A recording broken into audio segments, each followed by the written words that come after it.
Morning all. Oh, I'm so excited for today. Right, let me get, where am I? Here I am. How you all doing? What a cool stream. So, big day. SoFly have given us a copy of their upcoming Bristol airport, which is coming out tomorrow for us to have a look at. This is super, super cool. Bristol for me is kind of my local. So fly in and out of Bristol a lot. Bristol holds a very, very special place in my heart. I was very disappointed at FS Expo when they announced it, to the complete lack of applause that the announcement got, because they did their thing on stage where they showed off all their stuff, and then it was like, and we're doing Bristol, and everyone just sort of gave a very polite clap, and I was like at home like, yes, Bristol, but it seems that I guess maybe the wrong crowd, but criminal nevertheless. So we are here, we're parked up on gate number 3. Just pan out a bit, I've got my Xbox controller here to make things a bit easier. Grumpy's over there littering the place up, I believe, and we can take a little look at Bristol. Now Bristol's a weird one, because it's kind of in the middle of a load of renovation work. So it's all subject to change, really. And looking at it, it looks like they've captured the in-progress building work, which is really cool. So you can see here that it all looks a bit like a building site, and it kind of is. On the last time I was here at Bristol was April, and normally when we go to Bristol, we park rather, kind of in this car parking zone over here, the silver zone. So you go into like that building all the way over there. In fact, they're the buses. Then you catch the bendy bus over to the terminal, and they drop you off outside kind of here. But you can see it's all in flux, and it used to be this bit here that's brown, obviously building site brown. It used to be the gold area. This is where, like, if you had the big bucks, you could park yourself. You don't have to hand your keys over. Then you just totter over to the terminal, and jobs are good. However, now, as you can see, it's all a bit of a mess, and it's like you say, they've modelled the mess, which is really cool. Now we've got the multi-storey car park, which I will say up front, in real life, that multi-storey car park, I don't like it. I think it sucks. They've modelled it really well, though. In fact, I parked on the roof, just about here, last time I was there, which is cool. And then you totter over into here, and then down you go. Yeah, multi-storey car park, I wasn't impressed with it. I remember thinking, like, my wife said, oh, I've booked us the multi-storey. I was like, god damn, the multi-storey. We're like big time now. Turns out not so much, because by the time, like if you go to park at a big shopping mall, there's one in London, Westfield, and they kind of have these green lights.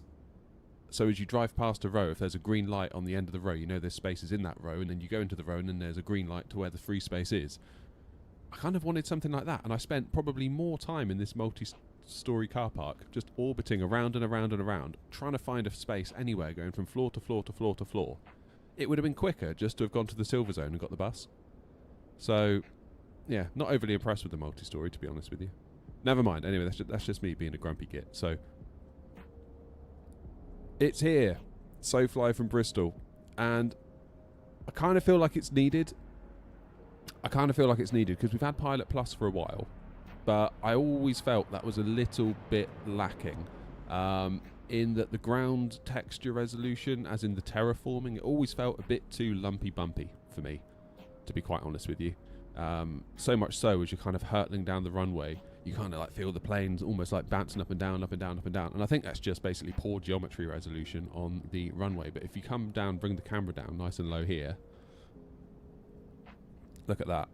That is looking pretty damn smooth as we sort of whiz along.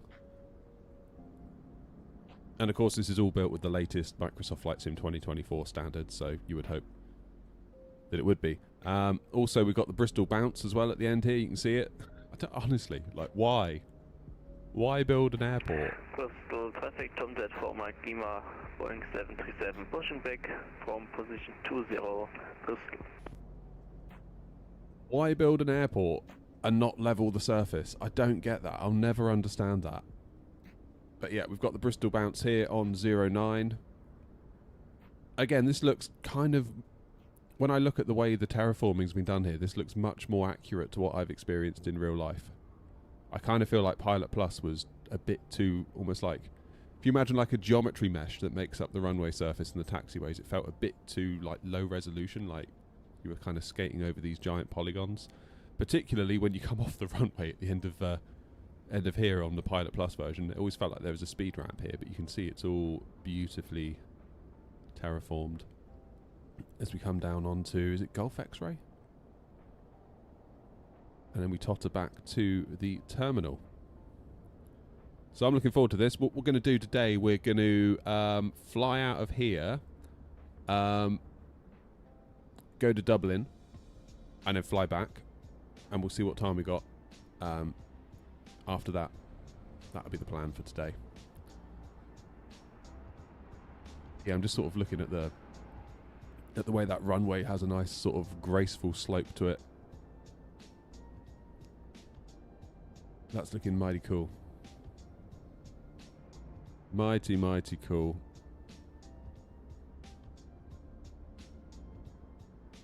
Not sure what they've done on the inside. I presume they've done a lot of the interiors. Also, it's worth noting. They SoFly do an airport configurator app. So what have I got in here? This is obviously got Hanover because we looked at Hanover a long time ago. But we've got Bristol, and then you got some toggles. You can toggle the interiors, you can toggle the sounds because there is like a sound pack that comes with the airport, and you can toggle GSE. What's GSE? Don't know. You can do people, normal, half or off, and vehicles, normal, half or off as well, and you can download a GSX profile straight from within it. So I think that's pretty cool. Oh, cancel that. That's pretty cool indeed. There's a big win, that.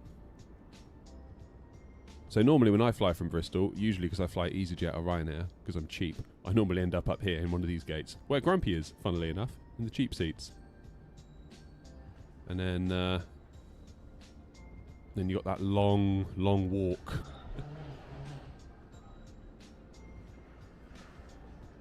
Goes on forever. Forever and ever and ever. You think Bristol's only a small airport, but it can actually be surprisingly large when you need to get to the gate that is the other end of the airport. But it's weird, last time I was at Bristol, back in April, it felt like most of it was covered in scaffolding, to be honest. There was a lot of work going on. So it's quite a tricky one for SoFly, because they could do all this work now, and then in 6 months it's going to look totally different. But you can see they've sort of gone for the whole like in progress vibe of all these like building stuff here, and that looks like it's new. This transport interchange, that wasn't there in April. I think I had to kind of walk across that car park there, and there was some little pathway system that they'd rigged up to get you up here, and then you crossed by this little taxi office, and then you wander in. Interiors are all done, which is fine. Again, I don't particularly worry too much about this stuff. I know it's always a point of contention. It's like, some people like it, some people don't like it. Security they've done. Wouldn't say that's 100% as it is in the real world unless they've changed it. And then you got duty free, be somewhere through here, and then I guess you're into the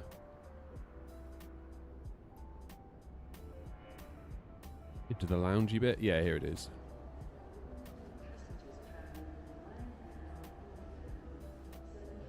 And the toilets are down here. Anyone need the toilet? Yeah, interiors are a funny one. I kind of feel like anything you can see from airside, I would say is worth it for me personally. I know some people are going to disagree, because some people like to see everything. For me personally, it's this side of the fence that I'm interested in. But you can see through here, like the bits we can see through the windows are modelled, which is cool. That's kind of what I want. And again, if you don't like it, you can toggle off the interiors in terms of performance, which is a nice touch. In terms of performance, I don't know what we're getting right now, because we are connected to VATSIM. We are in the Phoenix. Should we do a quick FPS check a minute? Display FPS. Okay, that's not bad, is it? That's not bad. 50 FPS, 4K. Albeit I'm running a 9800X 3D. I appreciate that, but that ain't bad. That ain't bad, all things considered. Bad at all. Right, I'm going to get the plane loaded up a bit here, and then we'll have a look around while the passengers are boarding, and we'll also look at how the passengers board, because there's a GSX profile that I believe we have installed.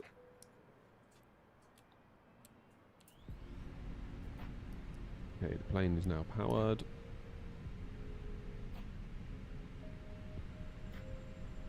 Let's get the passengers in. Bristol traffic, Tomjet 45 Lima taxi holding Okay, point copy, no worries. 09 via Zulu and Golf, Bristol. I'm only 10:15, so. Cheers, Evandro.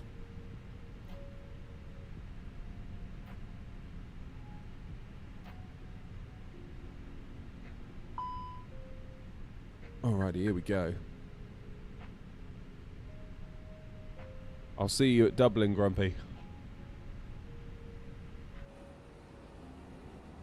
Here they come. There's Tui.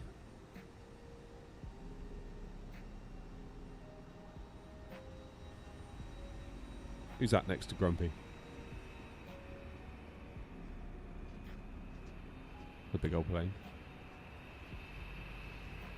Am I using the AB9? Yes, we are. Can you check the lighting, etc., to see what it looks like at night? Yeah.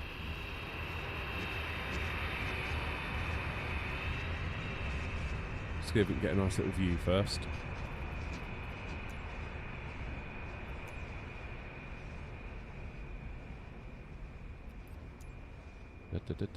Give it a minute to settle. Bristol traffic Air North 56 Tango. When the Tomjet has passed, push and start from stand 25 facing west. These signs are looking good, aren't they?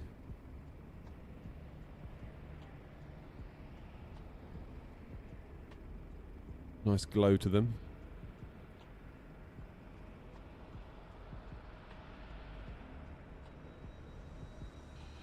Terminal.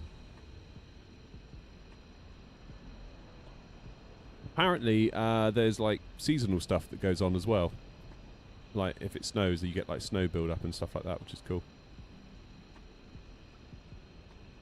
Very nice.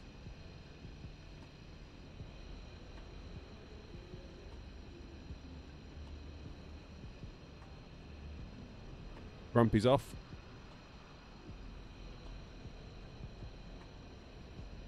Worth noting, I'm in Sim Update 3 today because SoFly said that that's the best thing to do. Obviously, Sim Update 4 will be supported by the scenery when it's out. Oof.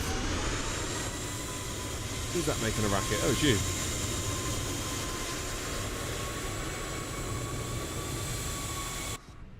Here we go then.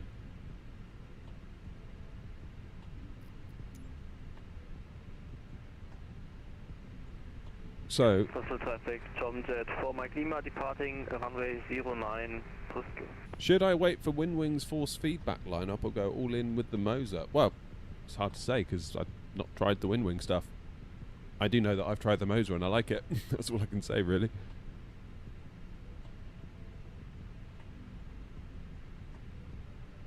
The drop-off point at Bristol's causing issues. If you drive into the airport by accident, you're stuck paying £7. Oh, really? Oh, that's rubbish. How do you enter free view mode like that? Use the drone camera.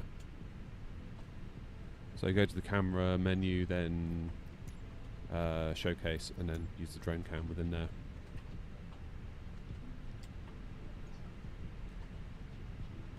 Here they come, look. They come out of the terminal, look. And then wander along. Ah! So loud. God.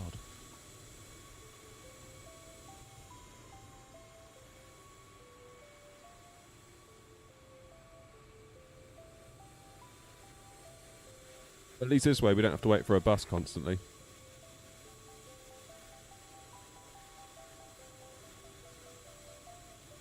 Because you always get like part of your passengers from a bus and then you have to wait.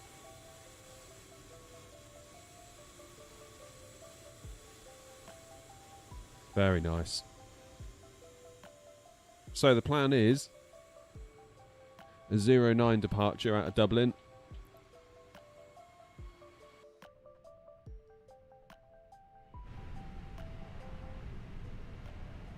Then not New Sky, Simbrief seem to think a 28 left into Dublin. Which is interesting.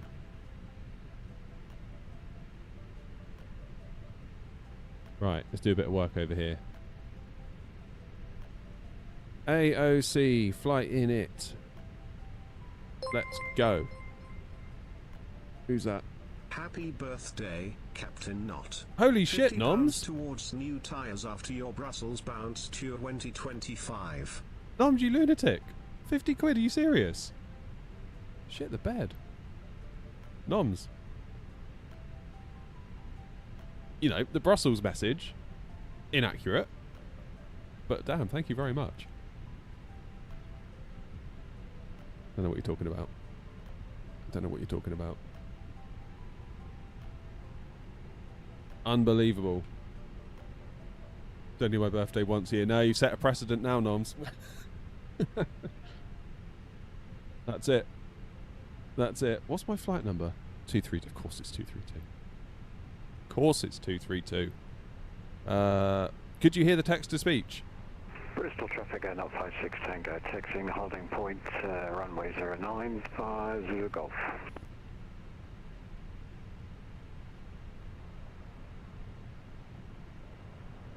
That reminds me, Noms, it's my my other birthday next week.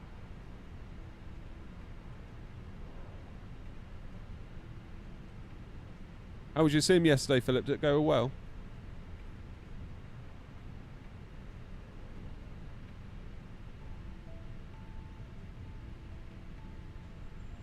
EGGD. Result. Departing 09, and we're on the Beacon 1 Zulu. Yes, we are. Dublin, I'm not sure what's going on at Dubs. Let's have a quick look with the wind, because the wind is 150 at 8 knots. So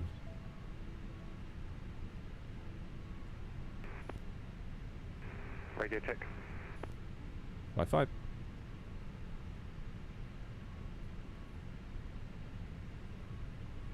Yeah, I think a 1-0 approach will be better into Dublin. Because look. So Simbrief wants us on 28 left, but then we've actually got a tailwind component. If we were to come in on 28 left, we've kind of got the wind blowing us from behind. So probably a 1-0. Would that be right or left? What are they doing in the real world? Radar 24. What are they doing at actual Dublin? That's always a good thing to look at, isn't it? In the event. Is that 1-0 right they're landing on? Oh, 1-0 left, sorry. That's what I meant. Yeah, 1-0 left for departures, 1-0. 1-0, I can't even talk. What's wrong with me? 1-0 left for arrivals, 1-0 right for departures. So 1-0 left for us.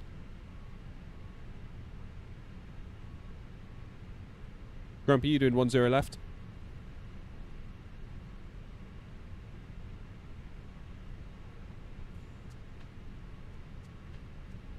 Right, let me just plummet in a minute.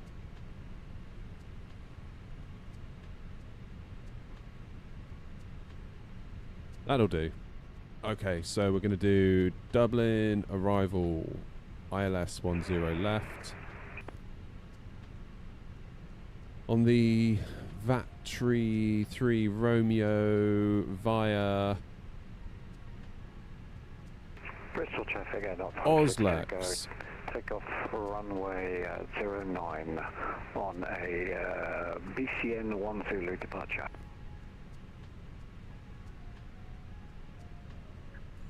Grateful toe rag.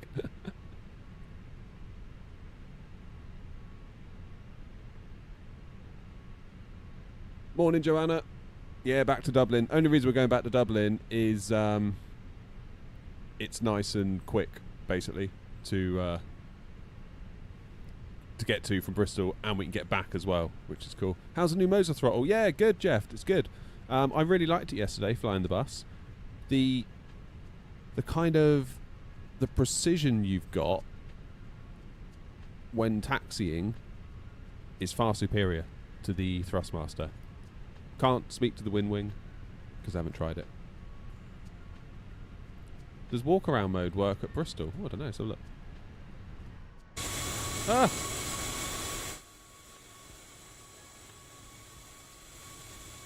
Where am I? I'm stuck! Help! Oh, there we go. Wait.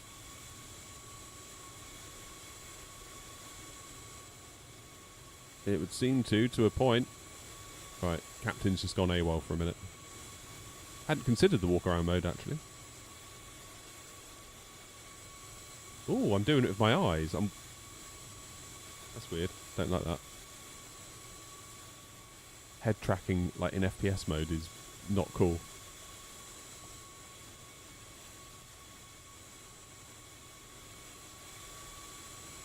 Hey, there's Grumpy. Bye, Grumpy. Will the doors open? Yes, they have. No way. We go up the stairs. Is it going to let us? Holy shit. That's a good call with the walk around mode. I hadn't even considered that. And look, we can go and look at our plane. Ta-da! That's a screenshot, isn't it? Oh, we'll just wait here, shall we? Da-da-da-da. I saw something, Noms. It said something like Noms is getting us started. I got a banner, but then nothing else. So I don't know. Maybe it's like a privacy setting on your Twitch account. I can't even see it in the chat. There isn't even like a little highlight in the chat, Noms. It's weird. Am I in VATSIM? Yeah, I am.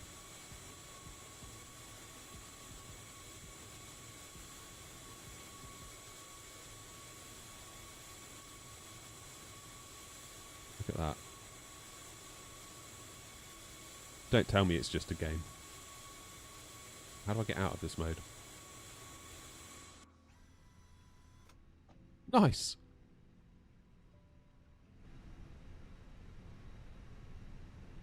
Marsh, that was a good call, that. That was a damn good call. Are we loaded? Almost. Just waiting for cargo.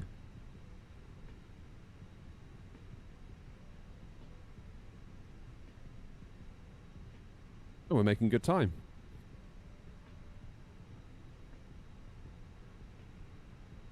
Start that APU. It's really nice having my yoke back, because I use this button all the time just to get back to my default camera view. I forgot how much I rely on that. Right, what's QNH here at Bristol? Bristol! 1004. Curious to see what it's like on the way back. Can you do a test banner in OBS? Yeah, I've done test banners. They're all there. They're all working. The thing is, Noms, I can't even see it in the Twitch chat that I've got. Like, never mind the overlay. Normally it says like, you know, Noms is subscribed on whatever, in like a little bubble that I can see it. Just nothing. All I got was a little purple banner that whizzed along saying Noms has got something started.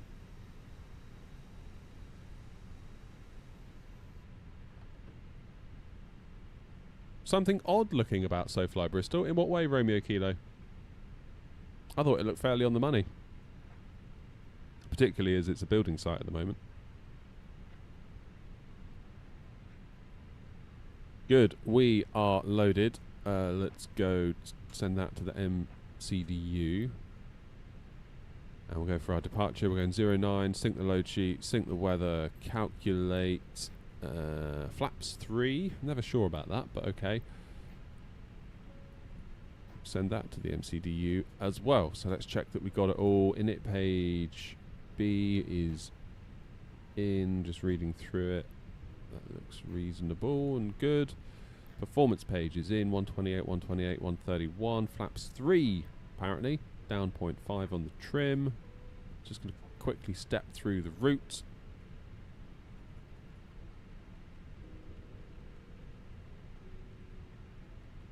And here we go. 1-0 left. And we are good. Ah, there you go, Noms. It's come up now. I think it was just delayed. So it's come up in Twitch and it's come up on the overlay. Oh, hello. Jack's upgraded to premium economy.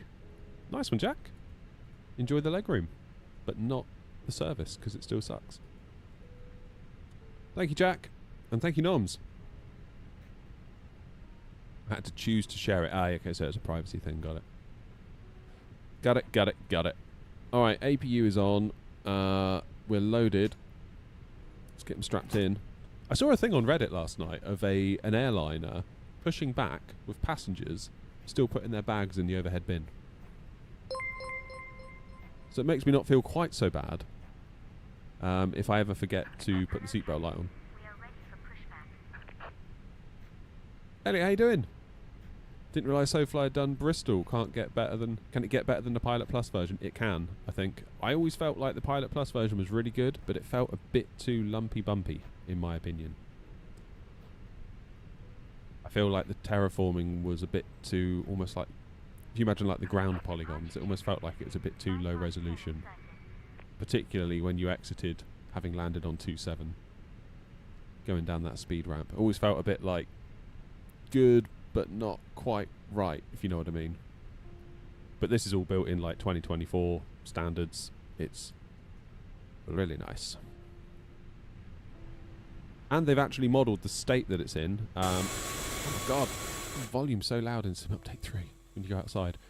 Because of course Bristol is a bit of a heap at the moment in real life, and it's a building site, and they've actually modelled the building site, which is properly cool. You've got the new multi-storey car park. And again, you kind of got like the mess that's around the front of the terminal, and everything's just a bit up in the air at Bristol in real life at the moment. And they've actually modelled that. So I guess it's kind of a bit of a moving target, because when it's done, I don't know whether they're going to have to redo it or what, really. Probably they will. But yeah, Bristol's a funny one right now. You can see they've definitely gone for the whole building site vibe. I just hope that in real life they improve that multi-storey car park, because it sucked when I went in it last time. I didn't like it. Flippin' heck, look at all this lot. Bristol's getting busy.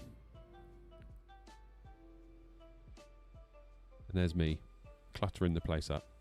Never mind. How you doing, Clark? You good?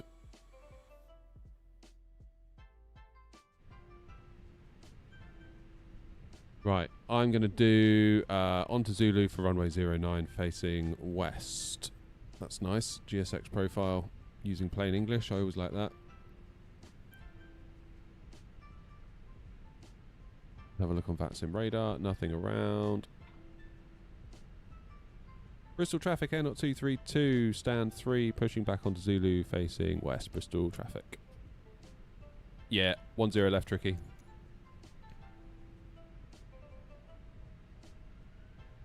Onto Zulu for runway 09 face west.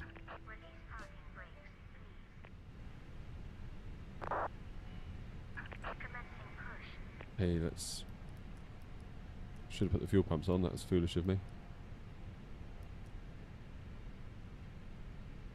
ABU bleed is on. Let's do our first push at Bristol, shall we? Once I click that one over.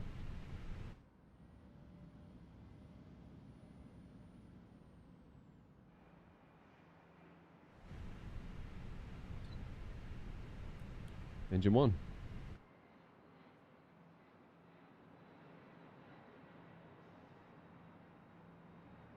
Clear to start engines. We already have FX.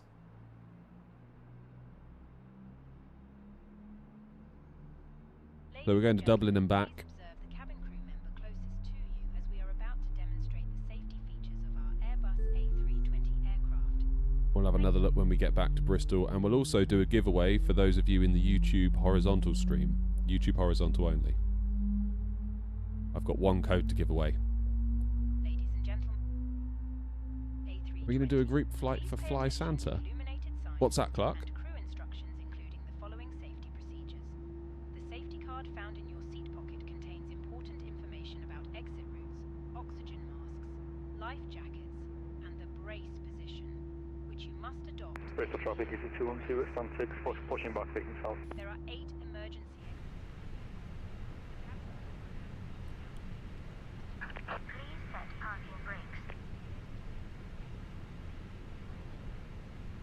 Love a bit of Dublin, Captain.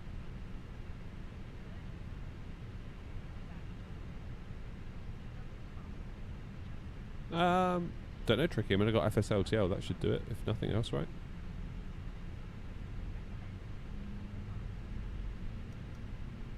Right, flaps 3 for takeoff, allegedly. Which seems weird, but okay. Right, Mango.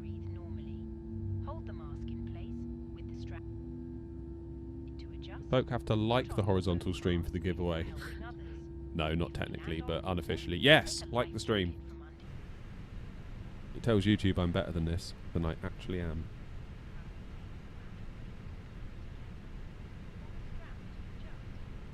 Alright, engine 2 is available. Into normal, arm that, do predictive wind shear.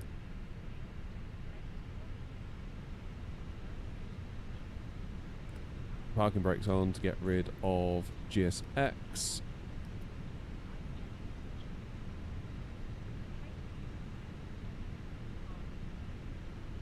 Usually around Christmas it's an ATC staff up. Oh, nice. So weirdly, those of you that were in the stream yesterday, we did an auto land into Aberdeen. And we had a load of rudder trim set, and I don't know how we managed that. Super weird.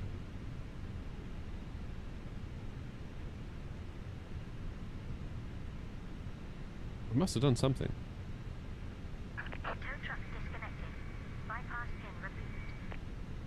Bristol traffic N up 232, taxiing to holding point for runway 09 via Zulu and Golf Bristol traffic. Jolly good. Taxi light on, auto brake set to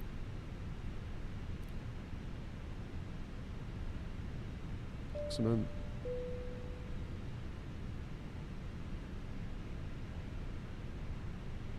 Good.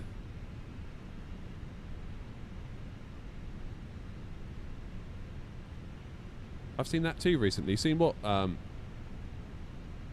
is that the thing?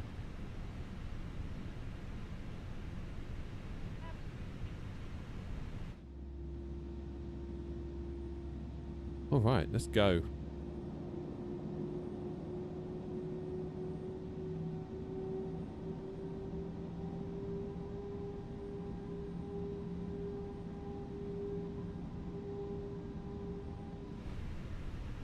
The rudder trim. Yeah, what's that all about? Is that just a bug?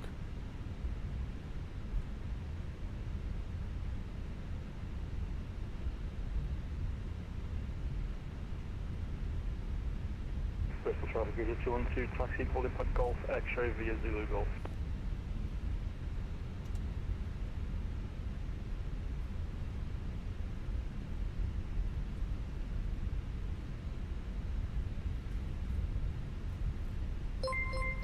There we go. Cheers to Vembrain.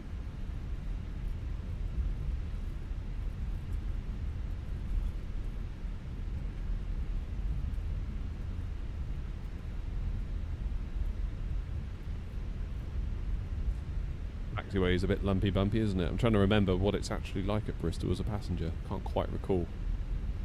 SoFly did say they've been dealing with pilots from Bristol to help with this.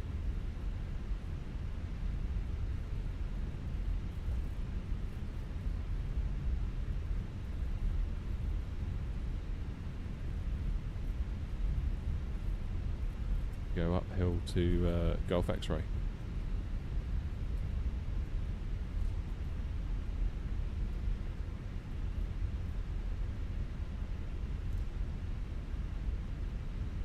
Felt a little bit lumpy bumpy there, didn't it, as we came out? I'm inclined to think that's probably not what it's like in real life.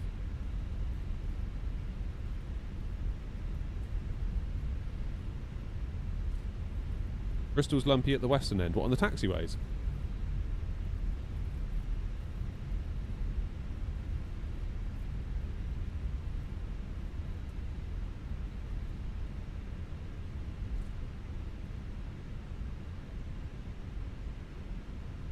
Okay, I'm just going to hold here at Golf X-Ray.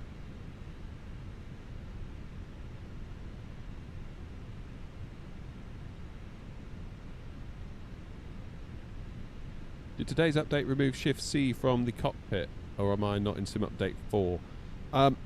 Don't know, because I am in Sim Update 3 for today, because SoFly said that's what's best for this piece of scenery. Anyone come in? No. Bristol traffic, Airnot 232 lining up, taking off runway 09 on a BCN 1 Zulu departure, Bristol traffic.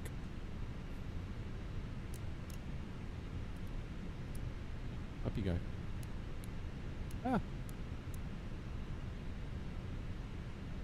Start the clock.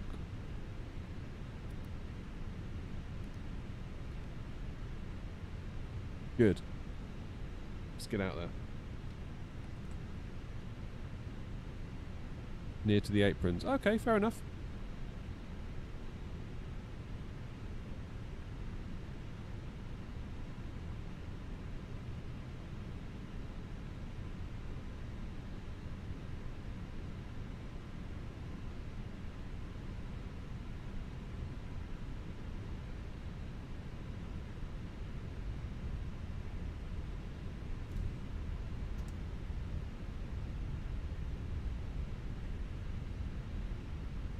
All the runway light structures over there look cool.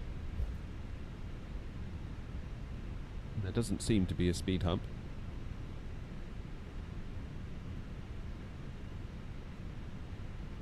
Do need to give it a little bit of welly to get up here though.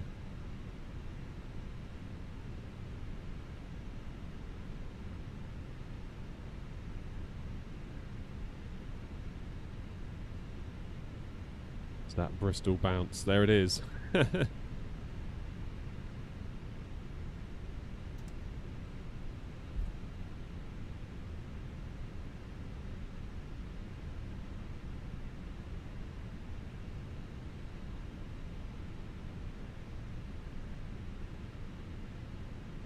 There's the Bristol bounce. Love to see it. Right, let's get over to Dublin and then let's get back and land here. We'll see what it's like for the landing. That's going to be cool. Bit of forward stick pressure.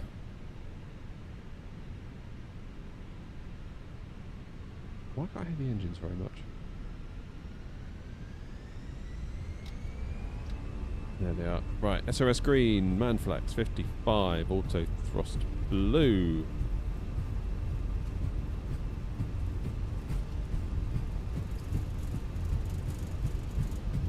Yeah, I feel like at this point on the Pilot Plus I'll be getting thrown around all over the runway. Whereas this feels very nice. Got to be careful we don't tail strike though coming down here. V1.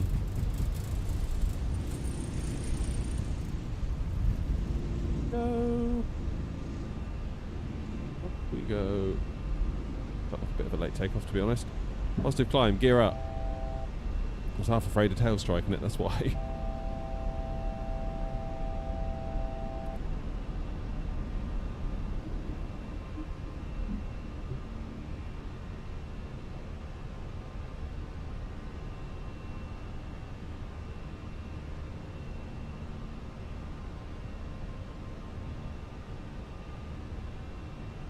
Jolly good. What we'll do when we get back from Dublin, leave us in the climb. We'll maybe do some FSI panel work.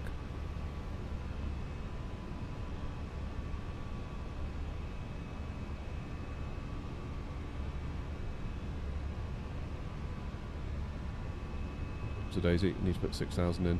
I know I've forgotten something. Too excited about Bristol. It's down.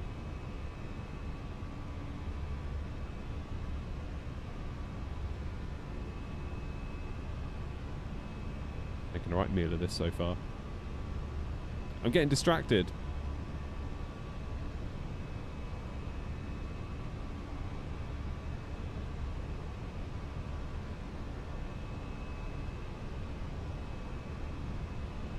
Bristol traffic, Airnot 232, airborne passing 3,800 feet. BCN 1 Zulu, Bristol traffic.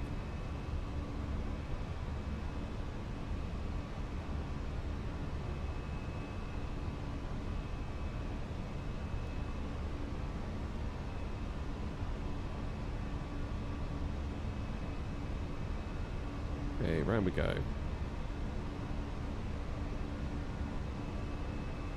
Feels weird being back on the AB9 today, having spent yesterday in the AB6.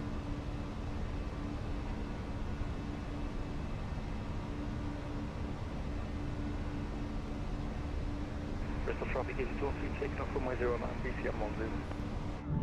This includes all 6 routes. In just a few moments, we will commence our in-flight service, offering you the chance to choose.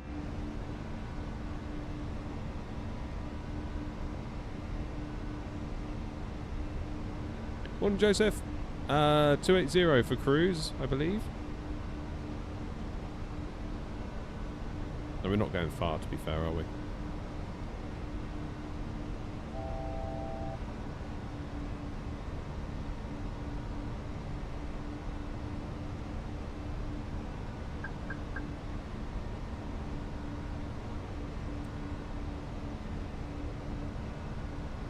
Down the pressure.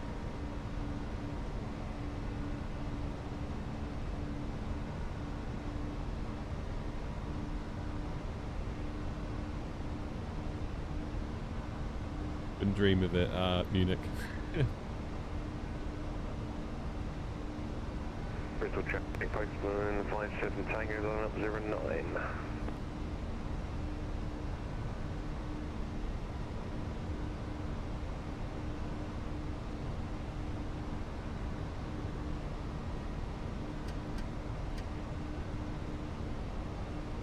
Bristol traffic out 232, climbing down flight level 280, Bristol traffic, final call. Bristol traffic is 2-2, airborne now, passing 3,500 feet. Beautiful. So the price for this, actually, we should talk about the price, shouldn't we?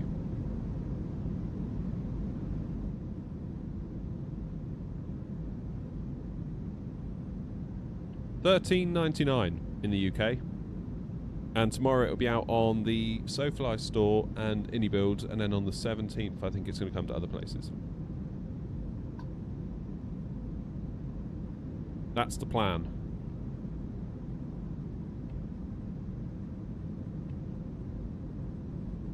So yeah, I think $13.99 is about right for Bristol.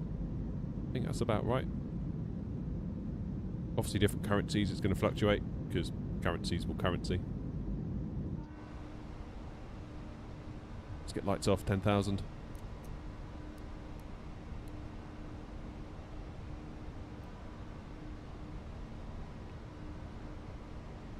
Open climate 280.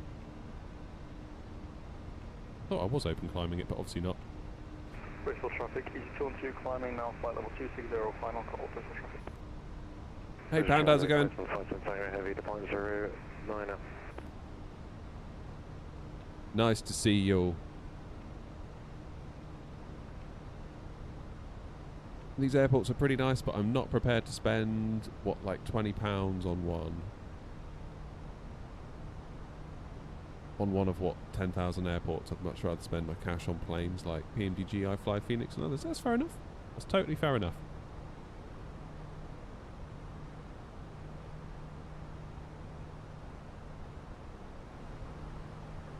No one's got a gun to your head.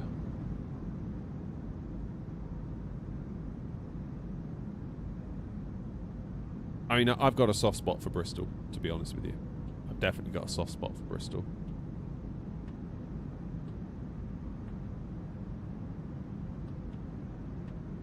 Bristol, Edinburgh and Gatwick, I would say, are my favourites. So I think I don't mind paying for my favourites, but yeah, like if I was going to buy every airport in Germany, France, Spain, Italy, like you've got to make your choice somewhere, you know. Otherwise, it just becomes this never-ending thing. But for airports that you're in and out of all the time that you particularly like, I think having a handful of favourites that you put your hand into your pocket for, I think that's okay.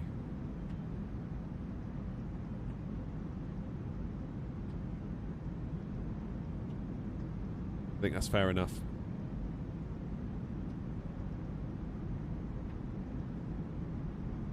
Which Airbus am I flying this time? Same as yesterday. A320 CFM wing fence.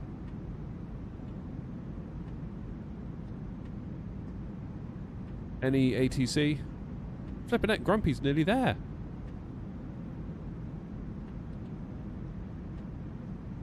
Unbelievable. Too bad there's no VATSIM for... Oh, look. Oh my god. Literally, I've just left. I swear I'm just cursed. I'm literally cursed. I just leave and our ground comes online. Unbelievable. That's all right. Maybe they'll be online for when we get back. So the plan is Bristol to Dublin. We're going to do a turnaround at Dublin, nice and quick. Get back to Bristol, do a landing, and then we'll do some FSI panel stuff. I think do a bit of landing practice at Bristol, or do some circuits or whatever. If we do circuits, we'll probably do that off of VATSIM because I don't want to pee everyone off and get in their way. If you know what I mean.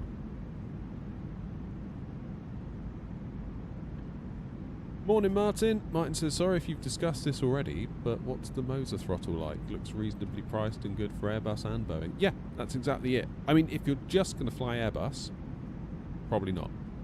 Like, it would make sense to go down the wing route or the thrustmaster route, but probably at this point the wing route, let's be honest. But if you want something that does both, I would say very good.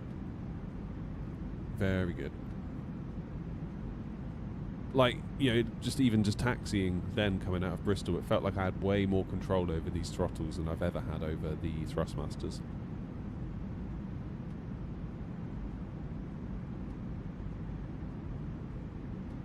And it's got an idle reverse detent, and the detents feel way more clicky. Way more clicky. Which is nice. The thrustmasters always felt a little bit kind of mushy on the detents. I mean, I 3D printed new detent inserts, which are in their nature more clicky anyway, so I feel like I kind of fixed mine, but then not everyone can do that. So you can't really, it's not really fair, is it, to compare in that way.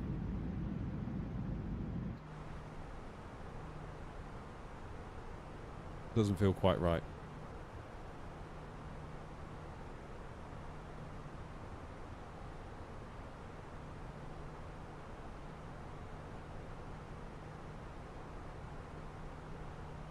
Only downside, as I said in the review, Martin, if you want the full review, by the way, there's like a full-on video on the channel that I put out last week where it's like 15 minutes long where I go through everything.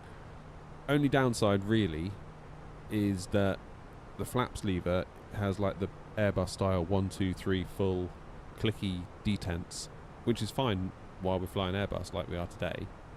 But then when you put the Boeing lever on, you're still left with those detents, which is a bit weird.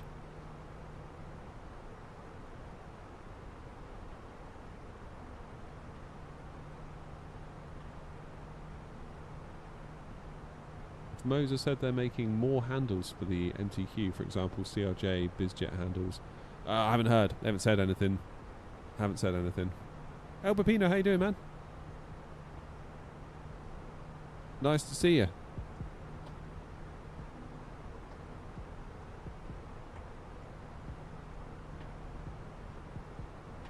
Yeah, I've not heard anything, Noms, on that front. What we need is for Moser to develop a force feedback throttle, I think. Then I really think you could probably do everything with that one throttle.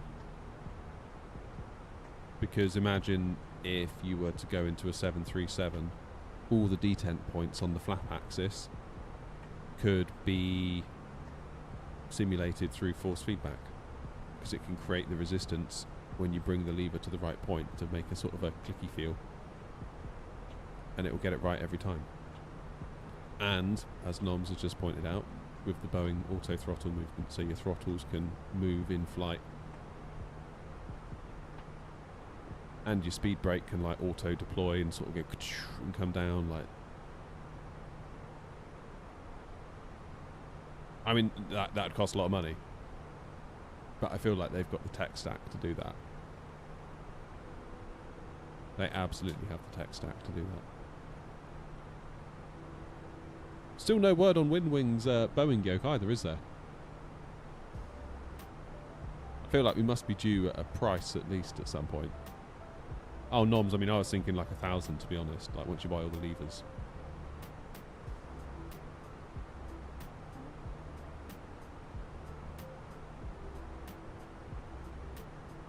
Thought it was getting warm in here.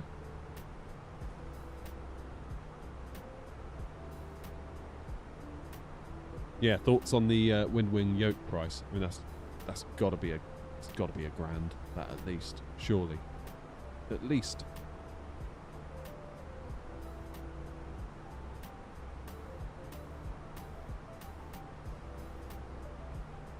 Yeah, Ross says more like a grand.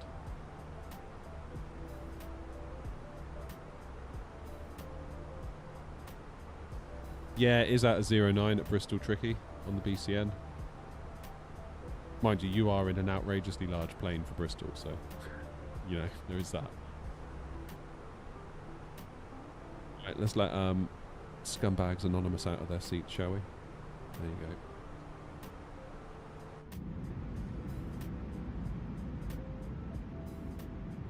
Look at that.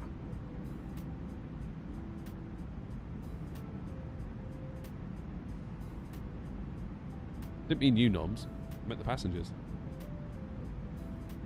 Although if that's where you're at, good to know where you're at in your own head.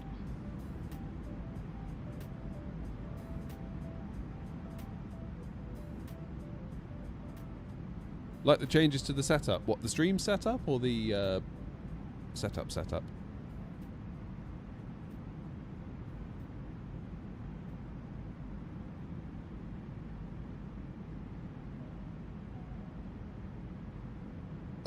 Suppose you are my passengers in a weird way, aren't you?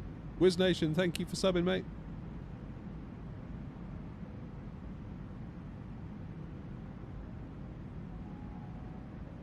Oh, the throttle. Yeah. Yeah, we're having a good time with it so far. Can't wait for the 737 to get into 24, because then we can get the Boeing levers on it and have a good time. Ooh, excuse me. Hiccuping. Yeah, it's going to be good for the 7.3. Who could that be, Tricky?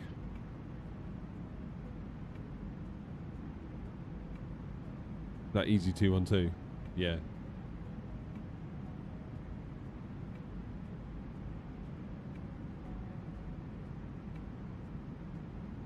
Grumpy's on the approach.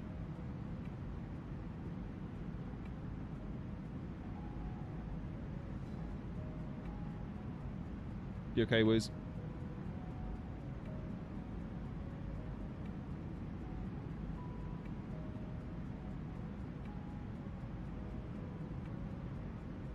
I used ChatGPT to take a test and got most of them right. Right, Wiz.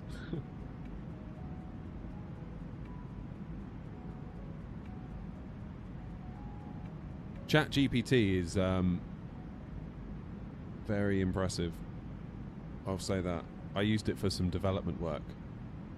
Some light development work the other day, and I was blown away. Blown away by it. It was very, very, very strong. Morning, Gadget. So I had a JSON file that was absolutely loaded with data, but I needed it into a CSV file, and I only wanted like 5 fields out of it, and I wanted them ordered by a certain thing.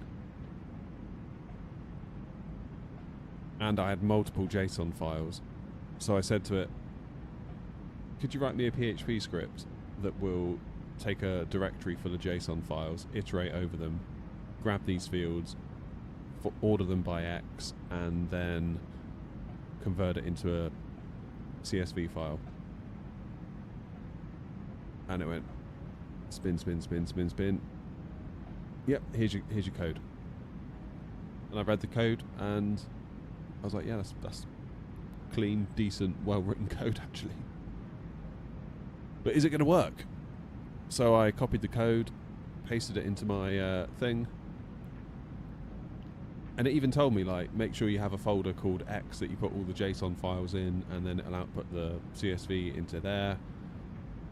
And I ran it, and it just did it. It's perfect. I did that in what? 4 minutes? Versus, right, today's job is I need to write a script that will convert a series of JSON files into a CSV file.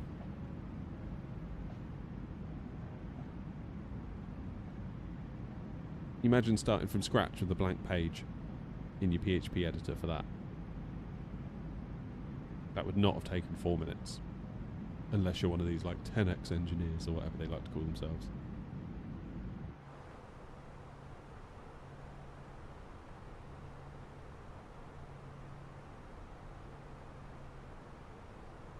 The start, I'm doing the Vatry 3 Romeo into 10 left tricky transitioning Oslex.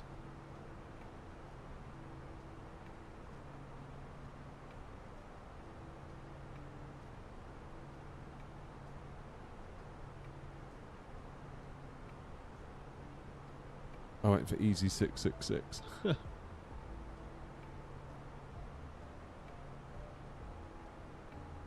But yeah, I couldn't help but wonder with you know, ChatGPT how many development jobs are going to get eaten up by it, because that was impressive what it did.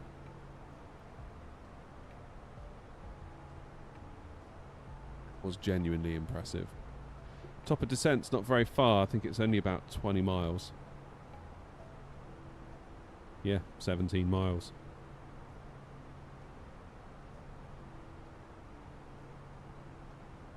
Just very, very gently make our way down to Dub, 7,000. And then 3.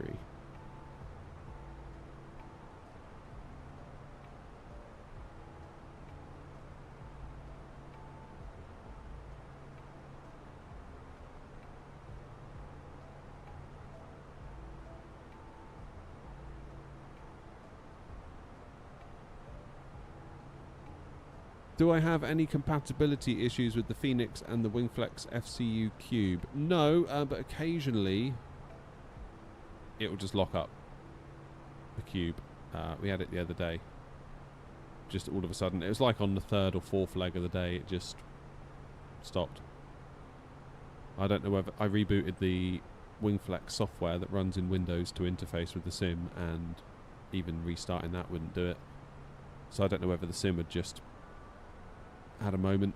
I don't know.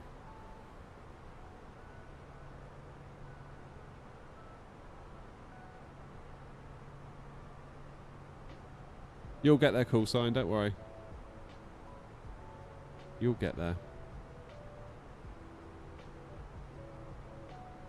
At the end of the day, you're talking to a human being, so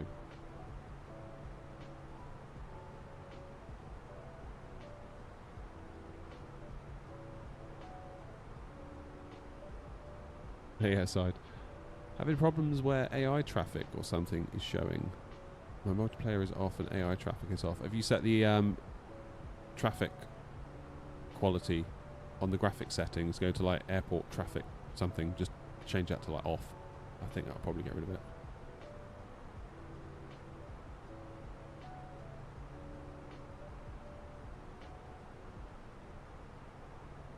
Hey, OG's in. I missed you there, OG. You okay? How's the PC? Is it fixed yet? Have you fixed it yet? Have you done it yet? I thought of you last night, actually, OG, because I was scrolling Reddit, which I tend to do when my wife insists that we watch complete shite on Netflix. And there was a guy that says, my PC kept randomly shutting off, and I couldn't figure it out. Basically, he said he did what you did, like he changed his motherboard, tried different RAM, blah, blah, blah, blah, blah. Turned out it was his power socket on the wall. And he sort of took the faceplate off the wall, and all the cables were like not in a good condition, let's just say. Is there an autopilot with Flight Sim 24? No, not that I've seen. I just gone past top of descent. I have, haven't I? Distracting me again, you lot. Dublin traffic, Air 232, flight level 280 for the 10 left arrival into Dublin on the Vati 3 Romeo departure, descending now to 3000. God, I murdered that.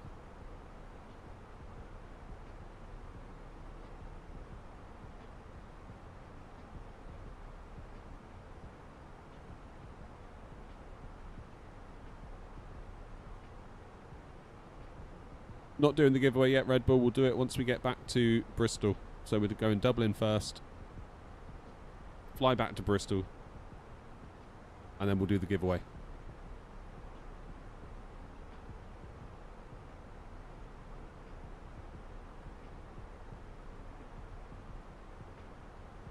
Where are we flying? We're flying to Bristol, airside. Bristol. What am I talking about?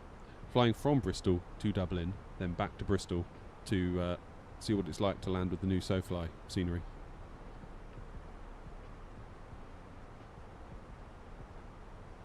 Nice one, OG, cool.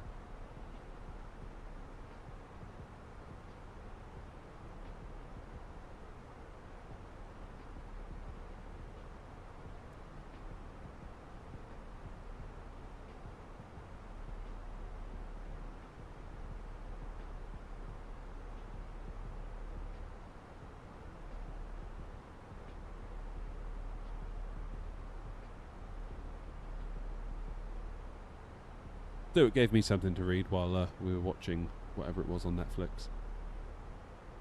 I'm just so bored of Netflix. I just want something good to watch.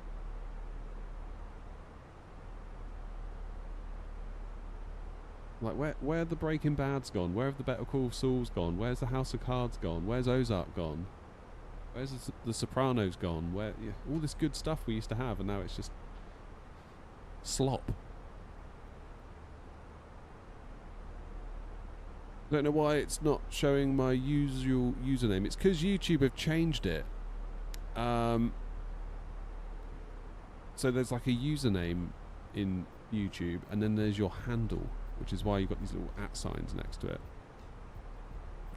And while I was away in Birmingham last week, they must have changed it. Because I came back and everyone's names were different. Watch The Wire. Yeah. We've got The Wire. We've watched season 1. And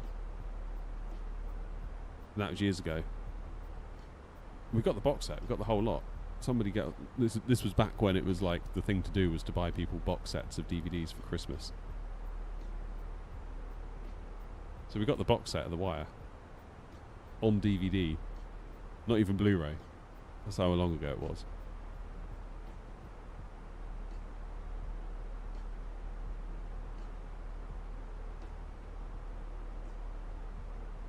Right, I'm going to change my cost index to 6.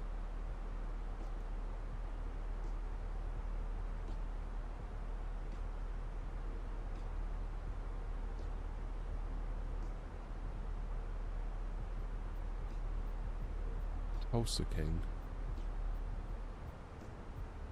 Made me think of the Tiger King when I read that. That was a great show, Tiger King. That was just so...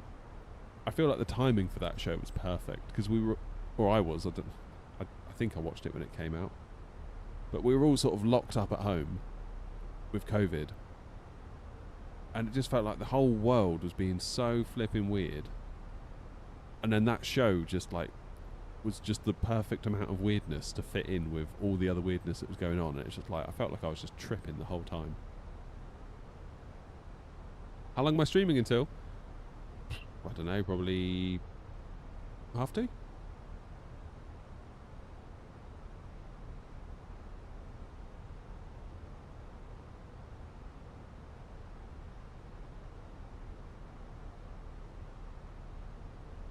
I've seen Suits. I've not seen White Collar. What the hell was that? I've got something that's disconnecting, and I'm wondering whether it's these new throttles. Because that's the thing that's changed, isn't it?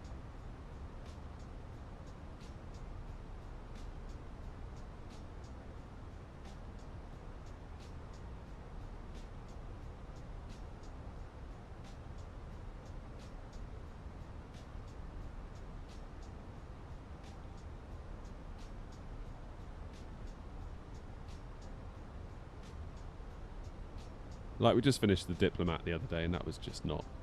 That was not it. That was not it at all. Right, how are we looking in terms of traffic into Dublin?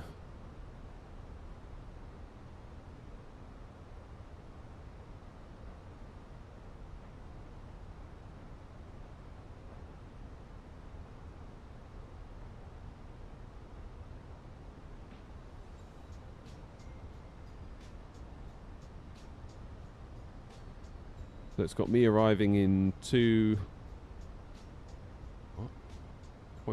hours.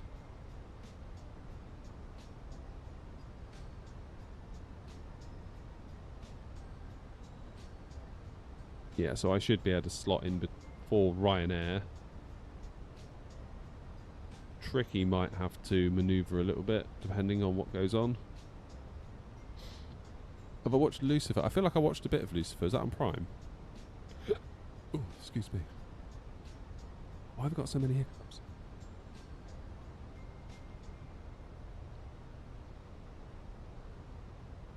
At 10,000 feet. Let's get lights on. I'll do both sets now so I don't forget. Seatbelts as well. Let's pop in our arrival information. We're going to do 10 left. So 140 and 5.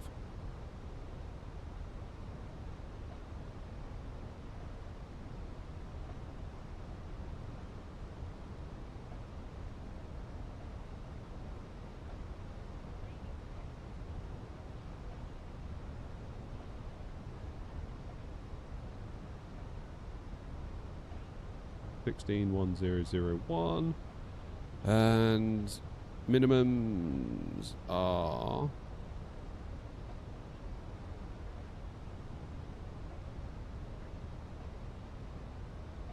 $505.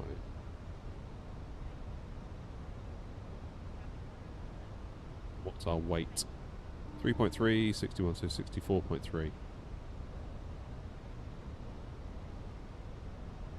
Auto brake low will do it. Good.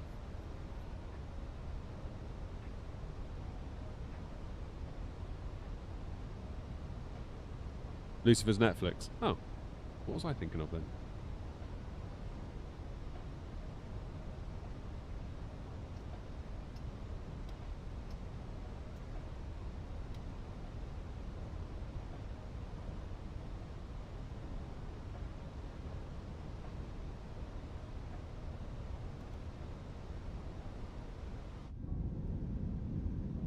What was I thinking of? I'm attempting to do the Euro capitals. Nice, good luck. Good luck at Greenland. Oh, that's a good point, actually, airside, yeah.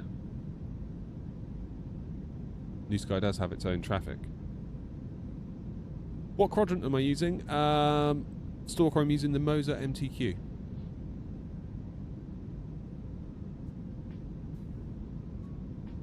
That's pretty good. I'm enjoying it.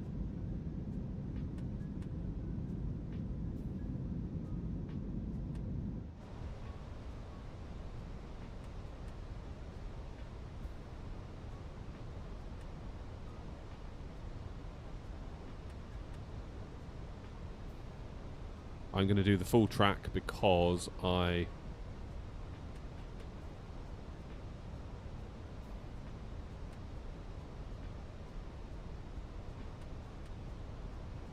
Dublin traffic air not 232 on the battery 3 Romeo for 10 left, overhead Babon. We're going to fly the full pattern so we don't end up overweight. Dublin traffic.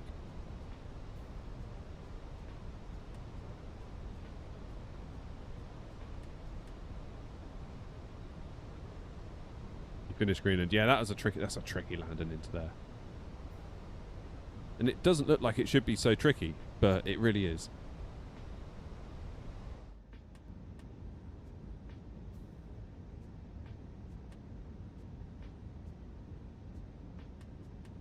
You two are going to end up doing.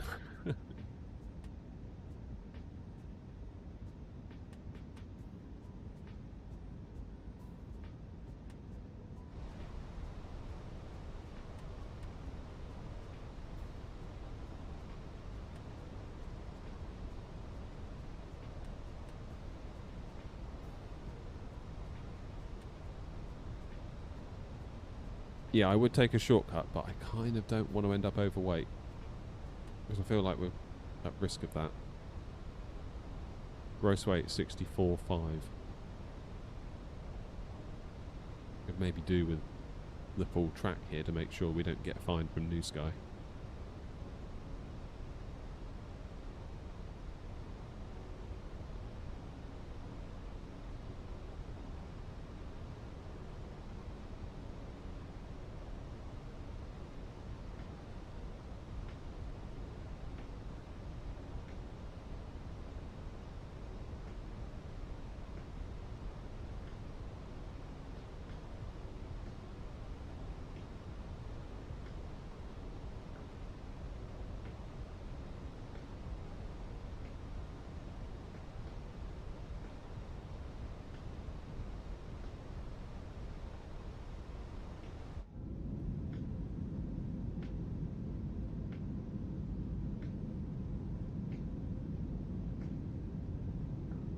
So, thinking about where we're going to go after we land, I'm going to do auto brakes low, so I'm hoping we can vacate November 3, worst case November 2.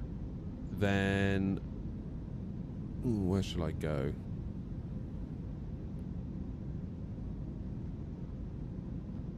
Kilo, Charlie,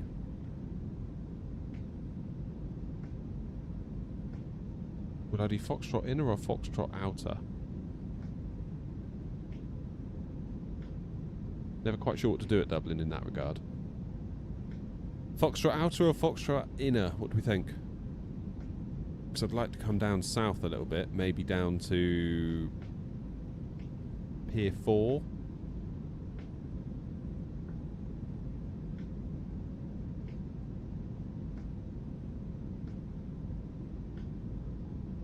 Hey Lutch, how you doing, mate? Yeah, what's considered good form? I think inner does south. Okay. That would make sense then. So Foxtrot inner, then presumably then go on to number 4. If we're staying south and we're heading down to Pier 3, then 4, then 5. Taxiway 4, taxiway 5, maybe stand 402, something like that.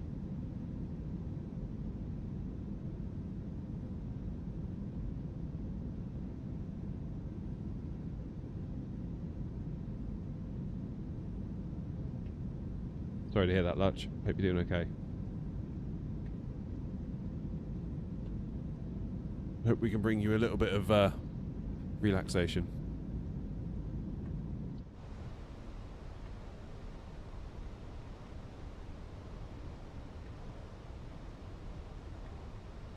Right, when are we going to start descending?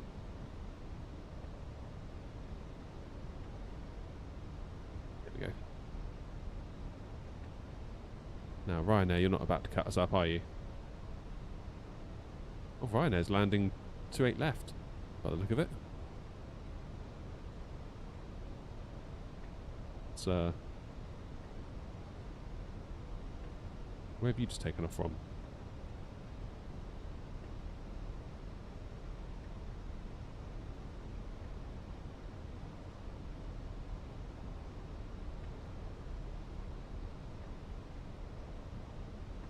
Dublin traffic, Air Not 232, approximately 23 miles out from runway 10 left. Dublin traffic. Yeah, not far out now.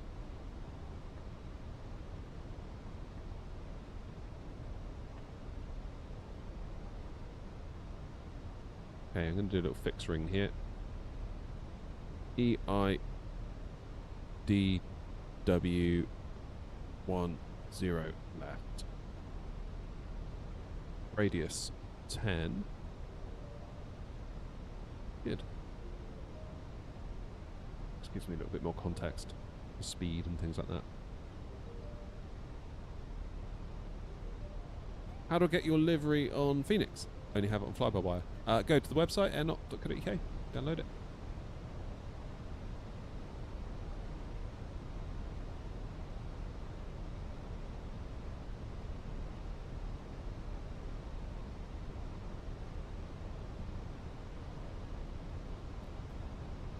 QNH is 1001. Let's just reconfirm that.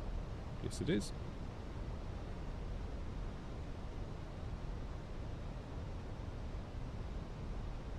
Doubling traffic, Air 232 flying right base for 10 left.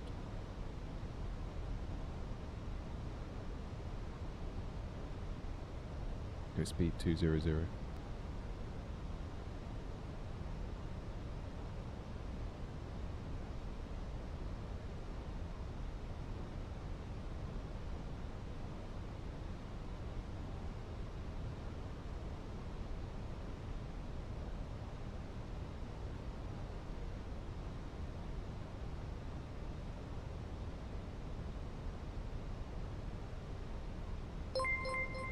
Oh, cheers, Tretch.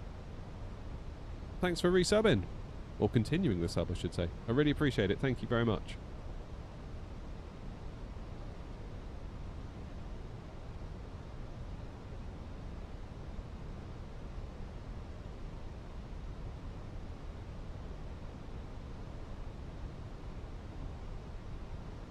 Alrighty. Where's Grumpy parked? Maybe we should go and find Grumpy.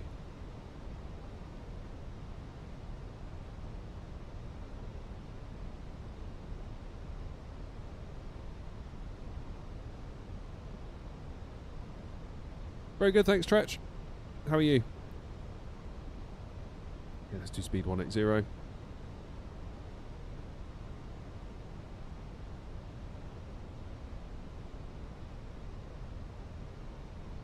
Arm the approach.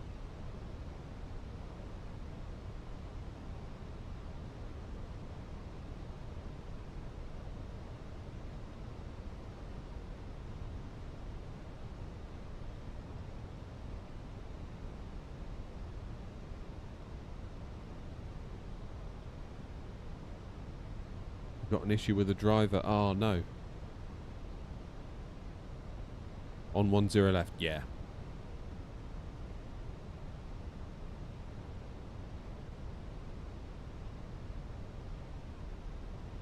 I think it must be coffee time once we land and get to the gate and we let the plane deboard and reboard. It's got to be coffee time then, right? I haven't had a coffee today.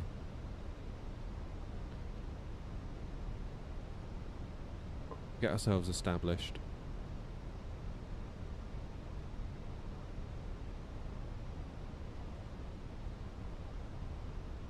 Initial go-around altitude is 3,000. Climb straight ahead to Delta Whiskey 906, then left at or below 3,000, max 200 knots, then proceed above 4,000 to Bataf to initialize another approach, or as directed. Cool. So we'll put 3,000 in the window to start then. Dublin traffic, Air 232 on a 10-mile final established on the ILS for runway 10 left. We will maintain 160 until 5 DME, Dublin traffic.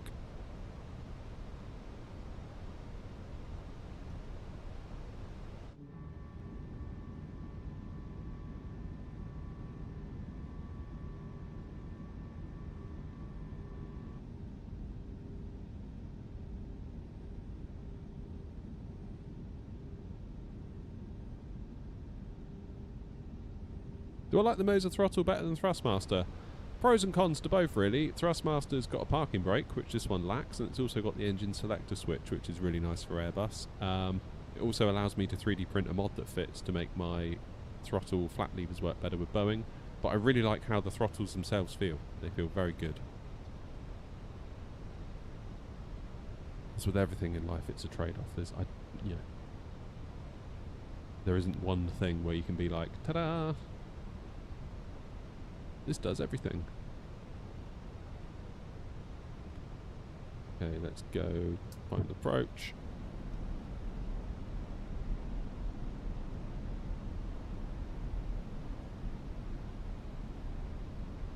Spoilers. So spoilers armed, flaps full, auto brake low, gear down 3 greens, lights are on. Nobody's home. Dublin traffic, Air 232 on a 4.5 mile final for 10 left. Dublin traffic.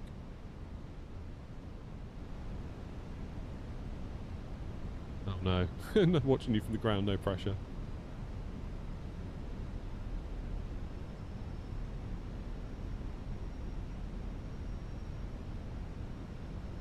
Okay.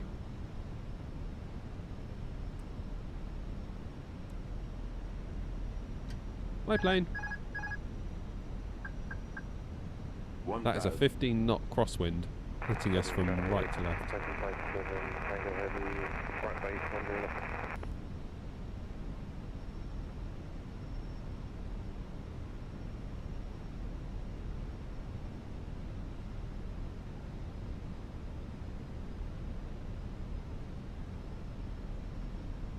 A little bit of crab going on. Which with a 13 knot wind hitting the side of the plane is no wonder.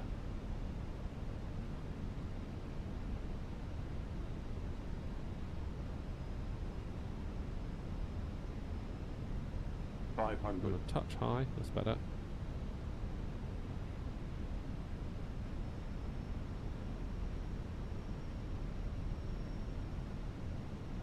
Above.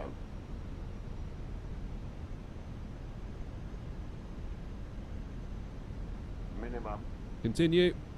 Come on. You can do it.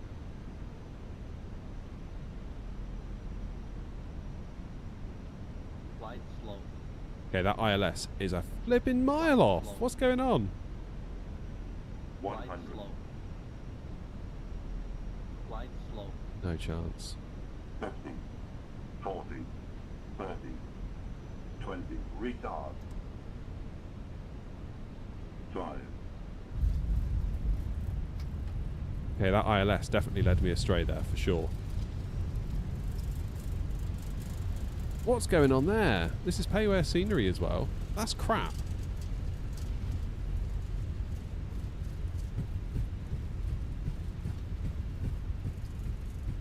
God, when are they going to fix stuff like this in the sim? That's really annoying.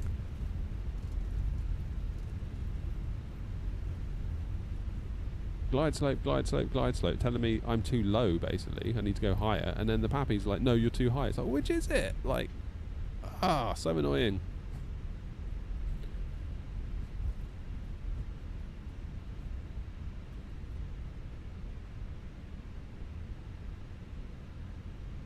See what SoFly's done for us at Bristol. Hopefully they're nice and accurate. I feel like that, honestly, you can do all the, like, all the versions of W.H. Smith in the terminal that you want. If it's not, you know, if the pappies and the ILS don't work, you know, what are we supposed to do?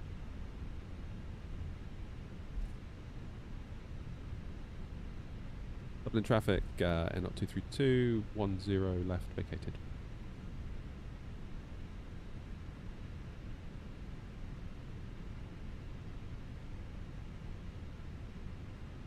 Is the ILS signal different with payware scenery? It has the potential to be.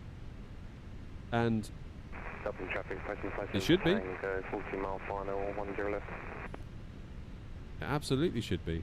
Like, if you're paying, it's like, come on. Like, surely that's job number one as a scenery dev. It's like, is the ILS and the pappies good? Because if they're not, fix it.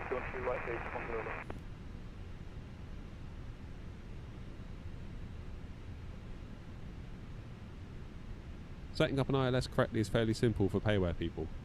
Yeah. And the pappies as well, Clark, would you say? Because presumably you can configure the pappies to be at the right angle. I don't know why they're just wrong constantly.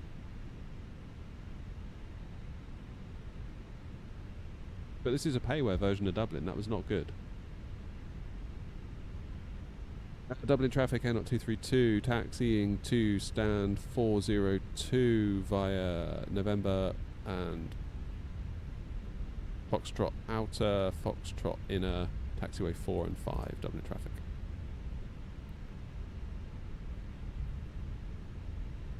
Big on the wrong way here. I should have not gone on to November.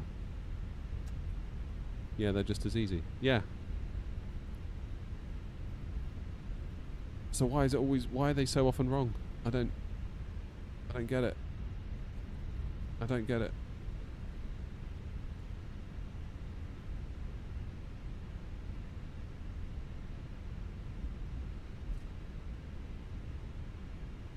led astray once again.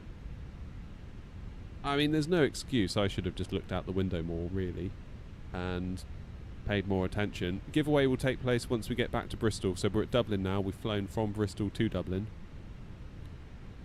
And we're going to do a turnaround, go back to Bristol, we'll do the giveaway, and then we'll do some landings, maybe some circuits, that kind of thing.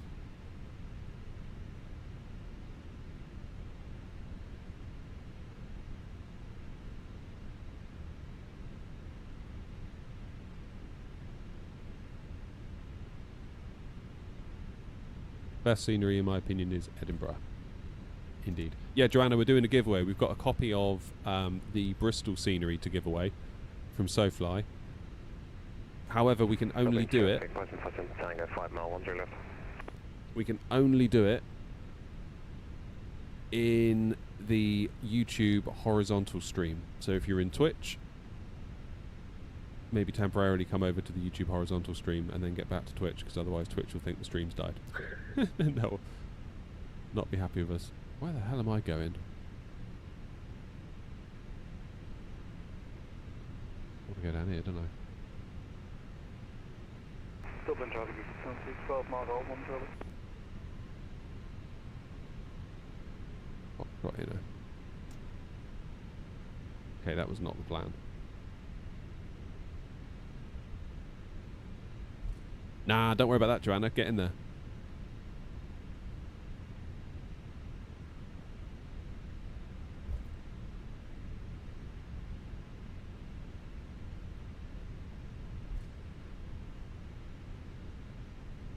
I don't want to hear it, Grumpy. I don't know what you're talking about. Grumpy, how did you find the landing with the ILS and the Pappies? Was it a bit off?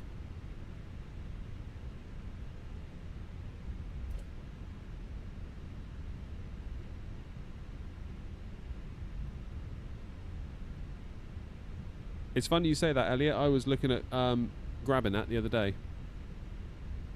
In fact, I still might, because it was my birthday on Monday, and people... I'm terrible to buy for, because unless it's like a 50/90, I don't want it. So people are like, what can we get you? I was like, I don't want anything. Like, yeah, but what can we get you? It's like, oh, I don't know. And then usually either ends up being a pack of beer or just money stuffed in a card, which is fine by me. So I might treat myself to some scenery.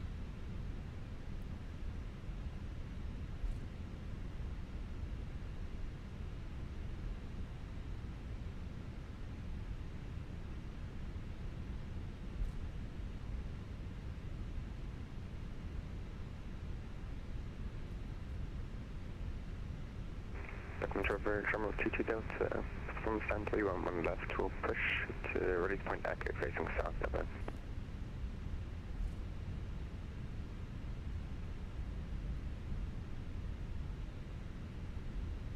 Yours was okay? And Dublin traffic is 125 miles out, 10 left Dublin.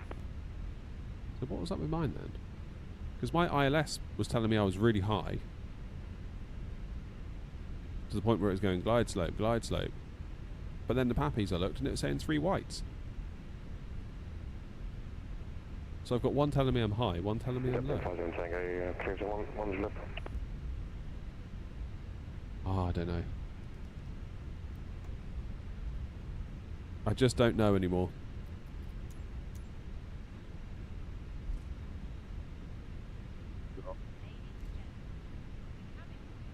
I don't know what correlates to this. 402. That'll do. That was lucky.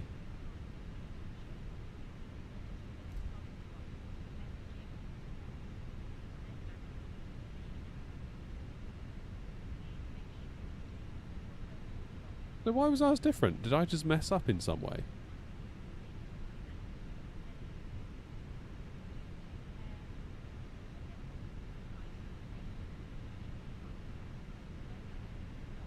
Where am I going?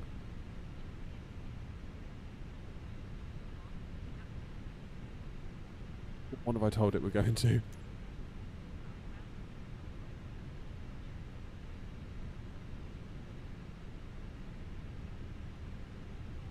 Oh, wait.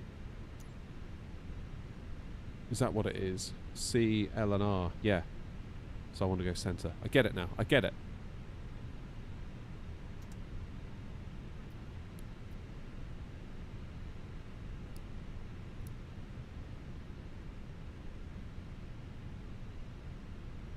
I get it. Barrow should have been 1001. Weird. I have updated the scenery recently. I noticed there was an update the other day. Maybe it's that?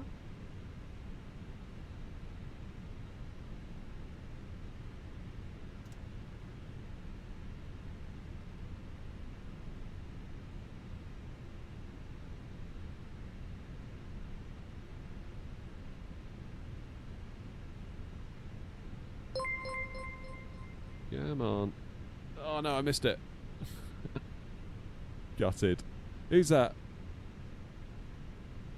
Ricardo, thank you, mate. Dublin traffic, CT2 on to 10 left vacated. I never started the APU. What a rookie. What a rookie. Well, hopefully we get a 10 from New Sky. I feel like that's going to be a little bit of a late landing.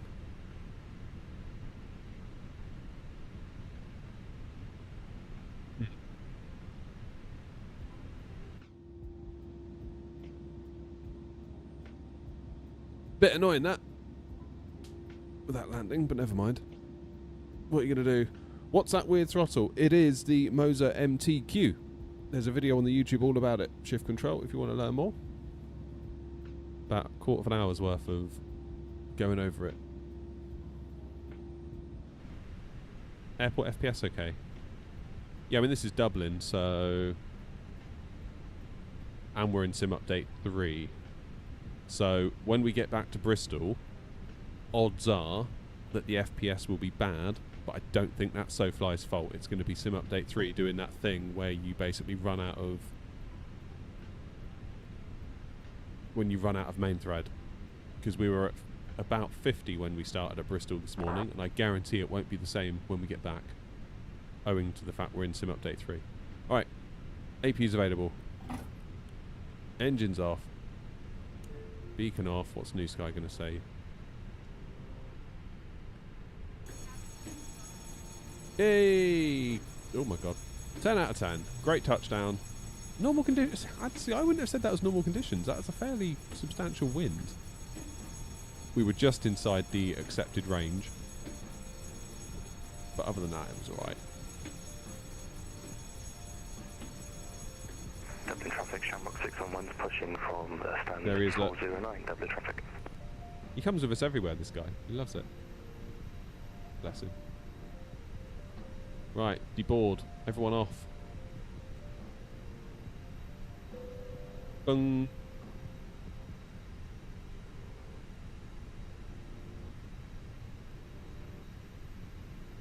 Everyone off. So, plan is we're going to go back to Bristol.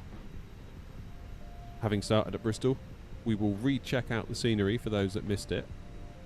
And then when we land at Bristol, we've got one copy to give away if you're in the YouTube horizontal stream. What application's helping me park? It's GSX. Shift control says give me a TLDR. Is it good? Yeah, it's good. Not without compromises though, as is the way with most things in life. You can basically swap out these Airbus levers and put on Boeing levers, so that's really cool. Only trouble is that the Airbus flap detents are present when you have the Boeing lever installed. So really, yes, it's a Boeing flaps lever, but it is just a Boeing shaped and coloured lump of plastic that behaves in the same way that the Airbus does because of the 1, 2, 3 full detents. So, swings and roundabouts. I've spoken to Moser about it. I said really it'd be good if the detents could map. So if you're in the Boeing, if you go to the first detent, it will maybe go like flaps 1, then flaps 5, then flaps 15, then flaps 30. Go to the most commonly used flap settings for Boeing, and they've said they're working on a software update that isn't out yet. They said November time. Because I tried that.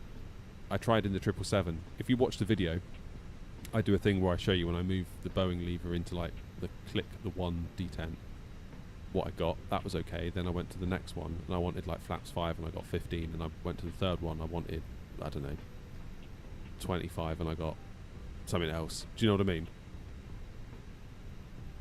So yeah. Good though. I do like the fact you can swap it around. And it feels nice. The actual movement on this throttle feels very nice, particularly when taxiing. I do enjoy that a lot. Right. We are deboarding.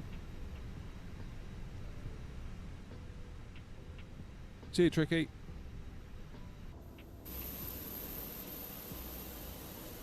No, is that Grumpy again? Or is that someone else?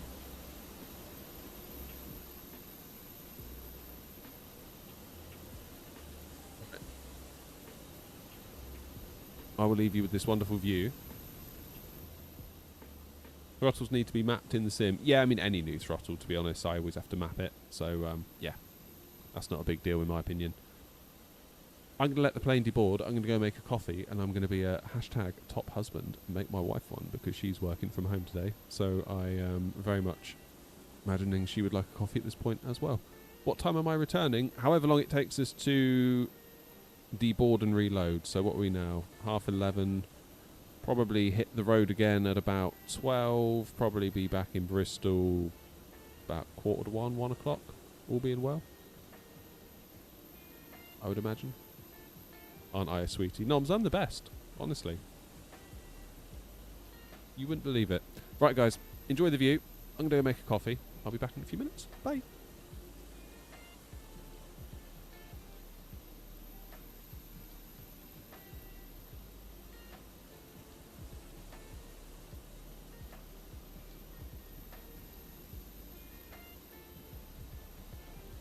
Captain Trevor, Charlotte, TT Delta, cross runway 34 at Alpha, will continue taxi Sierra to Sierra 6, stop in.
Dublin traffic, Shamrock 611 taxi into runway 10 right via Bravo and Sierra, Dublin traffic. Dublin traffic, Shamrock 22 Delta from Sierra 6 to land at runway 10 right, Dublin.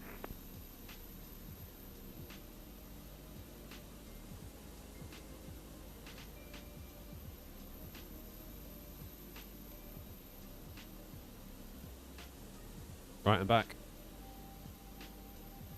Unbelievably, my wife had already made herself a coffee and didn't think to offer me one.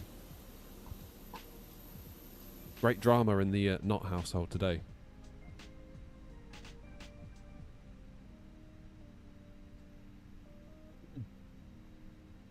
Right, what have I missed in chat? What have I missed? What have I missed? Feels like there's a whole conversation here that I've missed out on. Never mind. Your livery is not showing up on my VATSIM. Have you used the VMR files? How you doing, Alex? Alex says, "G'day, mate. No idea why, but you're always popping up in my feed. Am I a simmer?" Yes, I am. I'm not an actual A320 pilot. No, I'm just an idiot with a YouTube channel. And I'm sorry for ruining your feed constantly.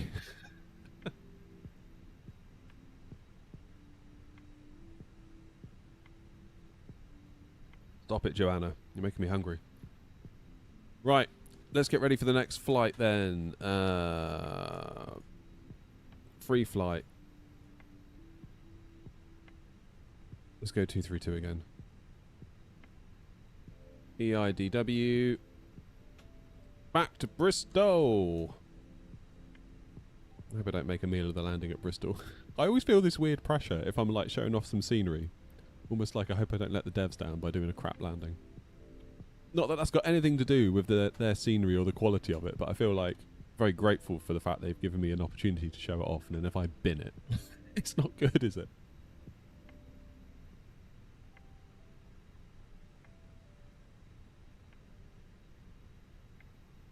Here's the TLDR. Kerber wanted to know whether to go for Moser or Windwing. He flies the bus like a boss, so I told him Windwing. Then asked for desk mount recommendations. Yeah, I mean, if all you're flying is Airbus,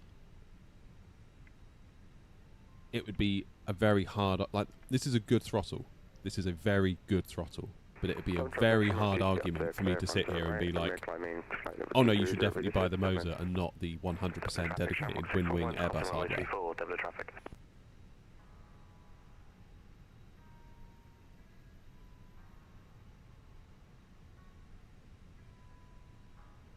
Alrighty. Let's look at our flight plan then. Oh, 09 into Bristol. The Bristol bounce.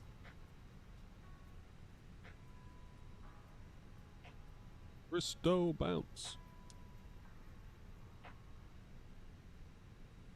So, get my little notepad out. I always do this. So I write down my flight number. Air 232. I write down my cruise. And I write down my cost index. Then I'll come down here and look at my route. So we're doing... It wants 28 right. Sure about that? Just refresh it, shall we? 28 right? I wouldn't have said so.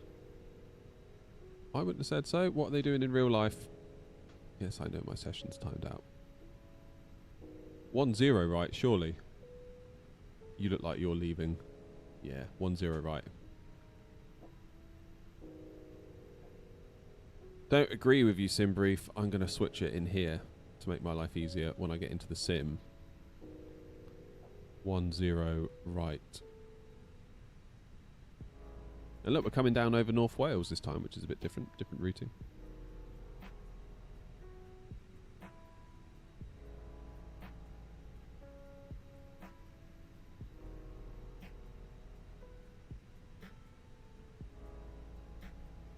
Oh, probably 50k Hawk, I reckon.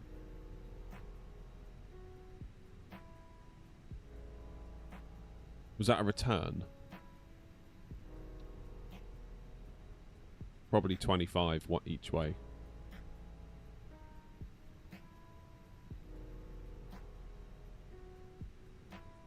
How do I set up my Airbus throttle Thrustmaster to a 737? I've got a video all about it, Anva.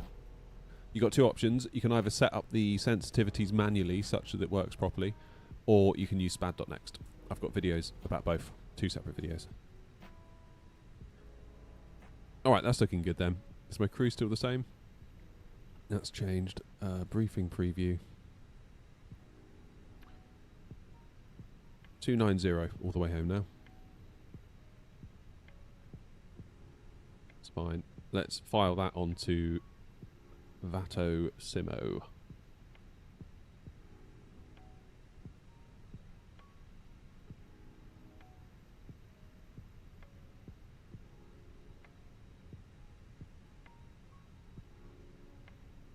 Should still work in 24 though, Anvo, I think. Why the L-shaped route and not more direct? I don't know. I don't know.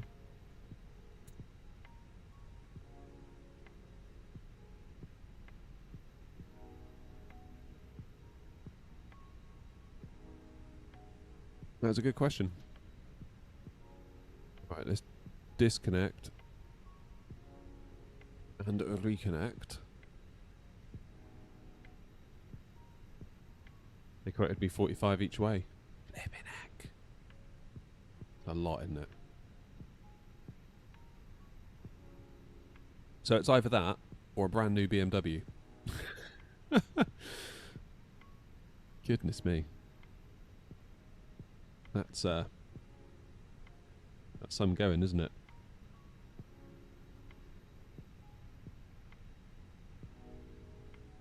Dublin traffic, Shamrock 611 is lining up. Right, I'm going to do it in fast time, 9 minutes.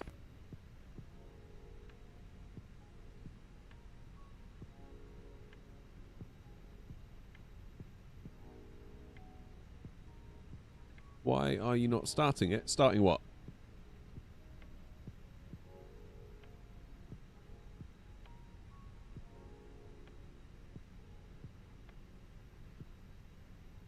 The thing is, even if I had pots of money, I don't think I could spend that. Like emotionally, I would have a really hard time. I could have like £1 billion in the bank. Emotionally, I would really struggle to drop 90k to go to New York and back, knowing I could do it for like £1,000. I mean, even like £5,000 if you wanted one of those little lie flat seats. I would really struggle to do that because I'm such a cheapskate. You've got no idea. I'm such a cheapskate.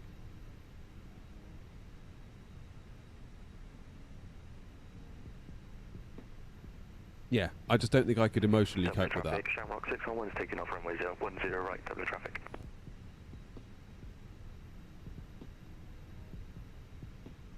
I don't know. Maybe my opinions and things would change if I had that level of money, but I don't know. 90 grand for a few hours in a tube, it doesn't seem quite right.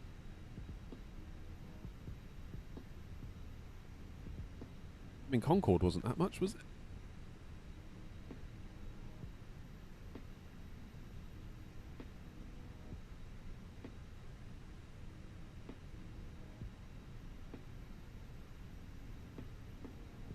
Yeah, it's weird. Like, I feel like I'm much happier with a product if I feel like I got a good deal on it.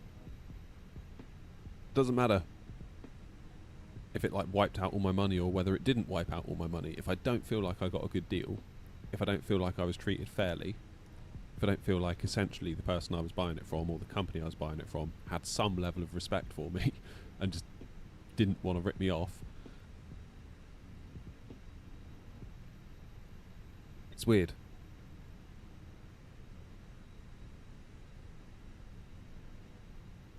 Most spending on that level is just a flex anyway. You spend it for the people around you to acknowledge. Traffic, True. 611 is passing through flight level 2,000 feet. Final call, Dublin traffic. I mean, you could get a whole Scalarchi A320 dual trainer sim set up for like 30 odd. Or you could get a third of the way across the Atlantic. I don't know. Like when I said it on Tuesday stream, when we were in Birmingham last week, we were staying near the cathedral in the Premier Inn, and it seemed like quite a nice-ish area. You know, it's clearly where all the money was. And there was a 25-plate fluorescent green Lamborghini Urus, like the 4x4 thing, that would just park on the double yellows right outside the door of a building every day. And every day it would get a ticket, and every day it would drive off, and it would come back the next day and get another ticket. It's like, whatever, don't care. Don't care. Why am I waiting for the pushback and clearance? Because we're waiting for the plane to load. Passengers are loading, as is... Oh, cargo's done and fuel's done. Just waiting on the passengers to come down the ramp. Then we'll know all of our weights and we can fire that into the computer and get going. Right, Rich. You were in my city. Birmingham, yeah, last week.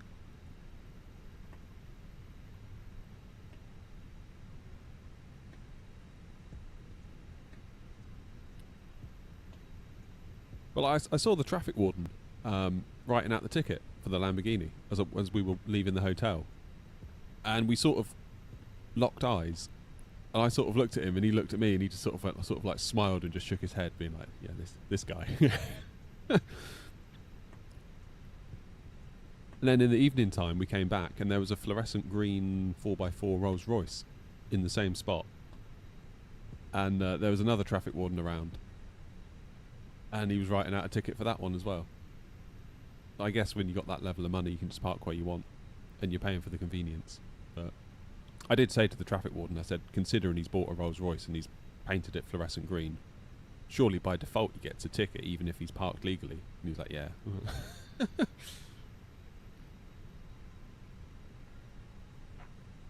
Probably worth about £6 or £7 after they put that paint job on it. Criminal.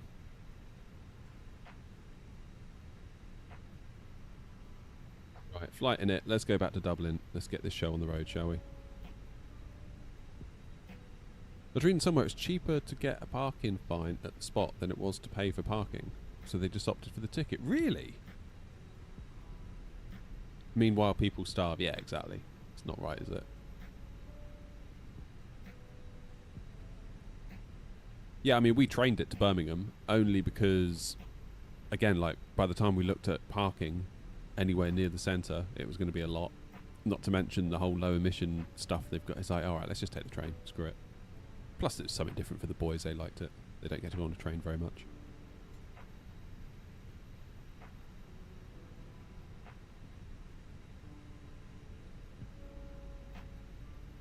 Flight number 232. On the island approach, runway 10 left, 8.5 miles final for that, approach 10 left. Dublin. Well, that's what I wondered, Grumpy, because surely at some point they will tow that car. Because we got towed in London once. We didn't even get a ticket, they just towed us. That was in Brixton. Went to stay with my wife's brother. And like we arrived in the car, like it was late on a Friday, we travelled up after work. And yeah, he was like in like a little thing of flats or whatever, and he came out and he was like, oh yeah, it's alright, just along anywhere along here, you're absolutely fine. Just so took his word for it. Came out the next day, it's like, shit, where's the car gone? Like the car was just gone. It's like, I thought someone had nicked it, to be honest. I was like, well, this isn't the worst result, because it was a really like, yeah, we were only young at the time, my wife and I didn't really have much money. It was a really rubbish car. I think we paid like 500 quid for it. And it was one of those cars where it came with an MOT and it was 500 quid, and we were like, if it does a year, it does a year. We'll just bin it at the end of the year if we have to and get another one. Amber 167 lining up for runway 10 right. And I assumed it had been stolen. Dublin traffic. And then a brother said, let me just ring the council. And then lo and behold, they'd impounded it. They wanted £300 to get it back. I said to them, can you just keep it? Because it's not worth that. They're like, no, we'll charge you every day for parking. I was like, crap.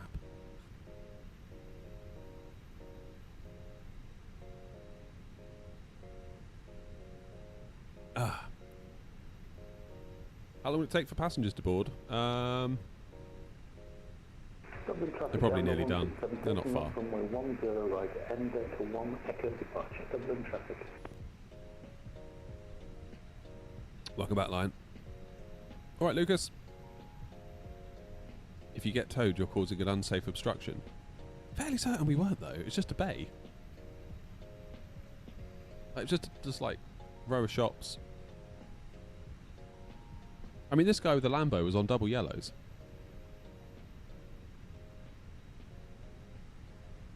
Hey Archit. Thanks for all the messages. Right, 10 right. Traffic, the Shamrock 65 Whiskey is becoming short final. Let's approach runway 10 Dublin.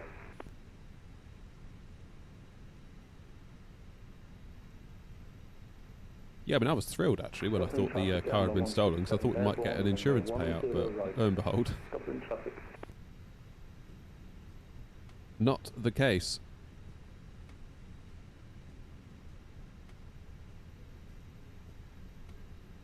Right, I think I'm going to... Looking at what they've got planned for us. So over Anglesey, North Wales, down over the valleys. I'm probably going to self-vector, I think. I'm not going to do the whole, like, BRI thingy. Probably going to vector myself out once I get sort of towards Cardiff. Bring myself out over the River Severn and come back in. I think that's going to be my plan. That's my little plan. And we are using the NDEC 1 Echo. And for Bristol, arrival 09 on the Wevby 1 Bravo. Go no via. That'll do. Sorry, Grumpy. He loves it. Right, are we loaded? Yes, we are. Good. Let's send that to the McDo. Call it the McDo. Shut up. 10 right for departure. Sync the load. Sync the weather. Calculate. Flaps 1. Down 0.5. And we'll send that over as well. APU's already started because I forgot to turn it off. That's good. Beacon light on. But the volume's really weird in Sim Update 3 today. I feel like I've gotten used to Sim Update 4 and it feels different. Shamrock 65 Whiskey vacated runway 10 left. I'm somewhat familiar with the 320. Spent 10 years working with them and decided that I wanted to drive them. A few years later, I have the hours, just need 2 more ATPL exams and the type rating. Nice one, Alex. Good for you, mate. We are ready for pushback.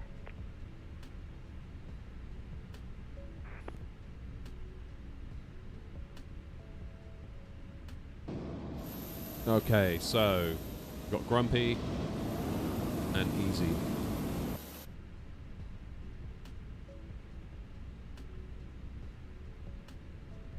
One of my sites, all the contractors just park on a yellow or in a bay and do not pay and just get the fine and pay that. Bloody hell. And then who pays that? The client, probably, because it all gets worked into the bill, right? They must preempt all of that when they quote for it.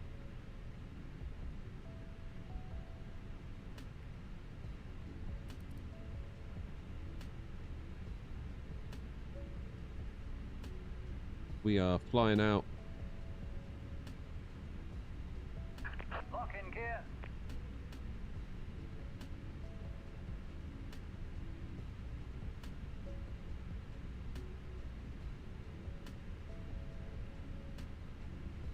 Okay, do 9,000 in the window.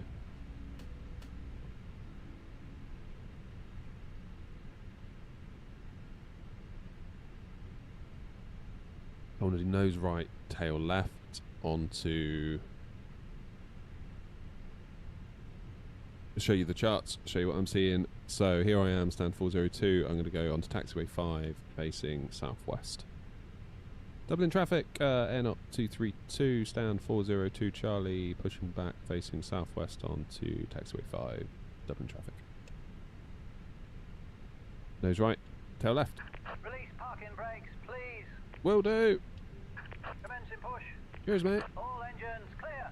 Start at will. Dublin traffic, air knot 56 Tango, also pushing back, stand 401 Charlie, facing west.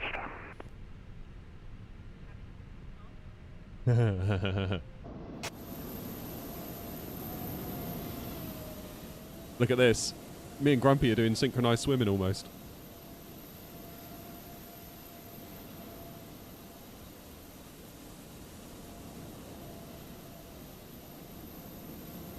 No, it's not the squat. It's the jetways. It's the jetways that come with the scenery. Noms. Morning, Reaper. Right, I need to start my engine. Start your engine. AP bleed on. Yes, it is. Look at that.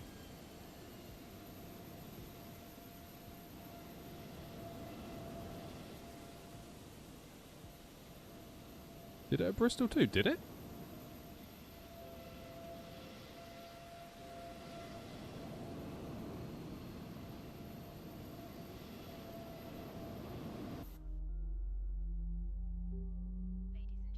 Welcome aboard our Airbus A320. Please Yeah, me and Grumpy doing a bit of synchronized pushbacks. Following safety procedures. The safety card found in your seat What do I need to do? contains important information. What do I need to do? Start New Sky. That's what I need to do. You must adopt if you hear brace, brace. There are 8 emergency exits on this aircraft. The cabin crew are now pointing out the exits nearest to you. Please Cheers, be everyone. aware that your nearest usable This Spider-Man mug's seen better days. Dublin traffic, Snatch everyone, Charlie, fully established runway 10 left, currently 10 miles out. Dublin traffic. Let's do engine number 2. I haven't figured out how to map the engine start switches yet, so we're having to do it the old-fashioned way. What am I doing? Flaps 1 and then down 0.5.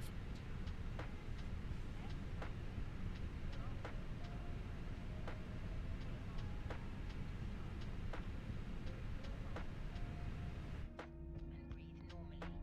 Hold the mask in place with the strap Flaps 1. on each side to adjust. Put on your own mask before helping Does others. anyone have issues with GSX when doing a turnaround that the cargo doors get bugged and won't open? Remove from the over your head. Pass the tapes around your waist and click together. I mean, I have a myriad of issues with GSX, to be honest, so probably at some point I've experienced that, but I can't recall it. Left is clear. Right is clear. If it fails to inflate, I love this guy. topping up, blow into this tube.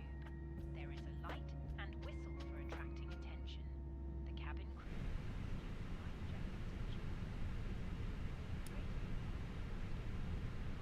crew. Alright, that's a good engine start.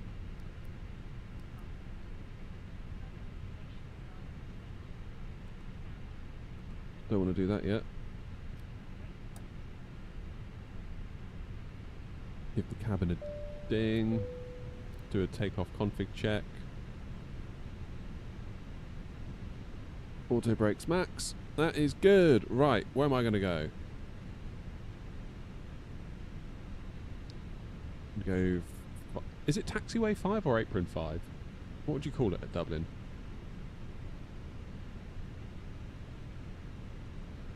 Dublin traffic air not 232, stand 402, taxiing now to holding point Sierra 7 for runway 10 right via taxiway 5 Alpha and Sierra. Dublin traffic will hold short of runway 36 before crossing. Dublin traffic, Air 056 Tango, following company traffic in front. Grumpy just capitalising on all my work on that call. Yeah, doing what he's doing.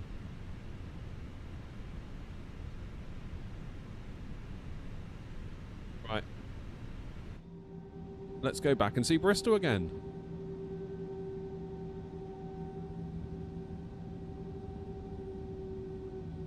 Oh, the Phoenix sounds good. Love it. Love it, love it, love it, love it, love it.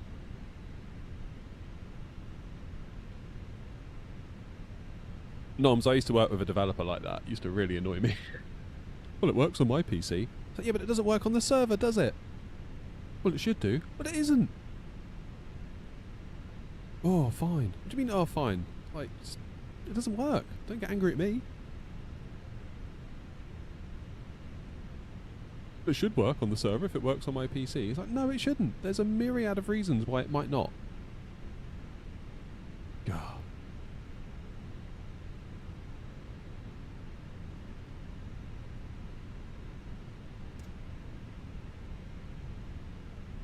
That's all the devs in my current and previous software company.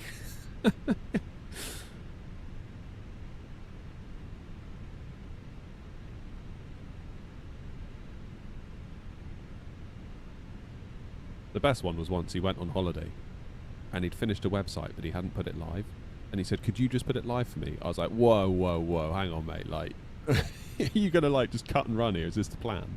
So no, it's all done. I was like, I don't believe you. There will be some things. Like, no, guaranteed it'll be fine. You just need to go on the server, like pull in all the files from the repo and then type make, and it'll run a little build script. I was like, there's no way this is gonna work. And it didn't. Who knew?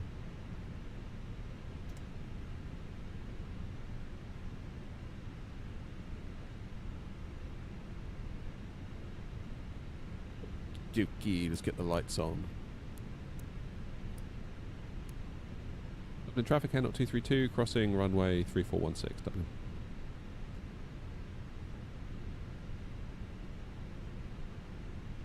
Get FS realistic for more cool sounds, like the lavatory flushing. What have iFly done to us with that toilet flush? It feels like any new study level airline where it's like, yeah, good, but do the toilets flush? Well, that matters. Not really. Dublin traffic, Air 056 Tango crossing runway 34.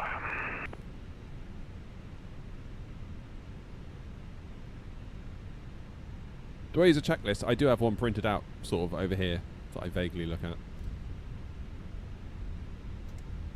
Dublin traffic, snapshot 01 Charlie has vacated, runway 10 left, Dublin traffic.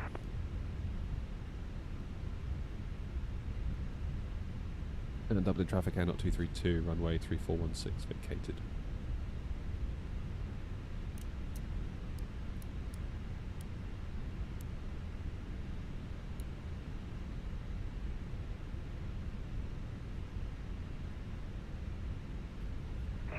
Dublin traffic, Air 056. Don't need to, Tango, noms. 34 vacated. It's all up here, mate.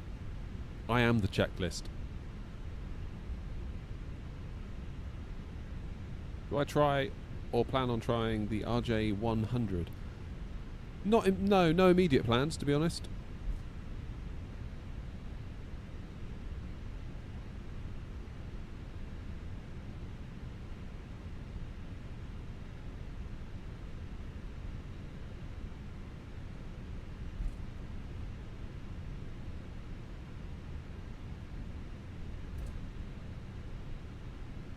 It's weird, Joanna, isn't it? Like, I don't know about you. Like, I don't know if you're still doing any dev work now, but I don't really miss it. And I thought I really would. Oh, hello, who's that? Ooh, tower's on. 1186. Dublin traffic, ECB2, pushback, facing west. Dublin traffic, be advised, tower's now online.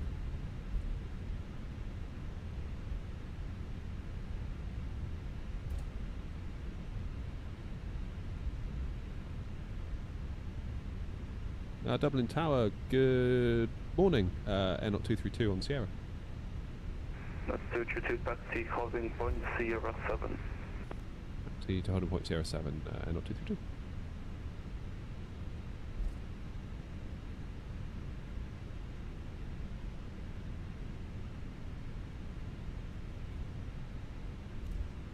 But are the news at Bristol interactive? Good morning, just. Air 056 Tango on Sierra.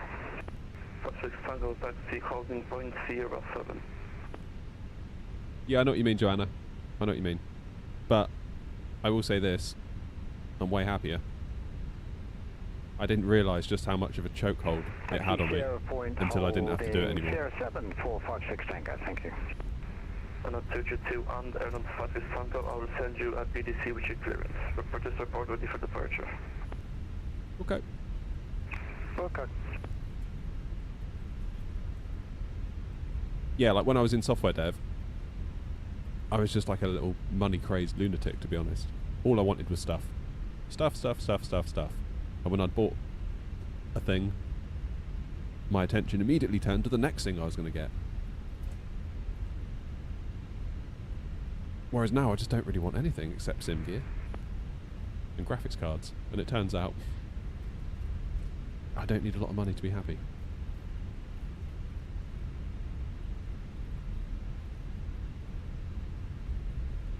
Oh, I was dreadful, noms. Like, honestly, I was so bad for it.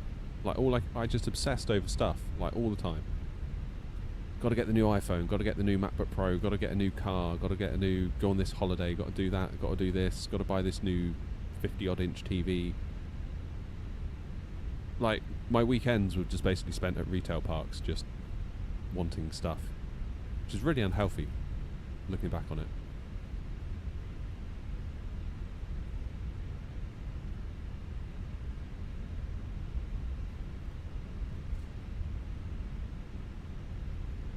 Can I recommend a good free scenery for Frankfurt? I think the sim comes with one, doesn't it?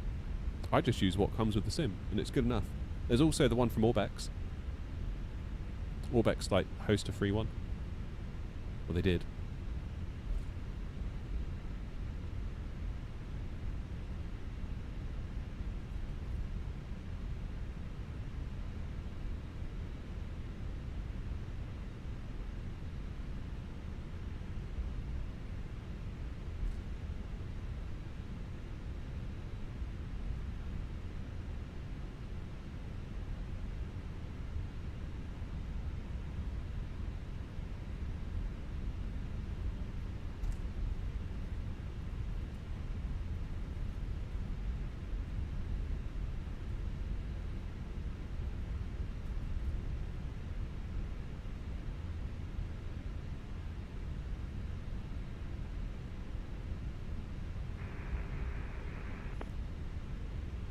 Okay, stop climb flight level 90, squawk 6252. 6252.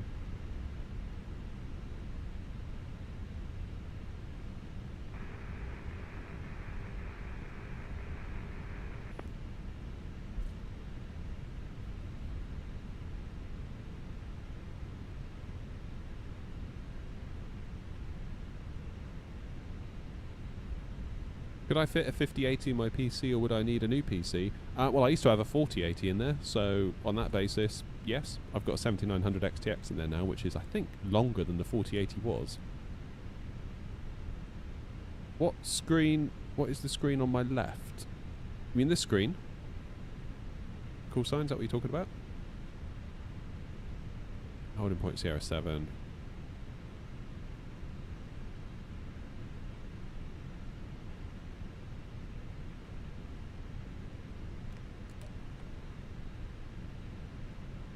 Yeah, it's a touchscreen. It's like just a cheap kind of no-name touchscreen monitor off of Amazon.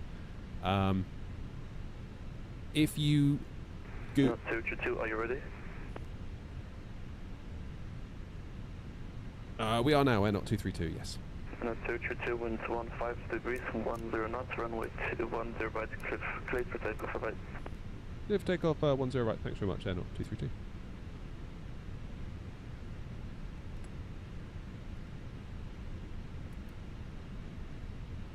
Alright, let's rock and roll. Dublin Tower, ECD2 requesting taxi to runway 10 right. Yes, Sam. 02 taxi, link 2, left Foxtrot, Bravo 2, hold short, runway 16, I will send you your clearance in a PDC. Taxi via link 2, left Foxtrot, Bravo 2, ECD2.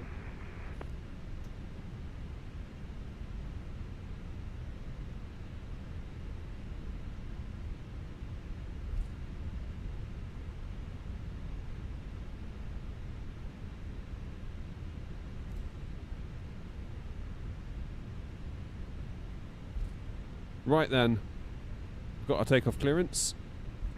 Dublin Tower, Ryanair 462, Papa, ready for Grumpy. push back and start up.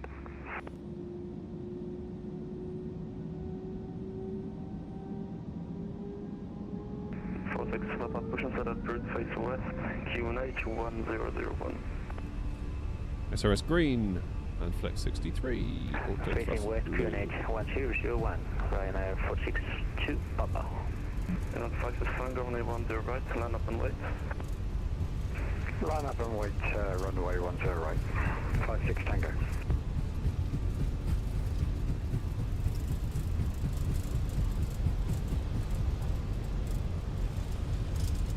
B1, rotate.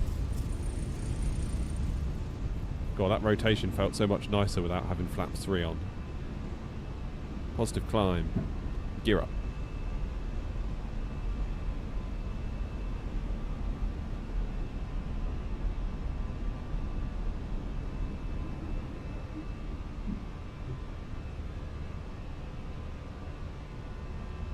Let's disarm the ground spoilers. Gear is up.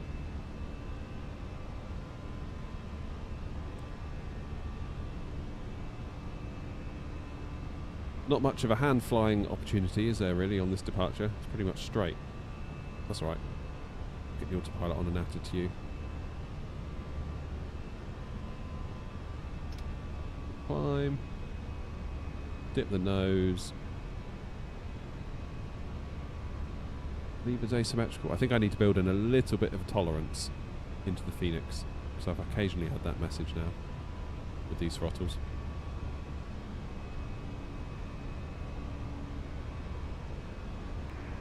Dublin Tower, Air Knot 25 Charlie, gate 407, requesting push and start. Oh, it's Clark. 25 Charlie, push and start up route, face to west. I thought Clark meant he was going to jump on as ATC or something. I didn't realise he was going to fly along. Push and start through facing west, QNH 1002, Air Knot 25 Charlie, thanks. Okay, over to Unicorn.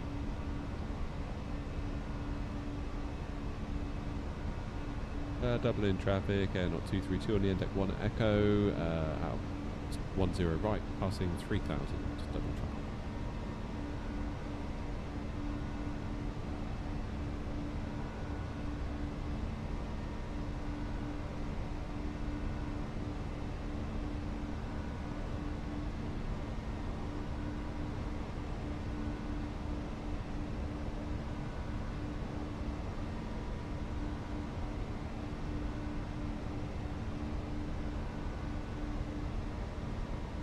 Let's make this turn. And then I fancy we'll let autopilot do it all, shall we?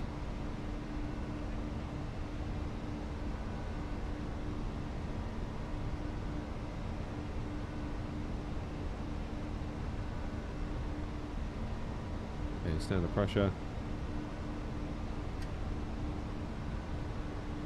That'll do.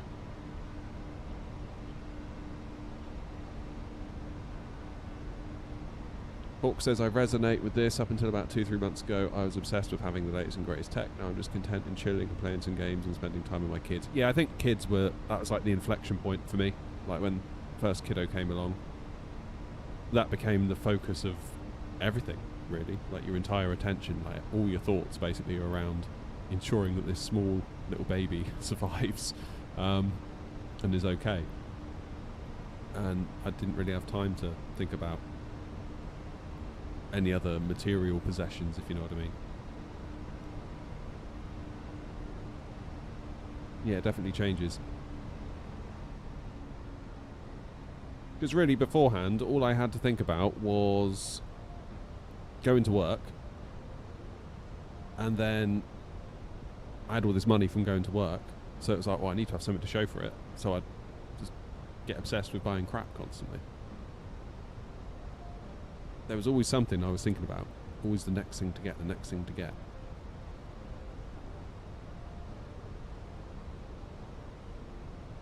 Which, yeah, I look back on it and I feel kind of ashamed, actually, that I was like that. Not good. Yeah, what I've realised is... Dublin traffic Air Knot 56 Tango, airborne out of 10 right, passing 2,300. I really don't need a lot of money to be happy. I really don't need a lot of money. Like, you know, like the weekends, it was always like, the weekend plan would be get some sort of like food on Friday night, maybe a takeaway, then go out to the pub with all your friends, stay out till goodness knows what time, wake up late on Saturday, go out, find some breakfast somewhere, end up in a pub for lunch. out again on Saturday night, maybe out to dinner with friends, retail places in between. And then you wonder why, fair enough, you're earning money, but you're also spanking through it as well.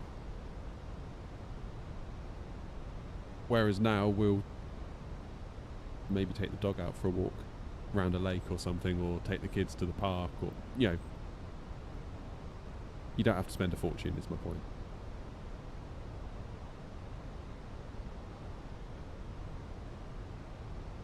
It's funny, there's a creator that I follow, some of you might know him. He tends to split opinion a little bit. Guy called Frame Chasers. He does a lot of like PC optimization stuff, and he just released a course on showing people how to optimize their PCs, and he did really well out of it. I think he made like 6 figures. And he said it's utterly bizarre because like now he's achieved success, in air quotes, like he's made good money, and he's like, nothing's changed. He's like, the only thing that's changed is that when I go to the store to get food, I get my cat the fancier cat food in like the little foil pouches and the nice stuff. He goes, what am I going to do? Like, buy a bigger house? Not bothered. Buy a better car? Not bothered. Get another 5090? It's like, I've got 5 already. Like, what am I going to do? Like, there's nothing I want that can make me happier. So I just buy the cat some nicer food. Which is weird, isn't it? It's really weird. Does the co-pilot in the game do anything? No, it just sits there really.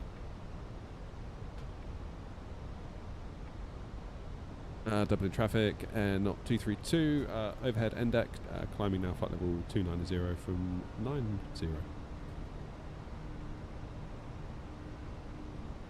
Hawk says, let me ask you this, do you ever think, what the hell did I do with my time before kids? Because it feels like now you have no time and you realise how much spare time you had. Well, yeah, I know exactly what I did. I spent it in restaurants, pubs and bars and retail establishments, pretty much. Just horsing around.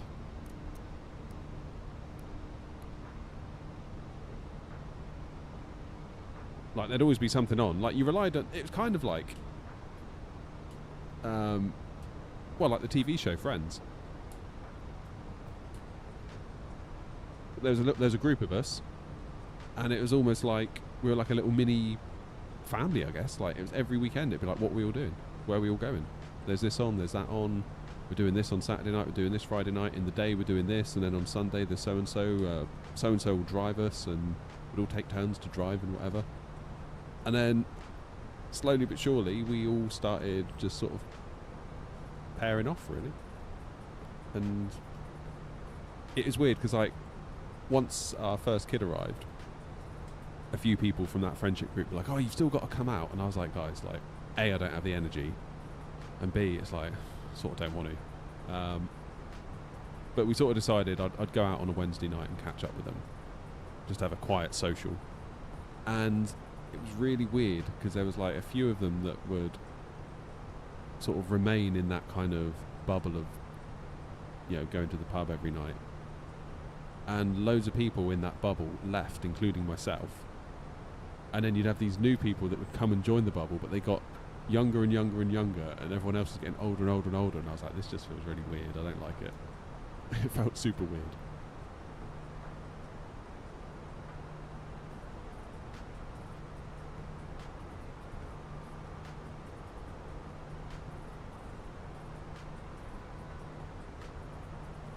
Yeah, Clark, I was surprised to hear you on Unicom. When you said you were going to join, I don't know why, I just assumed it'd be in some sort of ATC capacity. It was great to hear you on Unicom.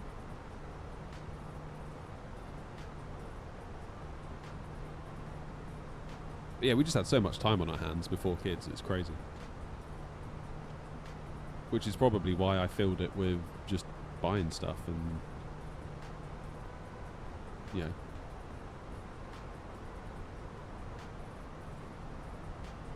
not flown airliners for ages. Yeah, you've been doing GA stuff, haven't you?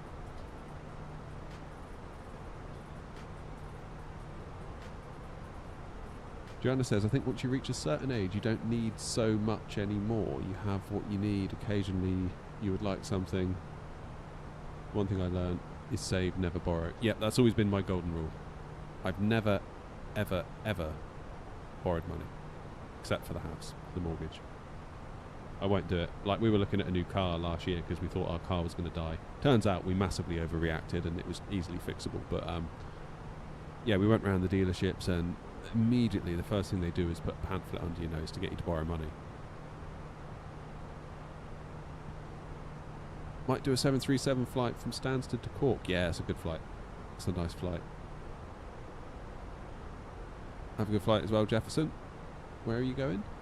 737 to some airport codes I don't recognise in Brazil. Amazing.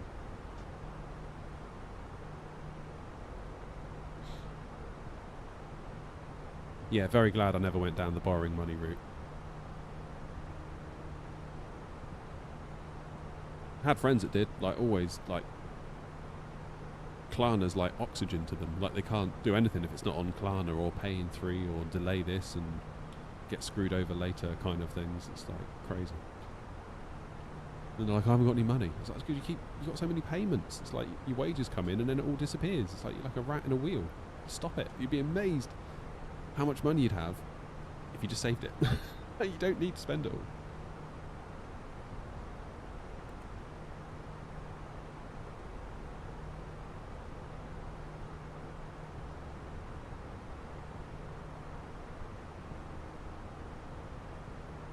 Yeah, I've got a very simple rule, Joanna. If the money in my bank account is less than the item I want to buy, then I can't afford it.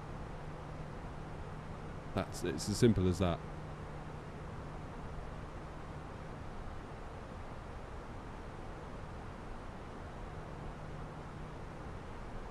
Life begins when you have kids. That is true.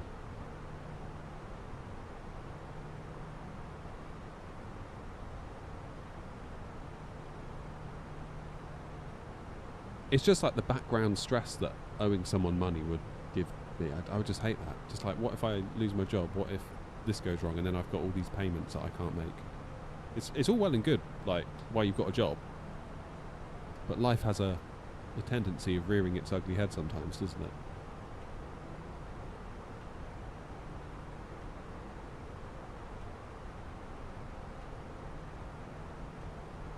Are we cruising? We're climbing. But we will be cruising soon.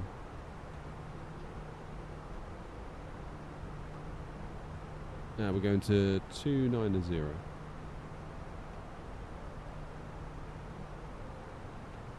Yeah, like for me, I've got this little shed that I'm in, and it is like the centre of my world. Oh, we've got ground still online.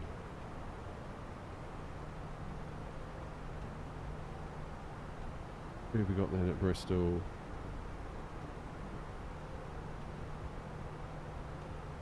People off to Bilbao.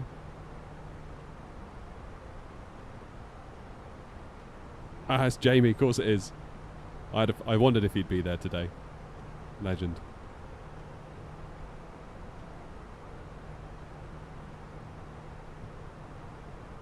How you doing, Brian?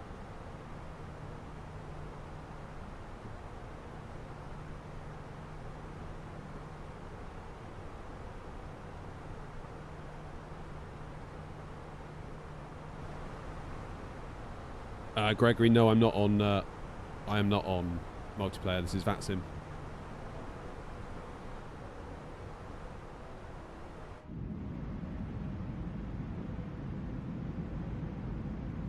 That would be Anglesey down there. Am I right?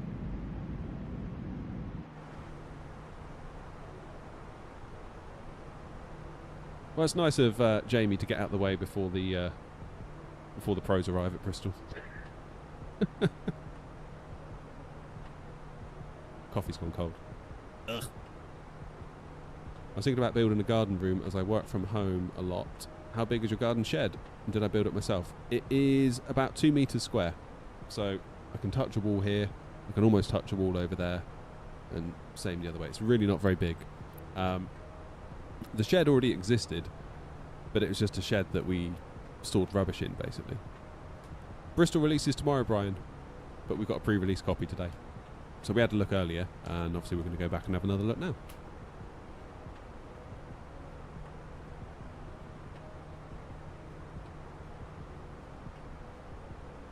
But yeah, the shed is sort of 2 by 2 meters, doesn't have any windows, which is a bit of a problem because it gets super hot in here. But at the same time, I don't really want windows open, A, because of noise while I'm streaming, and B, because of spiders, which I hate with a passion.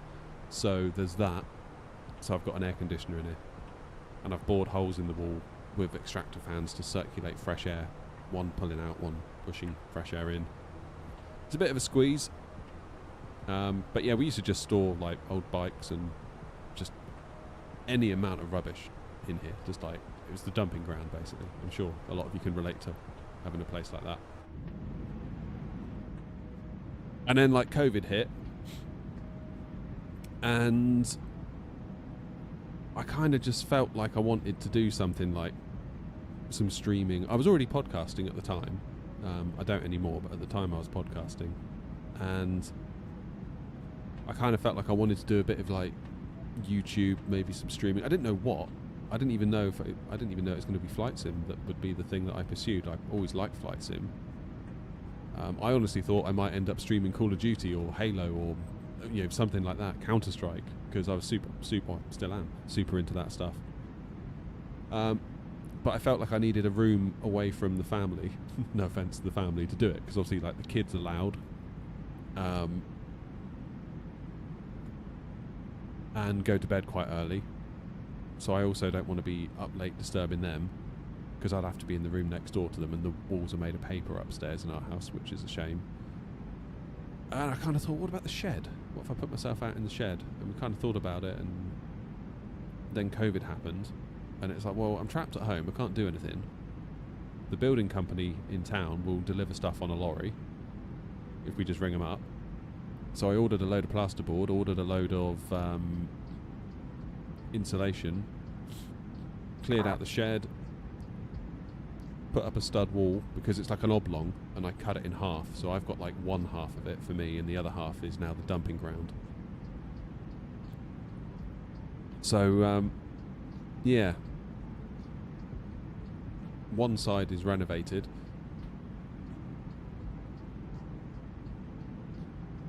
The temptation is to knock through into the other side, because I'm so running out of room in here, it's crazy. Like, where I'm sat is basically all the room there is to move. Over this side, I've got my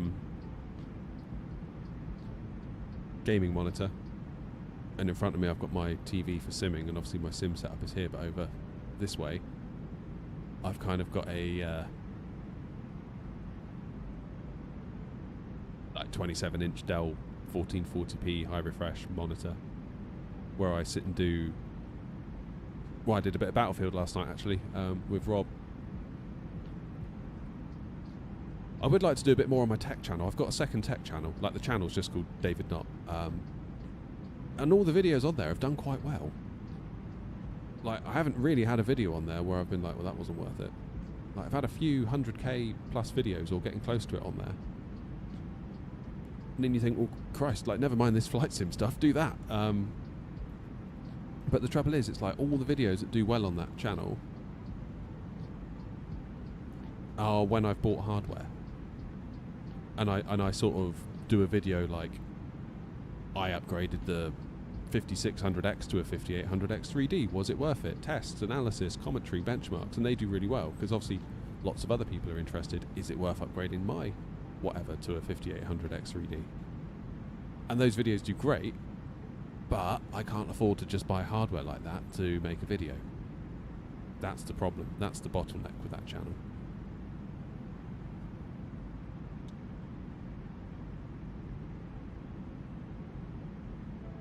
What's the giveaway? The giveaway is a copy of Bristol, Bristol Airport by SoFly. So we're going to get on the ground at Bristol.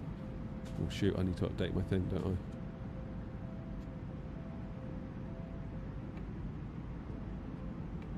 Yeah, once we get to Bristol, we'll land, we'll shut the plane down, and we will do a giveaway. So, one of you lucky folks, YouTube horizontal stream only, so if you're in Twitch, temporarily come over if you want to join. We'll do a little, there'll be like a little question you have to answer in order to be entered into it, and then it will just be a random selection. And I've got a little bot that will hopefully pick a winner for us, and it will come up in chat who's won. which would be nice.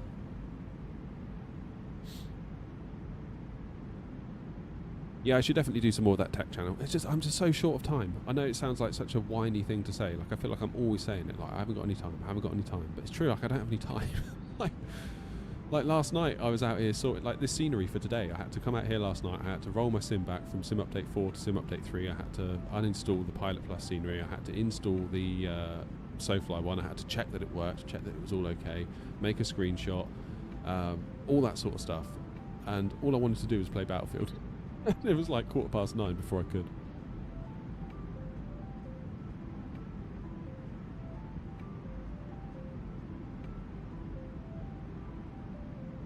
I would bin off the job, but I feel like at the moment, honestly, the channel is not doing as well as it once has.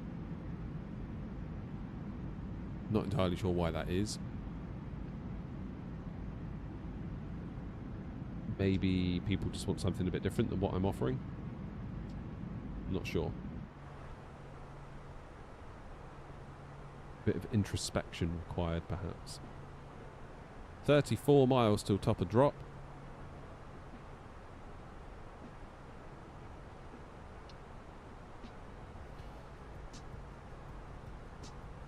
It's a tricky one, Noms, because a lot of my videos are kind of performance-based analysis, like Sim Update 3 versus Sim Update 4, that sort of thing, you know? And those videos tend to do quite well. However, recently they've been starting to drop off a little bit whenever I've done them. They haven't quite done as well as the ones that were beforehand. And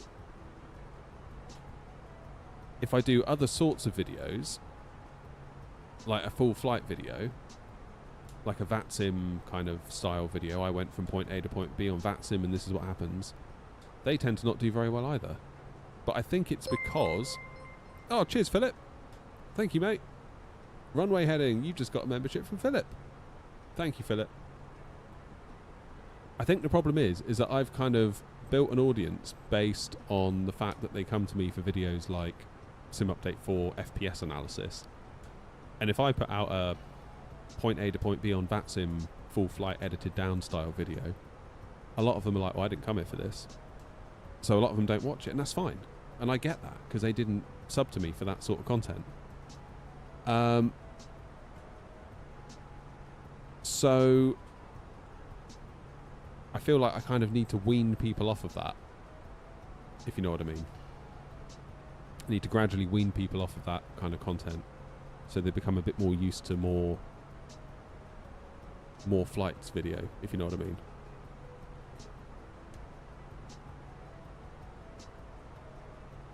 I mean, honestly, if it was left up to me, I would just stream constantly. No videos ever. Just stream.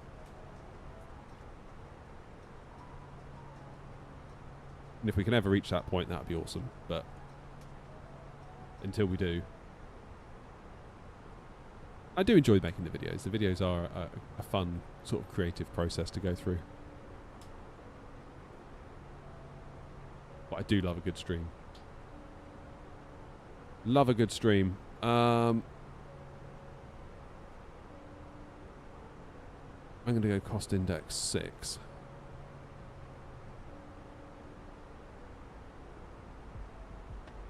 Bristol traffic, N0232, flight level 290, inbound Alhut, descending now for a runway 09, arrival into Bristol traffic.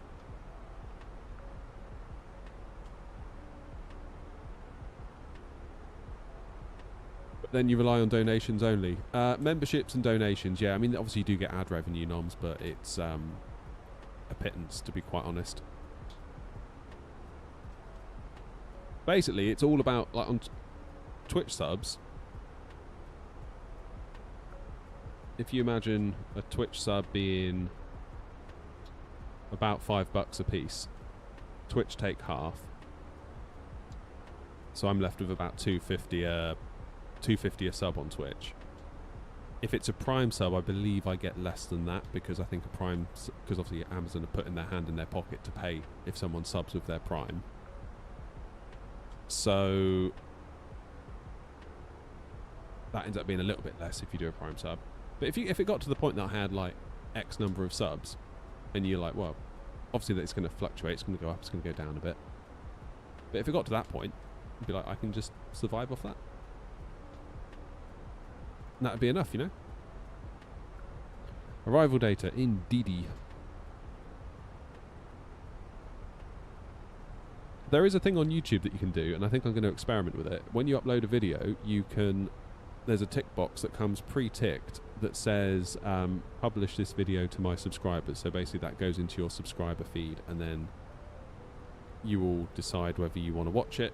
And then based on how many of you watch it, then YouTube will then be like, okay, let's show it to a wider audience.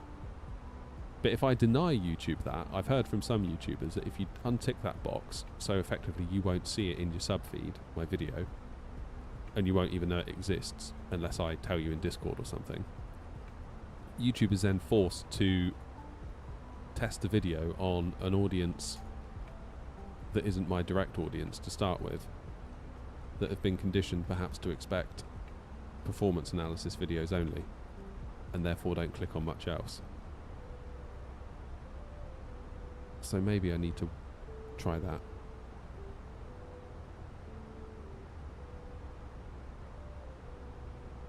Good, that's the arrival data. I'm going to put in, because I'm going to vector myself in, I believe, EGGD09. Like, it does happen with YouTube. You have ebbs and you have flows. You have good days. You have, well, not good days. You have good times. You have bad times. Not like bad, but you have like better times than others.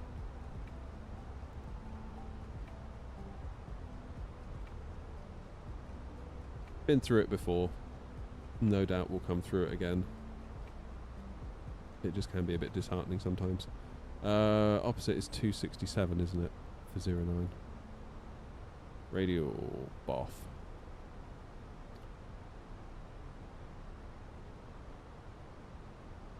I'm going to put in another one. I'm going to go EGGD 15.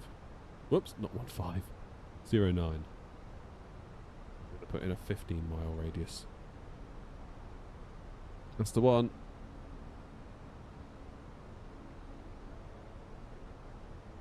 You catching up, Clark? Let's see where Clark is. That's got to be Clark there, right? Yeah, it is.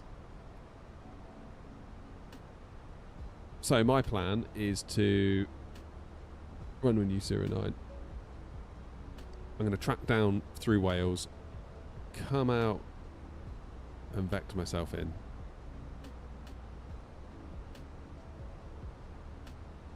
What do I think of Sim Update 4 so far? It's good. I like it. I'm not in it right now though. This is Sim Update 3.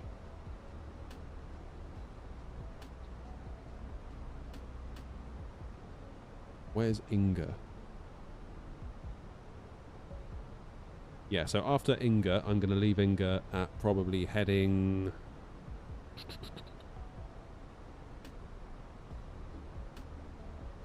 200? Grumpy, I presume you're vectoring too, right?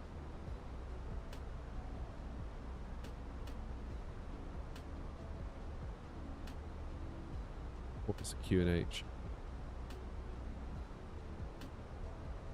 1004.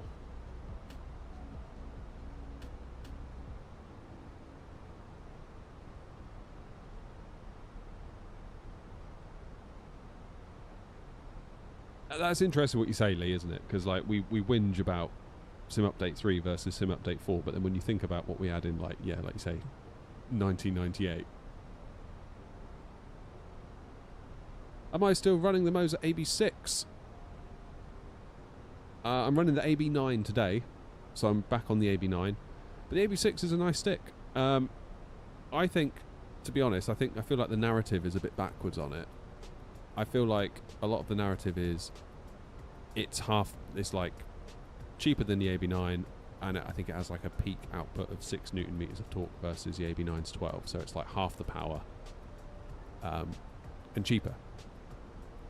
But I don't think that's the real thing. I think the real difference for me is that it's a gear-driven stick versus a belt-driven stick. So the AB9's belt-driven and the AB6 is gear-driven. That's the key differentiator, because they feel different. A gear-driven force feedback system feels inherently very different to a belt-driven one, which is fine, but it does feel different. It feels a bit, you can feel sort of like the notchiness as you move through its range of movements, which is a big difference to what we had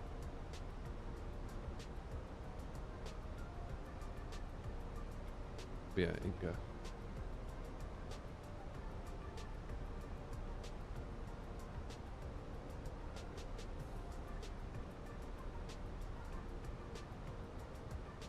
But it's a good stick. It is good, it just feels different. Like, the force feedback's great. The return to center is amazing because it's all controlled by the force feedback motors, and you can configure it for different aircraft type. It's a very strong stick. It's a good stick, it's good value. I wish they paired it with the MA3X side stick. Is it as good as the AB9? No.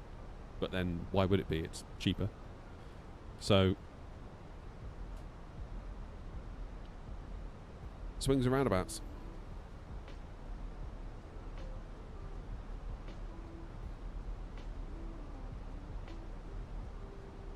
It's a difficult one because, like, I wouldn't swap my AB9 for it. But if I didn't already own the AB9, I'd be really pleased with the AB6.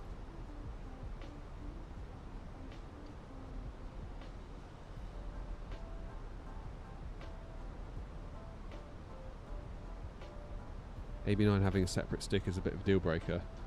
Yeah, I mean, if you're happy with the stick that comes with the AB6, the right-handed military style stick, then that'd be a good choice.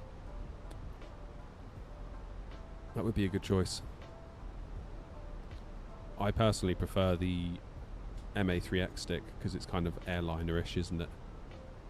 Albeit it's a right-handed version of that. And I keep saying to Moser, like, please make a left-handed version. That'd be so good.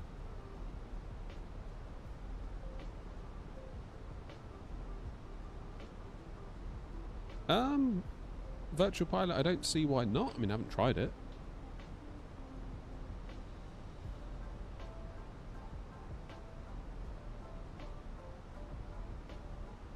What rudder pedals have I got? Just Logitech's. I'm looking to change them in due course.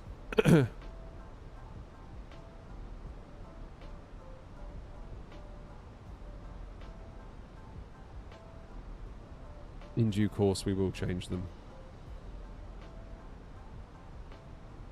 Joseph says, that sold me on the AB9 over the 6. Had a gear and a belt racing gear. Massively preferred the belt. So I can blame you. Yep. Go right ahead and blame me.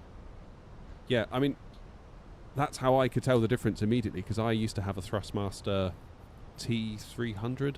Is that what they call it? T300 RS? And that was a belt-driven wheel. And it was lovely. Really, really nice.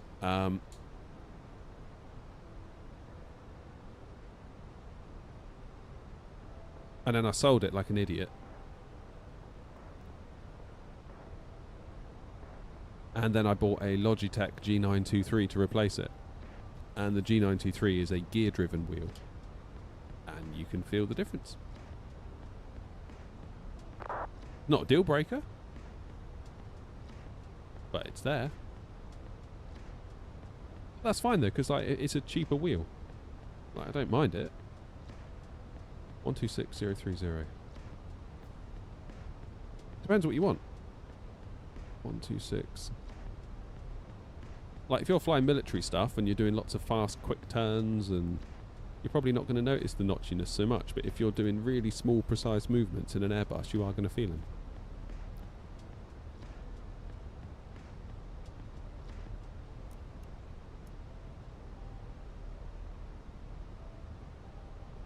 It's all a trade-off.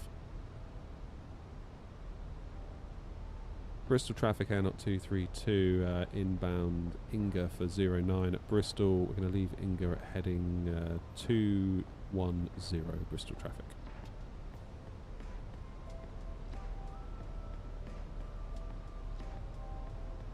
Can mount other side sticks from different manufacturers on the Moser base. Is that something you've done? Yeah, so I'm using an FS Project stick on it right now.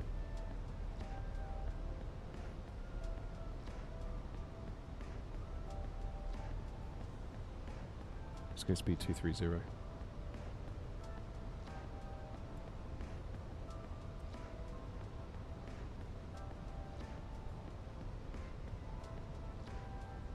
Is there any dead zone around the centre, and does it return to centre well? Yeah.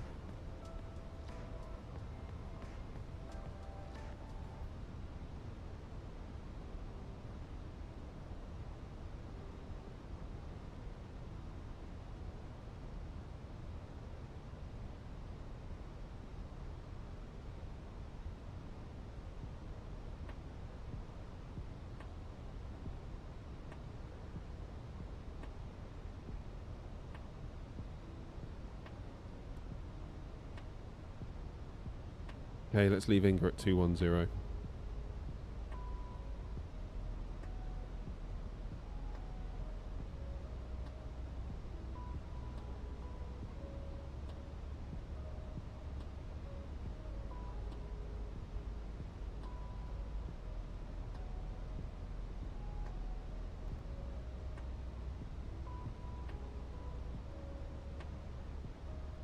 Get the landing system on.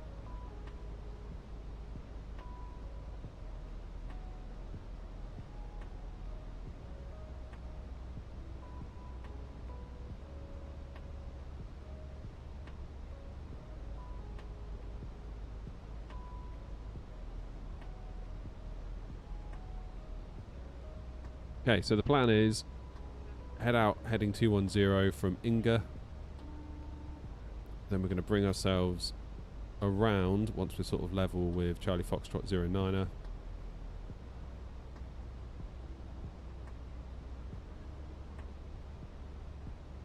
Descend for 3,000.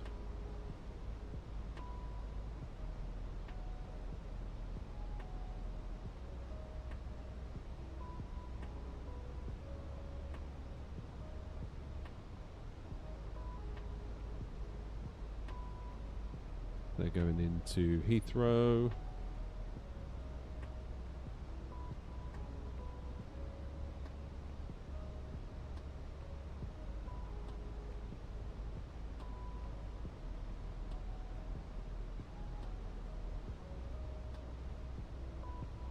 Bristol QNH was, what was it? 1004, right?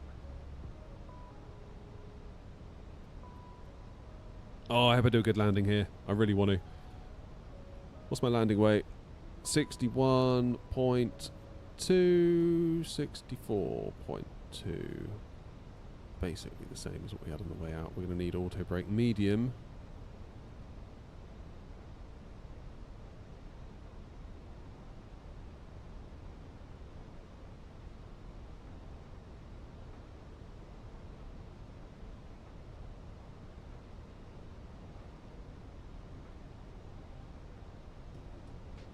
Jolly good.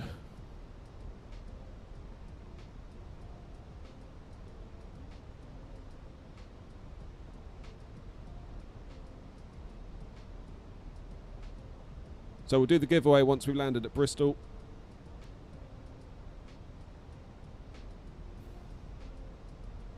We'll start the giveaway once we get to the gate. I'll let the plane start deboarding for a few minutes, give you all a chance to enter, and then we will start the show.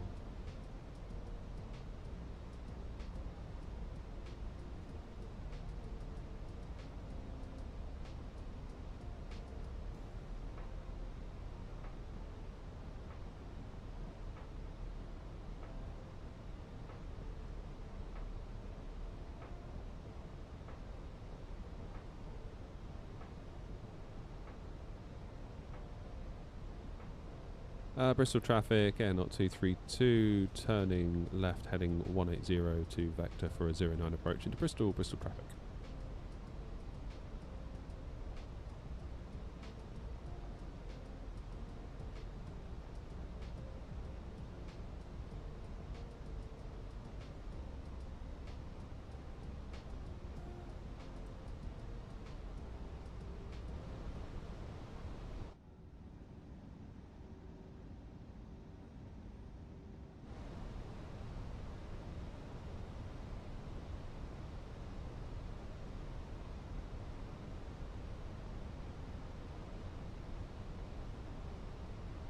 So we'll head out over the 7, then we'll make our turn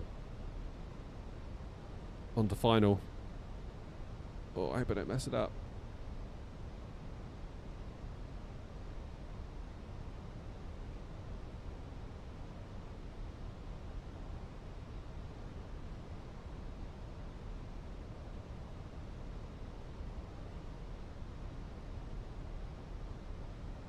Okay, let's set auto brake medium. What's the plan for go around at Bristol? Climb straight ahead 3000 then as directed. Is ground still on? Bet they've gone offline. No, they're still on.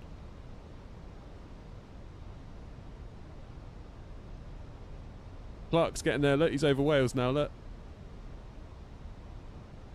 Clark's cracking on.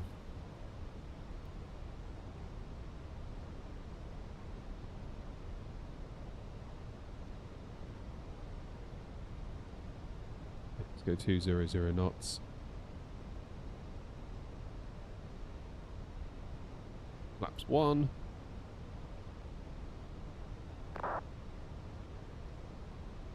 How was that squawk, by the way? Was that too loud? Because I put a limiter on the channel. So we're watching for ILS alignment and PAPI matching. Yeah.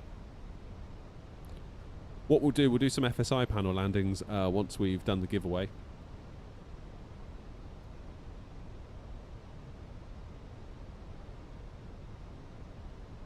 Bristol traffic air not 232, turning left heading 130 to intercept the ILS 409. Bristol. Bristol traffic air not 56 Tango will vector in behind company traffic for separation. Good old Grumpy. You can set your watch to Grumpy. He'll never cut you up.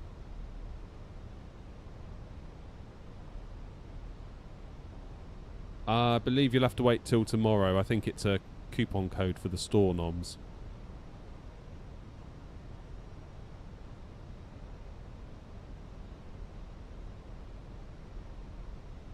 Just land on the hump. Oh no. Are the Pappies and Glideslope aligned in the sim as they aren't aligned in real life? Are they not aligned in real life at Bristol?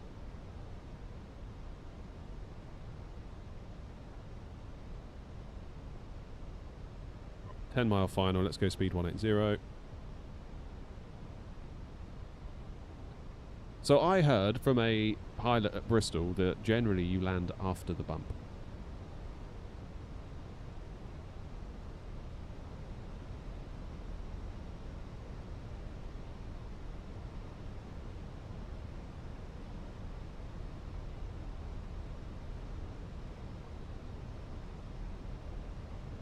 Wow, we got a crosswind as well, look. 14 knots, hitting the right side of the plane, and there's the runway. Bristol traffic air not 232 on an 8-mile final, established on the ILS, will maintain 160 until 60 me.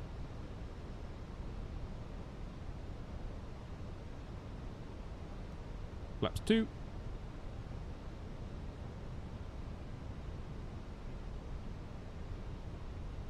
Let's arm the spoilers.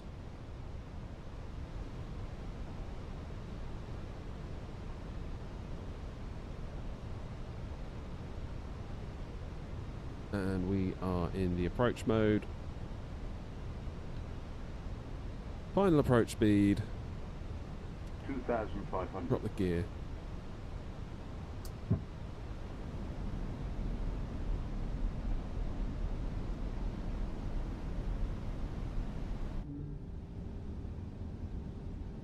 Oh, come on. Let's not let SoFly down. They've been very cool giving me this copy of the scenery. I don't want to bin it.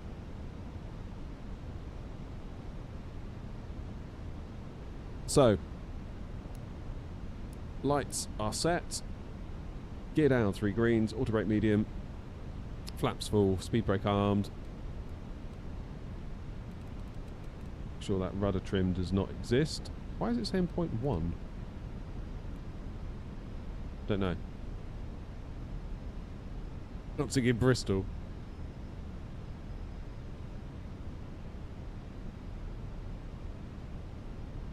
Cheers, Darren. God, this is a bit of a crab, isn't it? Bristol traffic, air not 232, 3 miles 409. Bristol traffic. Come on.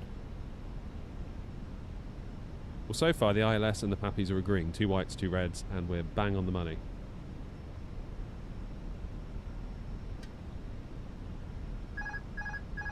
My plane.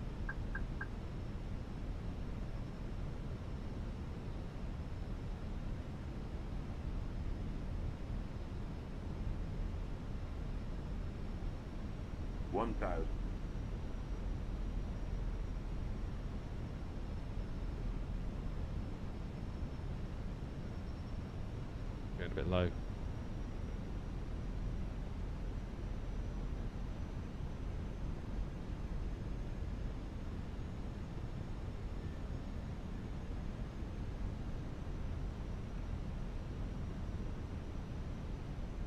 Wind's changing on us a bit. I just felt that.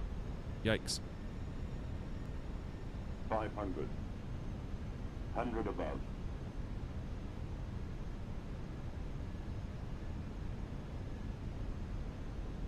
Bristol traffic, 056 Tango ILS, runway 09, 6.5 miles to run. Something like this. 100. Going around. Bristol traffic, 232 going around.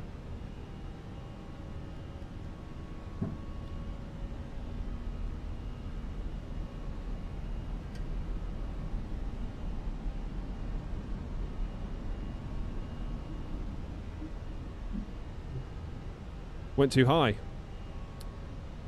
Mess that up. Traffic EV 48 Charlie Tango holding short at Golf X-ray 409er, departing straight out to the east. Levers climb. Bristol traffic, 056 Tango short final 09, 4 miles.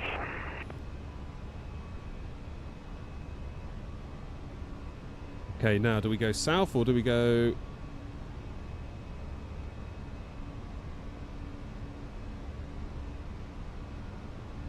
then as directed? Bristol traffic, 232, 3,000 feet, turning right, heading 180.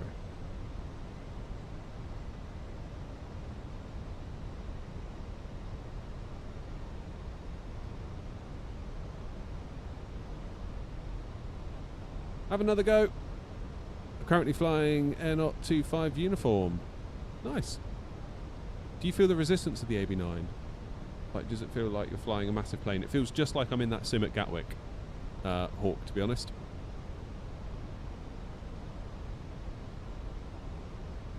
Just switched over from TikTok. Happy misalignment is around 100 to 400 RA. With what? At Bristol in real life?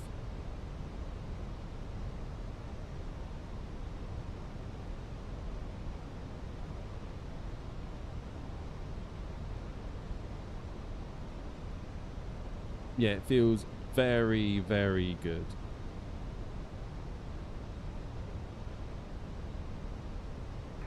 Bristol traffic, Shamrock 16 Kilo, holding behind the EasyJet, holding at Golf X-ray.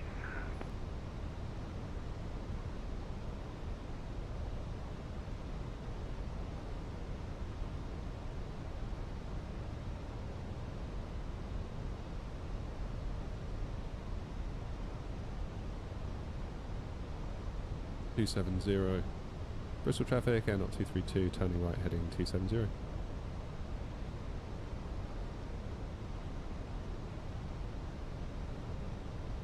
Let easy go in.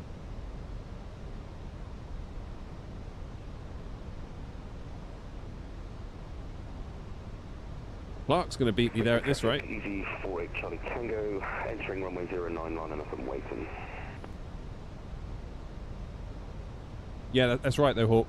A lot of people think that the real plane has force feedback. It does not. So this is all done by springs and dampers.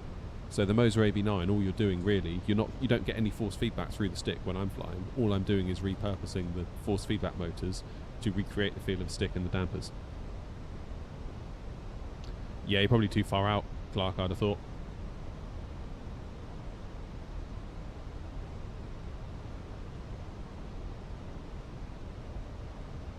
Yeah, a little bit high. Bristol traffic, Air 056 Tango 09 vacated. Have a good flight. Well, you made it. Thanks very much. You two from Shamrock 1 Tequila. Stop bragging on Unicorn Grumpy that you made it and you didn't go around and I had to.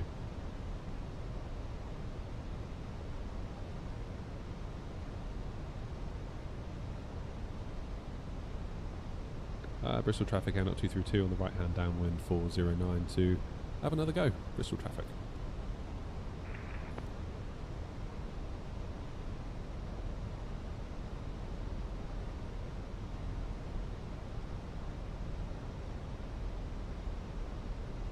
Bristol in real life, you want to split the glide and the pappies, or fly the glide, which will make you about 3 whites. Really? Why is it like that? Surely the thing to do would be to just have it correct, right? Or am I missing the point? Pacifist, you'll get there, mate. You'll get there.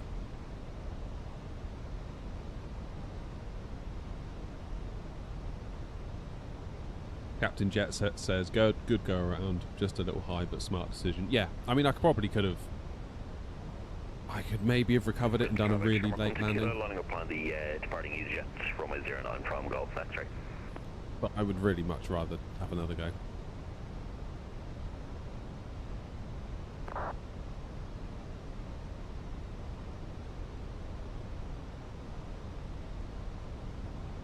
Tell Bristol we've been telling them for years. Really? Bristol traffic, easy 48 Charlie Tango, climbing 1500 feet for 6,000, runway 09 vacated. So we want 3 whites then, at about 400 feet.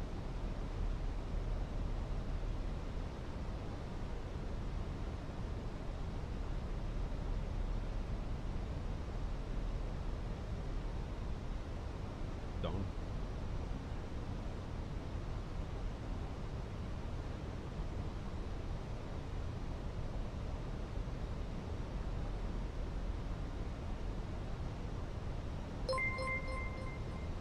Okay, Shamrocks off. Cheers, Robin.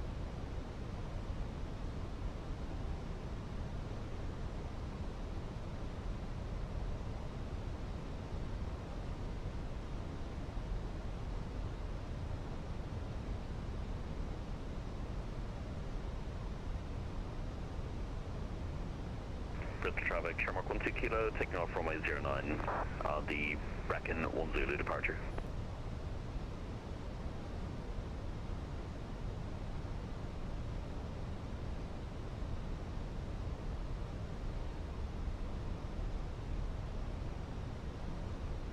Bristol traffic air 232, turning right, 360 degrees.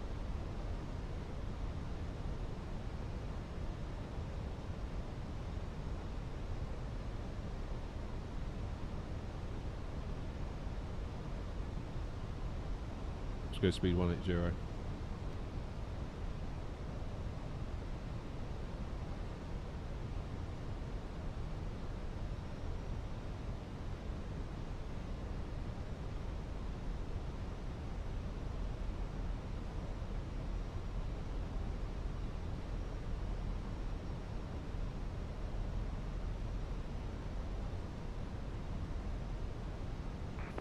Sharp 1 Kilo, airborne passing 2000, Bracken 1 Zulu departure.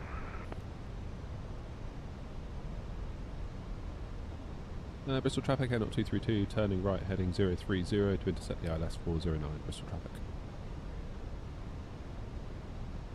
So why is the glide so weird at Bristol then?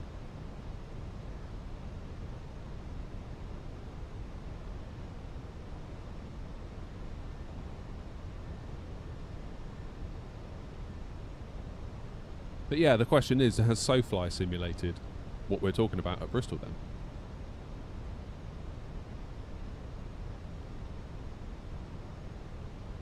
I don't know.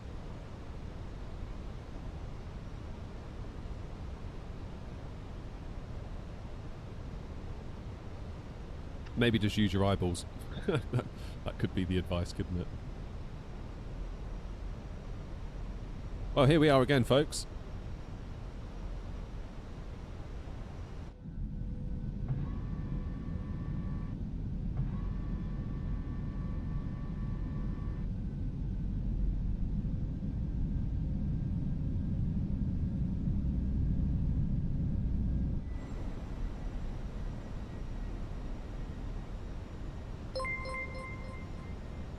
Cheers, Adam.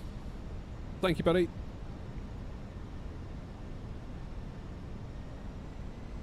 Right, what I'm going to do, I'm going to hand fly it from, oh god, from further out. I need to activate approach mode. That's better. I hadn't activated approach mode and press manage speed. It's like, oh no.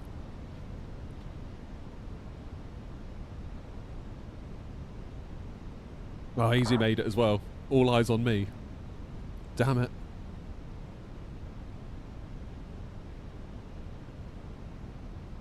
Bristol traffic, Air 232, back again on a 6-mile final for 09, Bristol. Alright. Lights are on, wheels are down, auto brake medium, flaps are full, speed brakes are armed.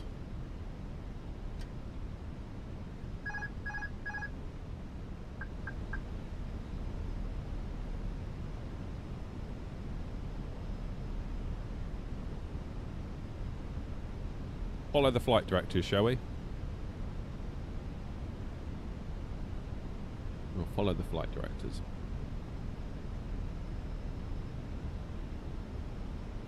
I feel like in my camera I'm looking very orange.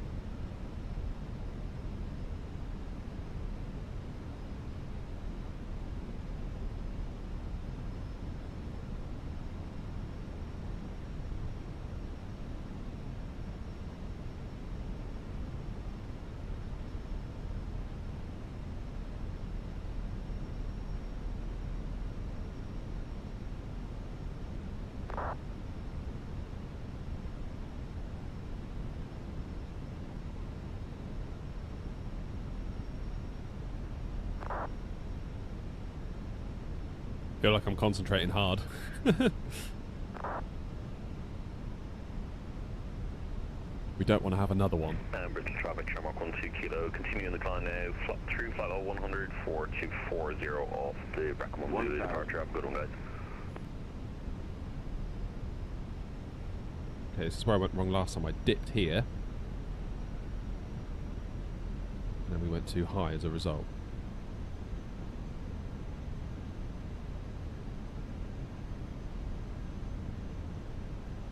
Don't go dipping even more.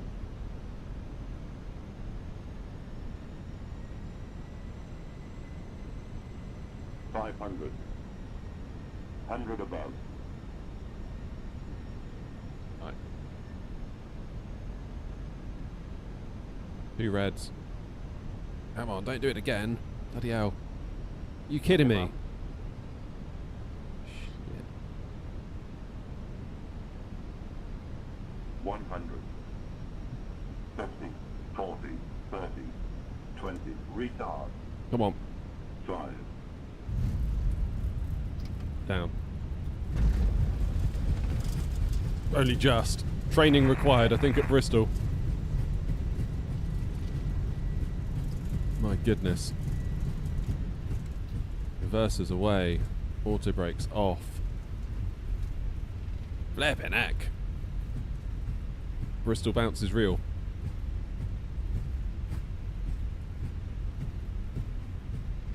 Right, let's hop off here. Oh. Why do I keep going high at that point? That's definitely a me thing. That's definitely a me thing. Thank God for FSI panel. Damn. Right. Let's go for... Oh, GSX, don't you start now. Main apron. Let's go for stand. What stands free? 3. Bristol traffic, Air 232. We made it, albeit just heading now to stand 3. Bristol traffic. I guess it's a bit lumpy. Is it actually this lumpy in real life? God, yeah, ground is online, aren't they? Overcast at 2,300 feet. Temperature +15. Dew point +13. QNH 121,930. Ground is open. Departing X. Ground good. Afternoon, air not 232. Vacated 09. Not 232, taxi to stand 3 via Zulu. That's 3 via Zulu. Air not 232, thanks. Thank you for the reminder of ground being online. Nearly forgot that.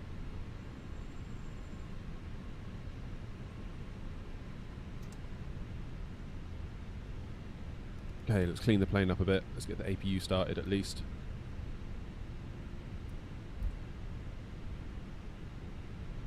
Right, we need some practice coming into Bristol, quite clearly.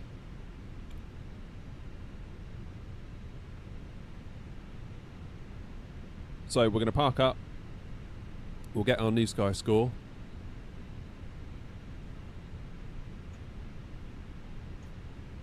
And then we'll do a giveaway, okay? But the giveaway is only in YouTube Horizontal.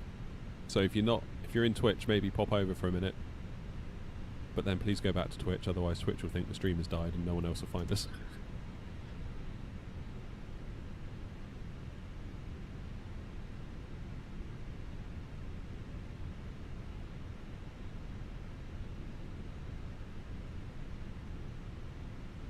Right, come on then. Let's see if we can at least park properly.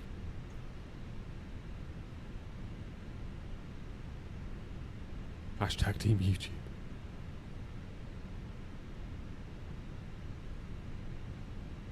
Coming, I'm coming.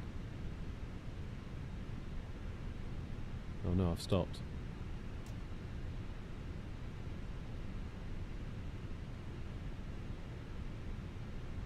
Come on.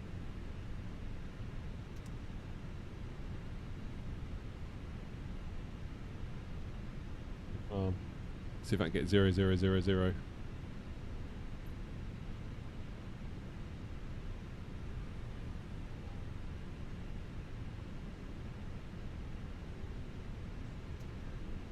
Come on.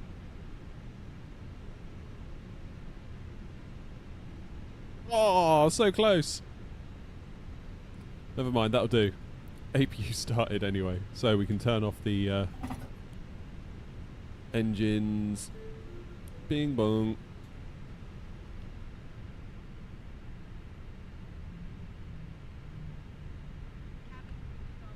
Right, what did New Sky award us for that horror show of a landing?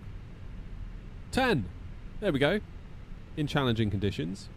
We're right in the middle of the accepted range, about a metre. That's okay. Maybe it wasn't too bad. Maybe it just felt worse than it was. Yeah, I have left my lights on. Never mind. My bad. My bad. Right then, gang. I'm going to go into my laptop and start the giveaway.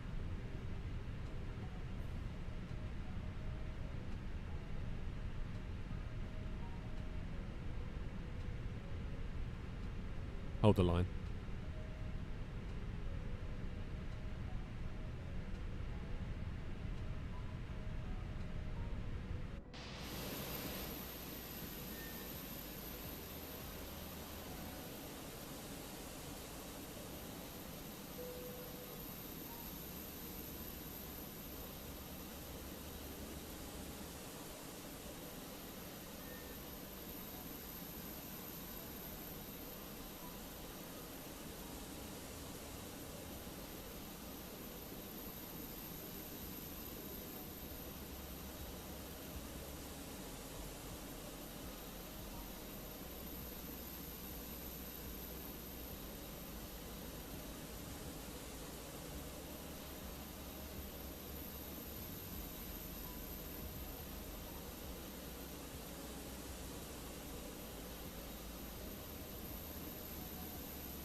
Right then. Question is in the chat. I've pinned it to the top. It's very, very simple. I mean, it's on the screen. So get your answers in. While you're getting your answers in, we're going to go and have a quick look around.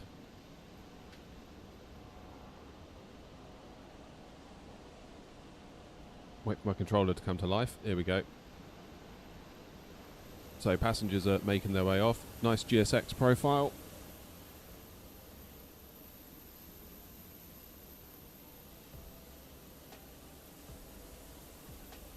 Darren, you need to be in the YouTube horizontal chat. So hop over to YouTube, because you're on Twitch. You won't be entered into the draw on Twitch. Giveaway is YouTube only. Not because I've got any hate towards Twitch. It's the only way I could figure out how to do it, so don't hate me.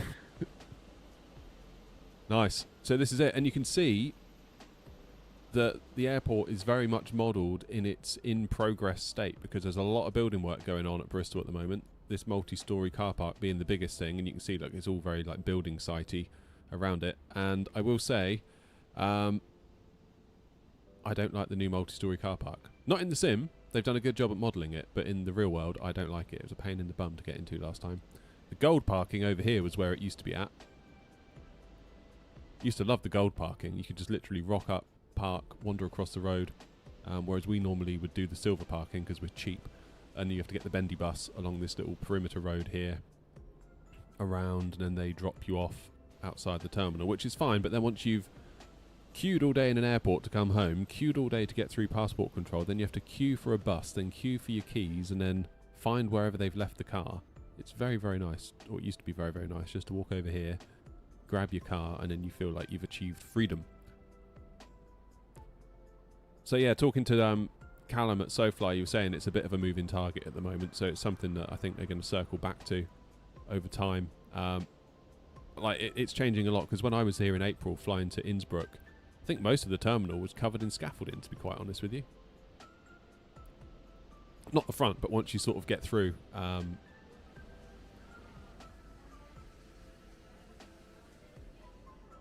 Here it is. Here it is. It's my Bristol accent. Where are you all going? You waiting for the bus or something?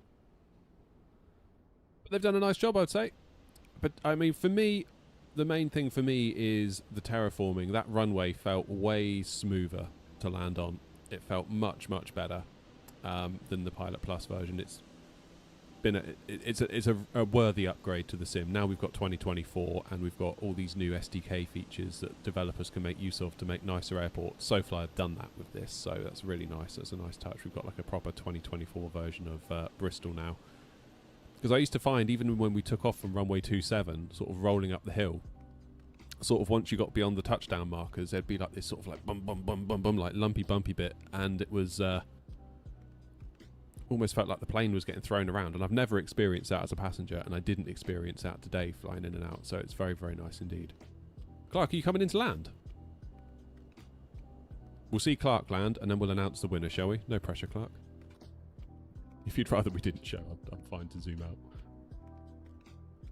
Oh yeah, Clark's turning on final. Also worth mentioning, where is it? The SoFly airport configurator. So I've got Hanover in here from when we did Hanover with SoFly a few months ago, and we've got Bristol now. You can toggle the interiors on and off. You can toggle GSE. I'm still not sure what GSE is, and you can toggle the sounds, and you can change the density of the people either to half or to off, and same with the vehicles. And you can download the GSX profile right within here. So if you do get it, if you do win the prize, make sure you get the airport configurator, because it's going to make your life a hell of a lot easier. Have they announced a price? Yes, they have. Let me find it. UK pricing $13.99, $18.99 in dollars, $15.99 in euros, and AU dollars. That's Australian dollars, isn't it? $29.95, and it will be available tomorrow on InnyBuilds and the SoFly store, and it will be coming to other places on the 17th thereafter, I believe. I do believe. GSE is ground service equipment. Thank you, Brian. Good job. Somebody knows what they're talking about. Jolly good. Yeah, we're going to need a bit of practice, so we're going to do some FSI panel landings in a few moments once we do the do the giveaway. It is nice how I've got a soft spot for Bristol. I think I always will have, to be honest. I don't live in Bristol, but it's kind of like the nearest, most convenient one to really get anywhere. We've done Birmingham once. Birmingham was alright. I thought Birmingham was quite nice, actually, for like a big kind of city airport. I thought it was quite civilised, to be quite honest with you. It wasn't like a Heathrow or a Gatwick. It felt quite nice. So what's down here? This is where like all the shops are, isn't it? Yeah. Smith's is closed. Devastated. Always get a little meal deal in there before I head off. Isn't this where the restaurants are? Yeah, I think there's more. Like sort of through here, there's like a Burger King or something in real life. Do I want to deboard crew? No, we do not. Tower. I haven't actually seen the tower yet, have we? Should we watch Clark land from the tower? Oh, he's coming as well. Quickly, in the tower.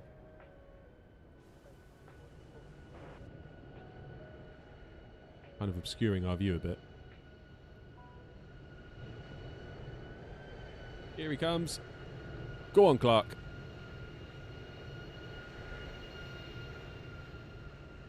But tidier than mine, I won't lie.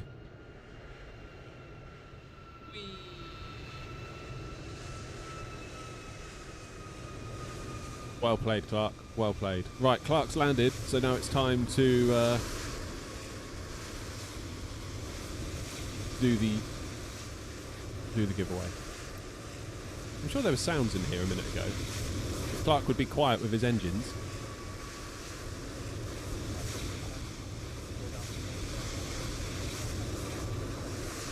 Yeah, listen. That's not VATSIM, that's like tower sounds.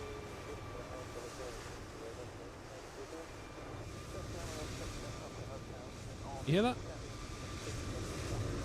Clark's drowning us out. So rude.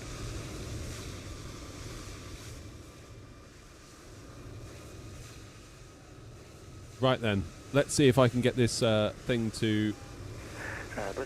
Airside, you need to get in the vertical. Yeah, Airside, you're in the vertical YouTube. You need to be in the horizontal YouTube to enter. Horizontal YouTube chat only, not the vertical. Not the YouTube Shorts version. Hey, Bishop. Right, is everyone entered?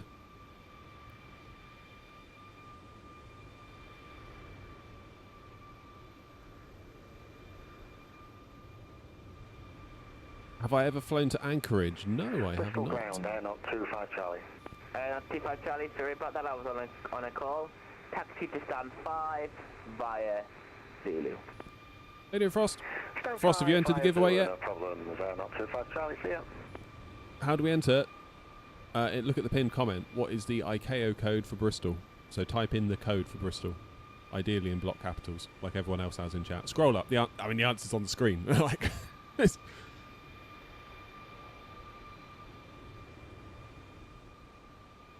Airside, you need to switch streams. You're in the YouTube vertical stream. You need to switch over to the horizontal YouTube stream and then type EGGD. Just told you the answer. In the chat.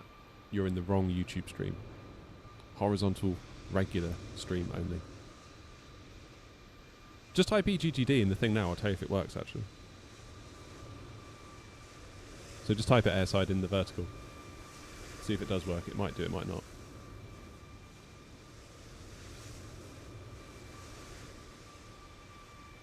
Okay, Airside, that did work. You're in. Turns out you can do it from both streams. Who knew? Right, I'm gonna declare a winner. So you're in horizontal. What? You're coming up in YouTube vertical chat though. Oh, I don't know. Darren, you need to download them from the website. They're part of the liveries. Right, announcing a winner. Drum roll, please.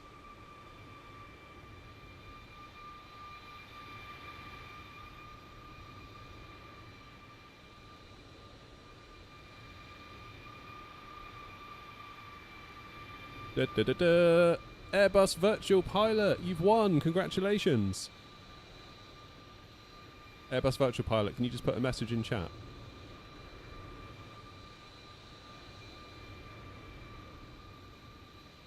Congratulations, Airbus Virtual Pilot, you've won.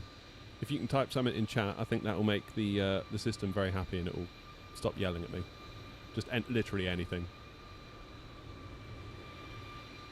Congrats, Airbus Virtual Pilot. You are the proud owner of SoFly's Bristol. Yeah, I never win anything. You do today, mate. Airbus Virtual Pilot, if you can send me an email, airnot@icloud.com, I will check the code. Congratulations, mate. That's brilliant. Well done. And thanks to SoFly for giving us the copy to give away as well. Very good of them, that. Have I got an affiliate link for the scenery? No, I don't have any affiliate links for SoFly. Clark, what plane are you in? Are you in the 737-800?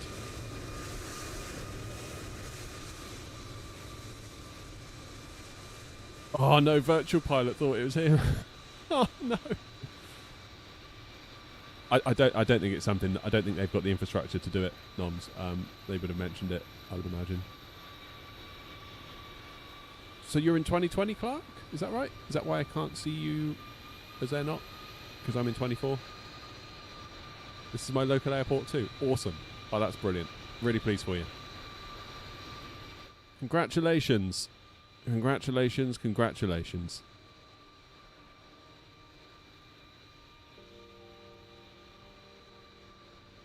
Yeah, shoot me an email. Shoot me an email. I've got a little promo code, like a code that you can plug into their website to basically it makes the price free for you. So shoot us an email and we'll sort that out together. Oh, great. That's nice. Thanks, SoFly. And thanks for doing Bristol. Right, I'm going to disconnect from VATSIM. Ground Air Not 232, we're going to disconnect, but thanks very much indeed. You're welcome. Yay! I'm only seeing 2 planes logged into VATSIM at Bristol. Yes, me and Clark. So I'm going to disconnect. And I'm going to end the flight.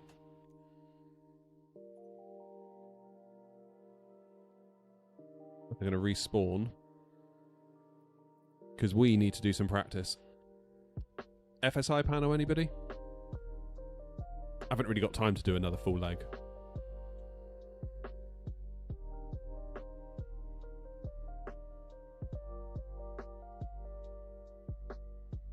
I love FSI panel. If you haven't got FSI panel, just what are you doing with your life? GGD. Right, I'm just going to spawn on the runway. Is FSI panel free? No, it's not, but it's worth every penny. I'm not affiliated with them. Like, I've done some work with them before where they've given me some codes and I've done giveaway streams. I might tap JP up actually and see if he wants to do that again sometime for Christmas or something like that. JP, the developer, is just a absolute top bloke. Really nice guy. Makes a wonderful product. He's been so helpful to me, like with my flying, because when I was doing a stream with it, he came in and gave me loads of tips, and like, who knew an actual pilot knows what they're talking about? Crazy, right?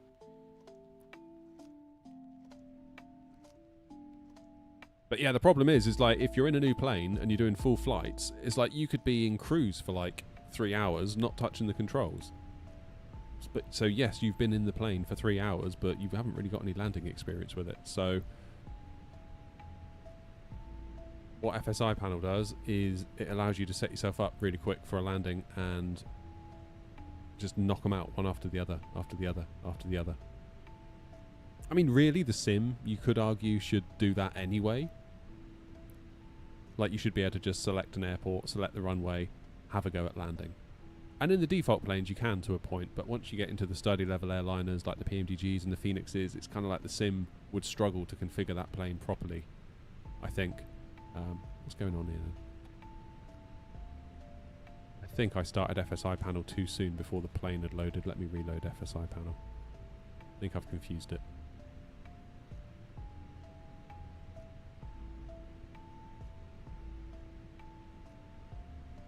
Yeah, Airbus Virtual Pilot. I think you'll have to wait till tomorrow. Here we go. It's detected we're at Bristol. It's detected the Phoenix, and now it's good. So if you select the runway... Oh, so the wind is basically no headwind in either direction, just a crosswind from the side. And obviously the wind is coming from either side. Let's try 09 again, then we'll switch. We'll switch, shall we? Let's do a long final. Oh, we need to go into here, turn this on. Connecting, connected. Oh crap, I've got it in VR mode. Ah! I don't want it in VR mode.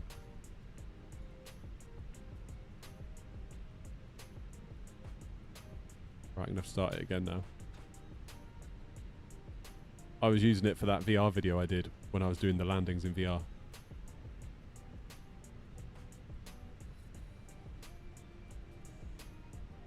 How much does FSI panel cost? That's a good question. I haven't looked in a long time.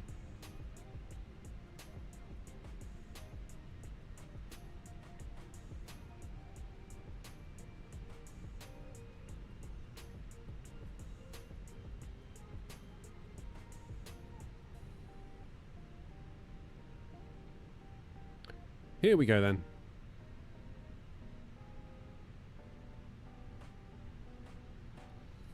So, what FSI panel is doing now is setting up all of our flaps. It's going to set up our altitudes, and in a minute you'll see it's going to start typing in itself into the MCDU.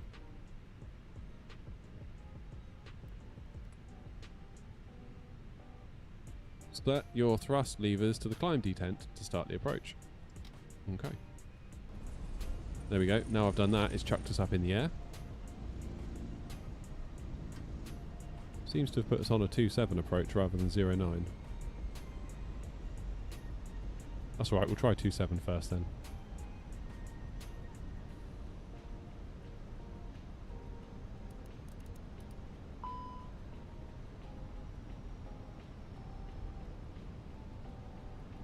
There we go. So look now, look what it's going to do. It should start typing stuff in. How you doing, Jeds?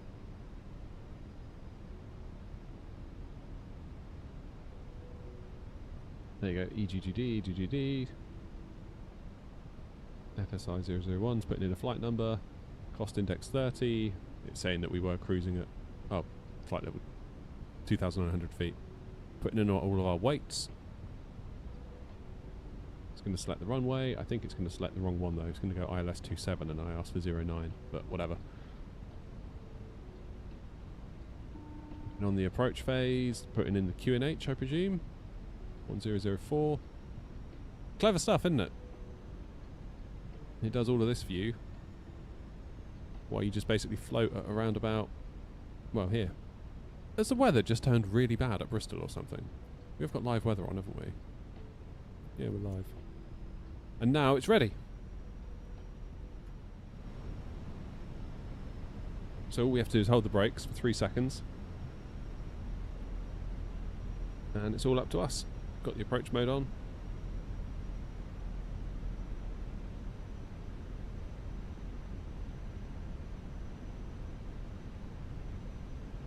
And we are good.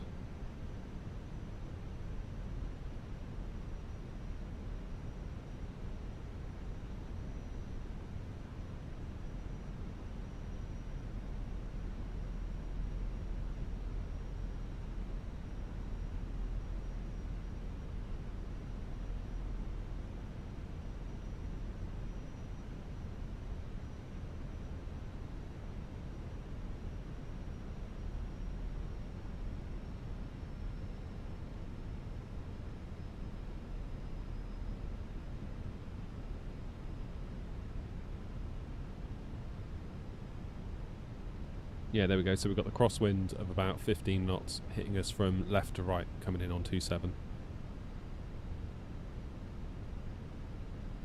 The giveaway's over now, mate. Sorry.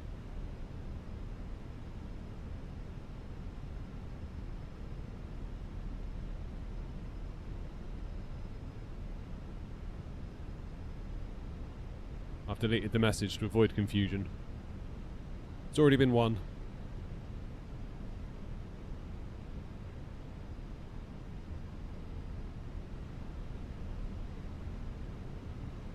Okay, where's that runway? Can't quite see it.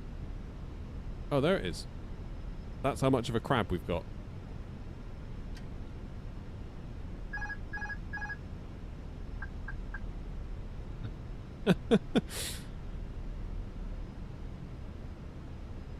Hawk, you sound like you're a bouncer for the channel.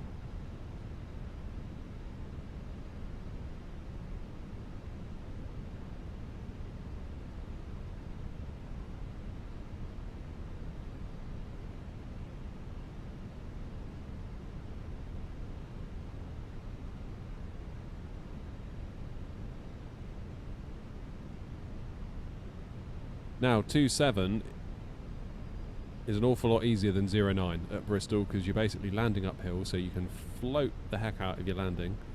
And as long as you don't do it too much, you will, the ground will just come up and hopefully gently kiss the bottom of your wheels and you're down. 0.9 is the problem child at Bristol for sure. 1,000.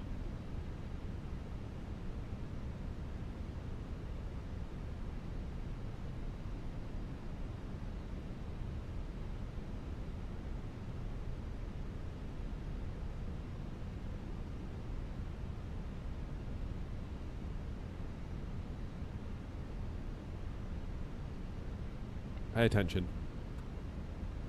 1,000.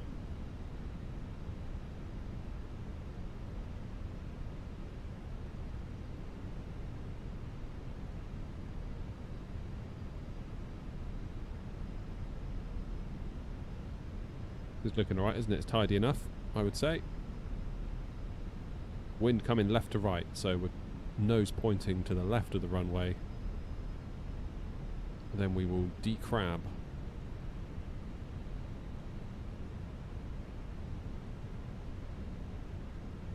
2 reds, 2 whites. We are in business, I do believe.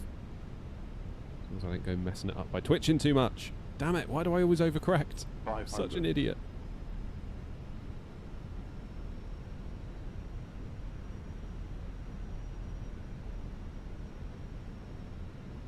Okay, that wind has now turned into a slight tailwind.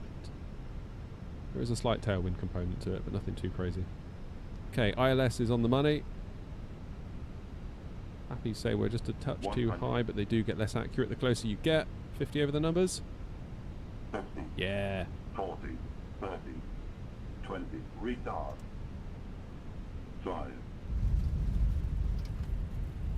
Yeah, runway 27 at Bristol is always nice. Although 300 feet per minute, I thought that felt smoother than that. We're going to need a replay.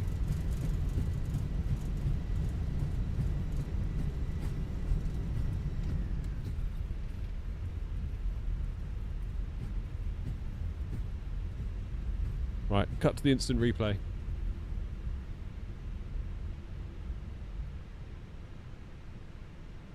Too low, terrain.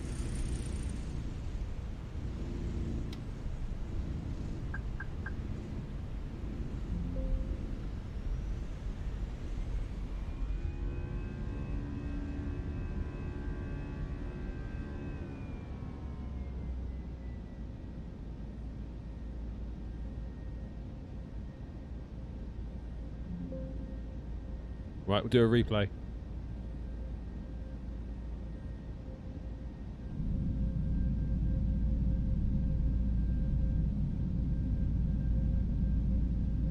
Let's see how it looked from the passenger's point of view.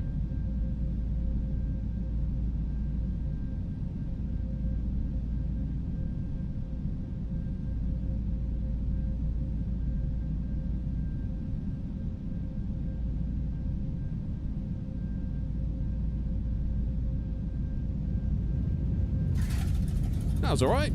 What's wrong with that?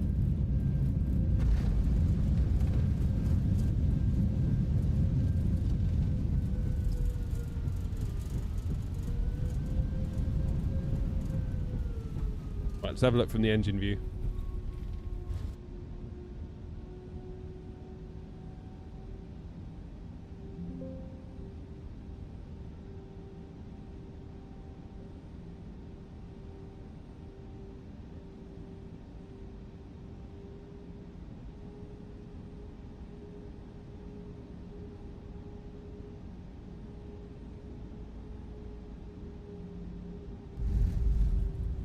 Yeah, it's fine. Totally happy with that.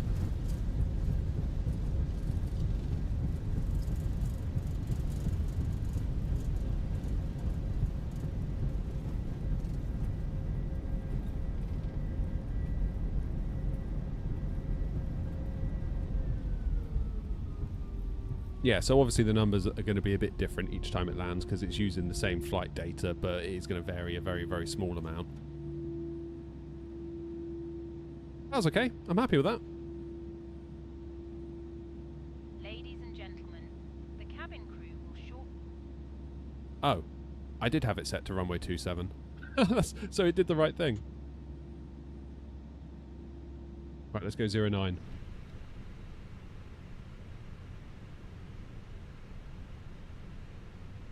Back to the safety of Twitch. FSI panel needs separate versions for 2020, 2024. Yeah, so how did they do it?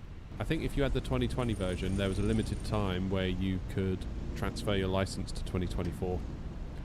And then your 2020 version would work for a year and stop working, I think was the plan.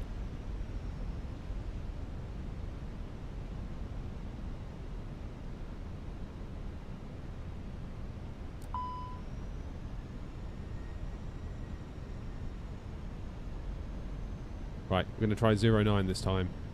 See if I can get it right.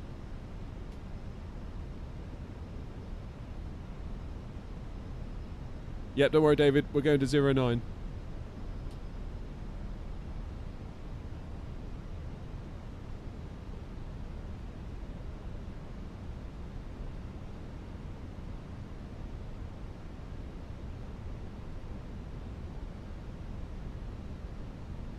Only thing I don't like about it, when you do the 4 mile final, it starts you quite low, so you have to fly flat for ages to intercept the glide, and then by that point you're actually quite close. Not the biggest fan of that. Right, hold the brakes for 3 seconds. Let's get the approach mode on. Just let the plane sort itself out.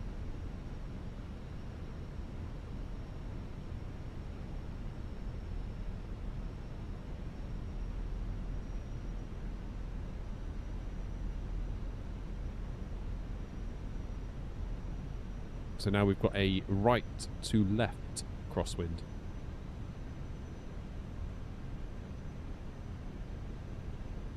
Let's get this flight recorder on the go, then we can watch it afterwards.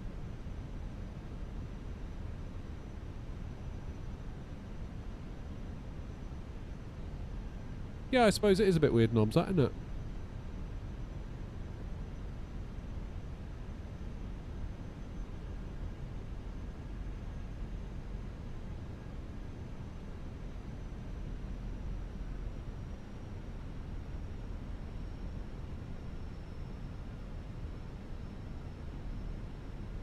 So, don't go too high like you did last time. Because that's where it went wrong for us, wasn't it?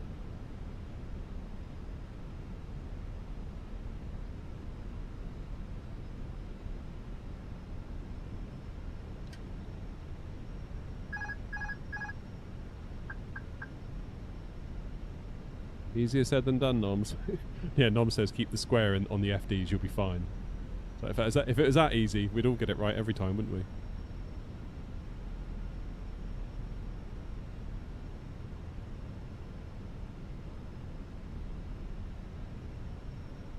I think it's because of the way the terrain sort of dips away from you, then comes back. It sort of throws you off a little bit.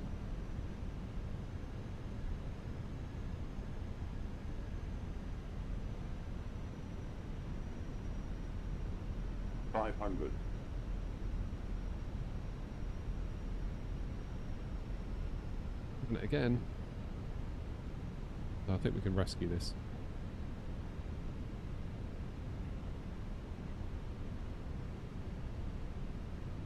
God. Flight slow. Oh God. Flight slow. 50, 40, 30, 20, retard. 5. Once again, 09 remains the problem child, doesn't it?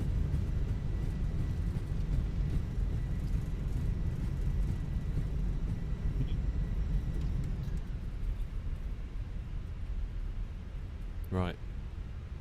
I will not be beaten. And we will go again. That wasn't terrible. 300 feet per minute.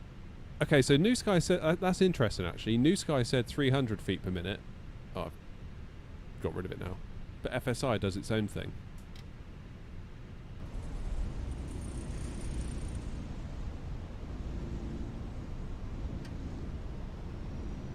FSI does its own readout. Yes, Joanna. Nice.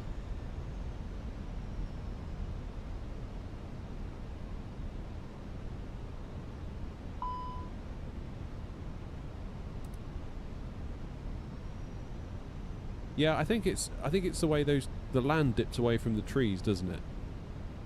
And then I lose my sense of perspective. If I just follow the flight directors, I guess I can't get it too wrong.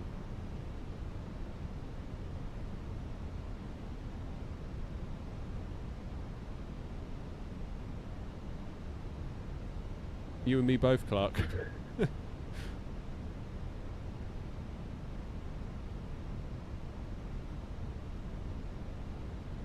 You and me both, buddy.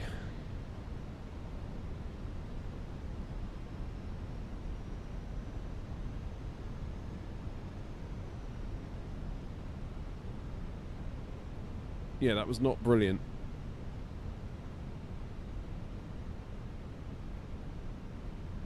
Let's have another go.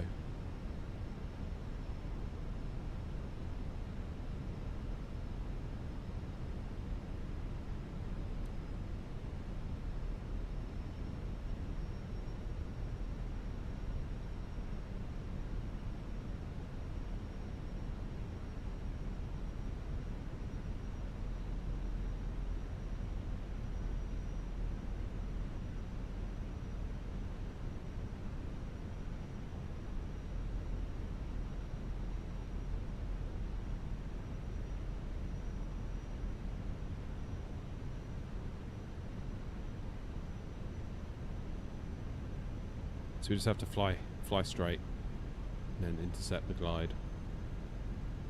I'm going to wait for it to establish itself. Right, this is the one, I think. This is the one.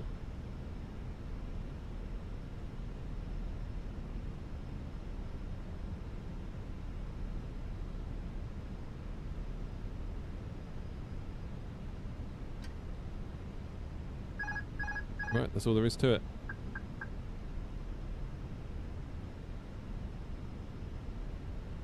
Follow the glide. 1,000.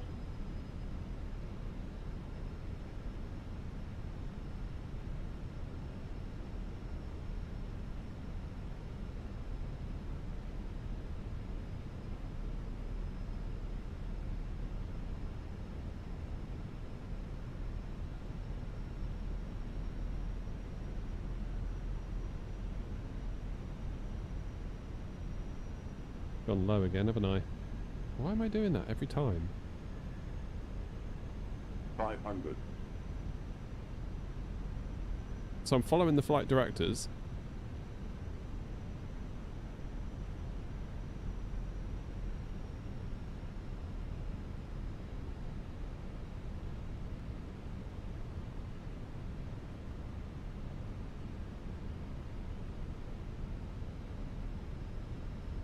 Flight slow. 50, 40, 30, 20. Retard. 5.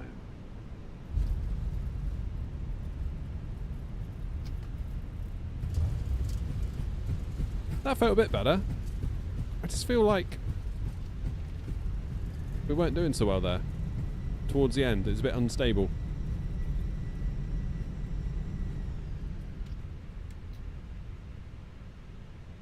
So, New Sky says 241 feet per minute.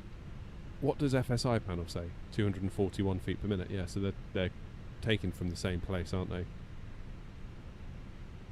A little bit left of the centre line. Landing distance was good. Rate of touchdown was good. Bank at touchdown was good. Threshold crossing height 49 feet. Generally you want 50, don't you? So that wasn't too bad.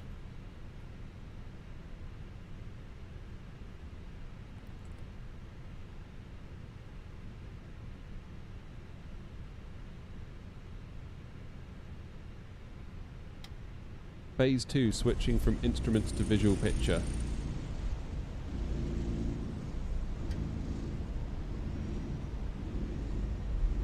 RA due to the upslope is wrong, so use Barrow for the reference.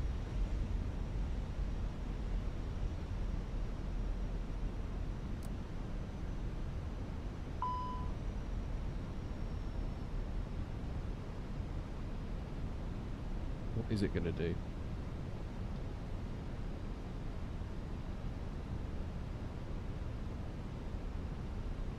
Hey JK. Not sure how to pronounce your name. Sorry.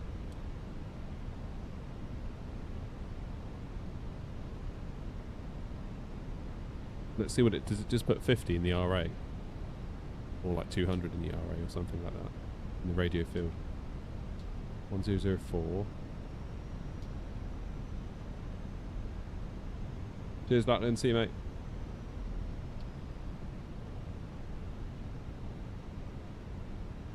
Doesn't put anything in there.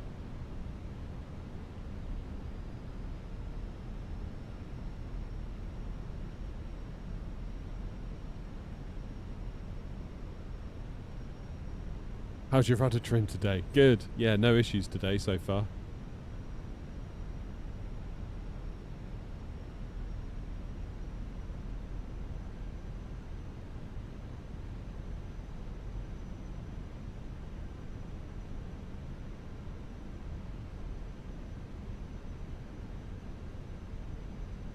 Thought that felt a bit weird.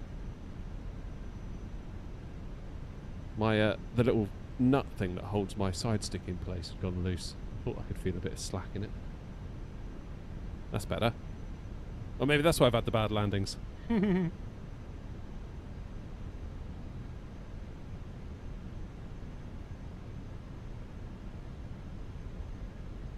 Cheers, JK. I've got a checklist here actually. I tend not to use it too much. Probably should.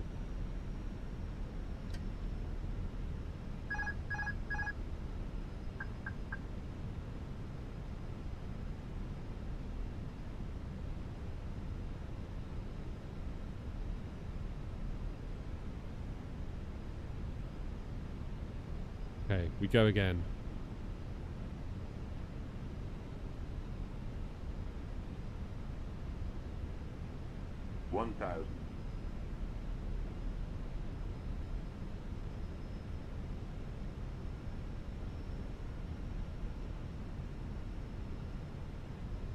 Feeling good about this one.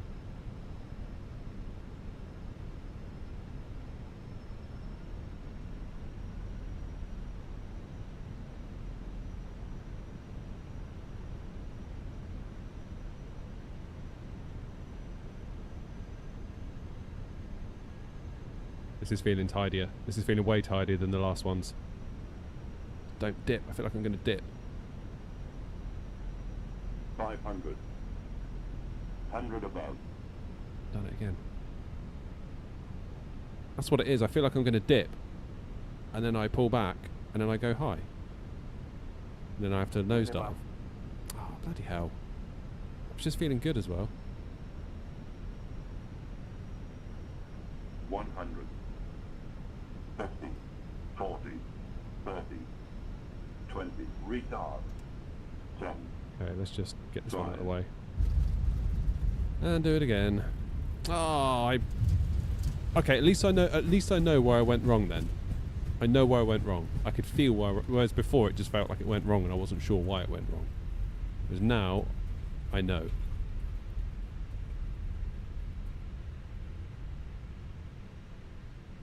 Minimum. Minimum. Ah.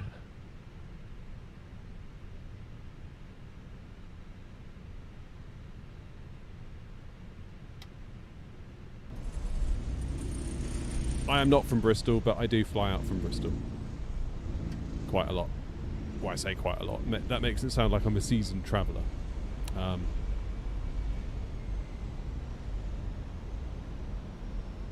Which I am also not.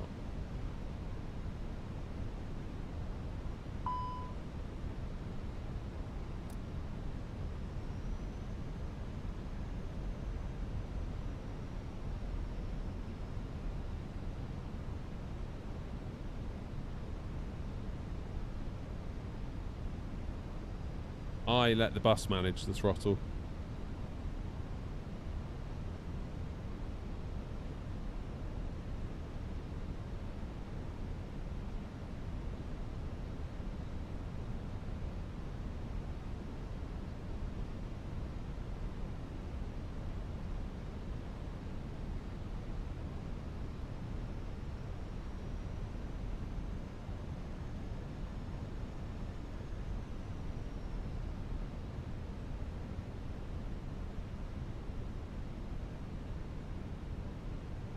Alright, let's go. This is good. This is a perfect example for why we have FSI panel. Because what am I on now? Landing number like 4 or 5? Imagine if that was actual VATSIM flights. That would probably take me like 5 days to get through all of this. Whereas now I can just bosh, bosh, bosh.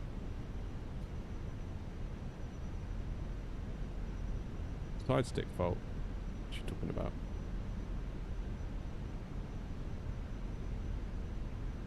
What is the Barrow at Bristol? 1004. I don't know, Noms. It's weird, isn't it? We'll do it. 813.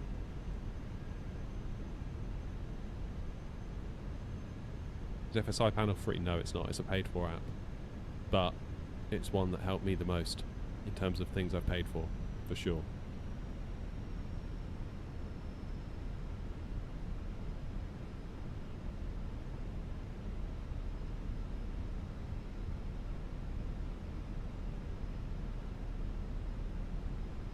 Out of time for that line, mate. Sorry.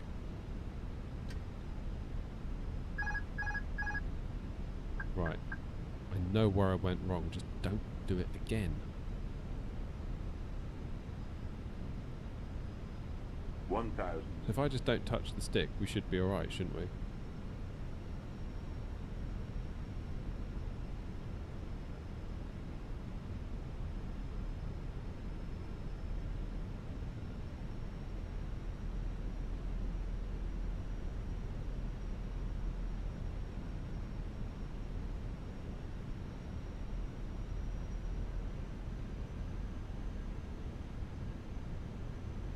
Why is it dipping?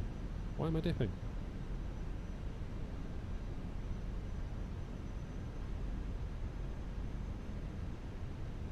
$100 above. I've basically leveled off. Is it the throttles? I've done it again. What the hell is wrong with me?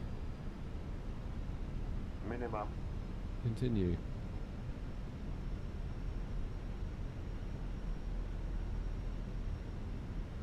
$100, 50, 40, 30, 20, retard,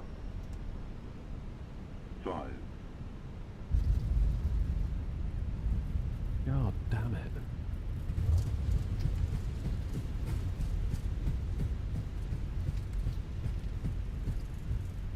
Ugh. Why am I sucking so much? I feel like I'm getting in my own head a little bit now.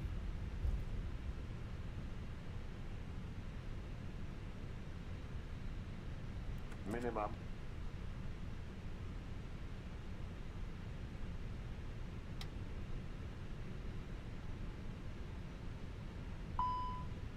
Deary me.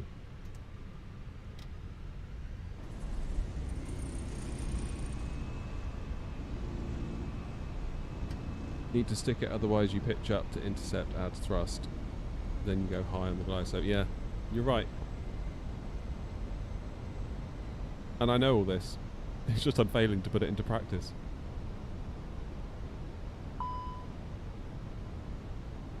That's the annoying thing.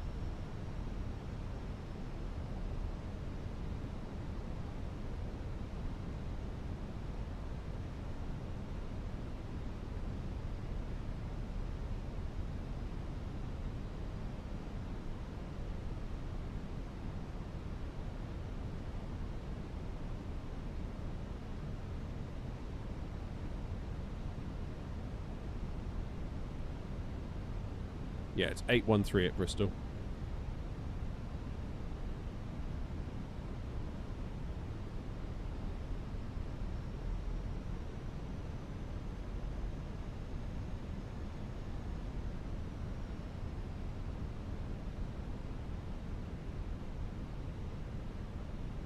But I always seem to dip at the same place. It's on the charts, Anva.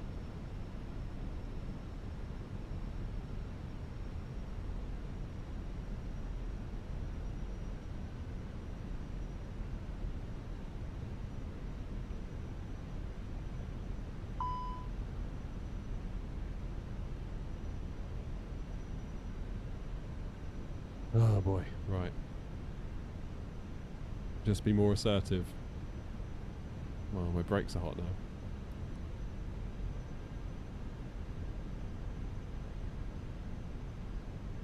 Obviously got all these landings.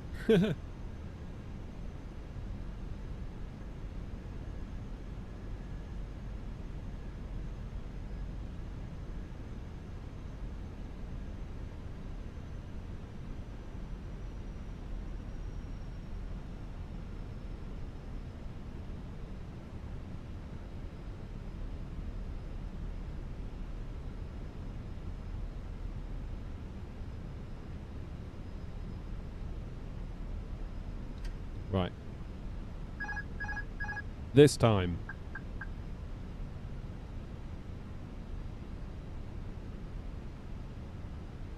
Be more assertive. 1,000.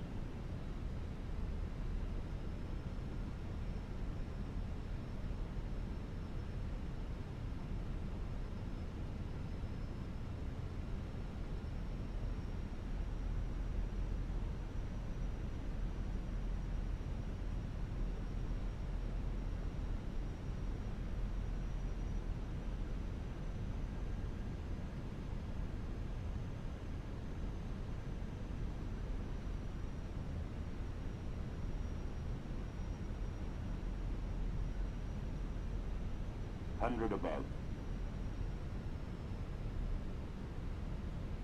There, I was more assertive that time. Minimum. Continue. Come on. Flight slow. Flight slow. 50, 40, 30, 20. Retard. 5. Bit better. Why is it I always want... Is it the ground doing something that's affecting us as we get closer to it?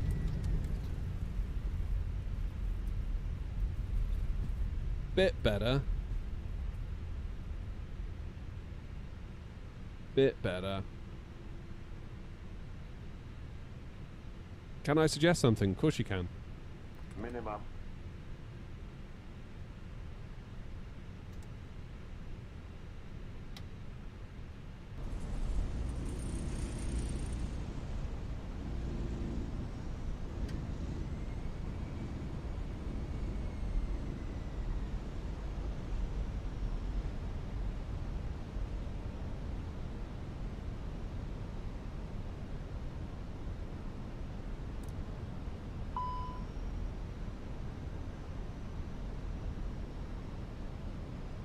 Turn the flight... Someone's saying turn the flight directors off and just watch the magenta diamonds.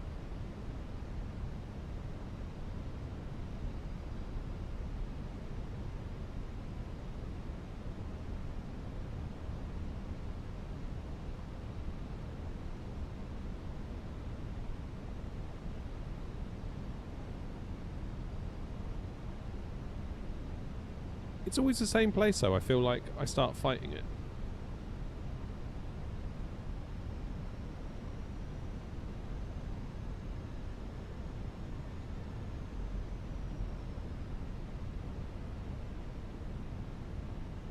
We try it about the FDs.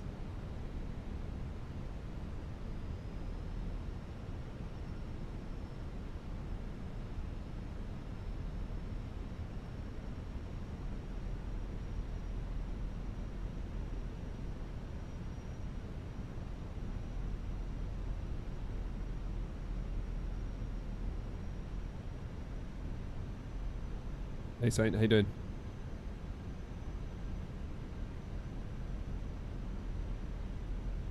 Tell you what, I'll leave the FDs on because I figure the more data we have, the better. Pay more attention to the diamonds.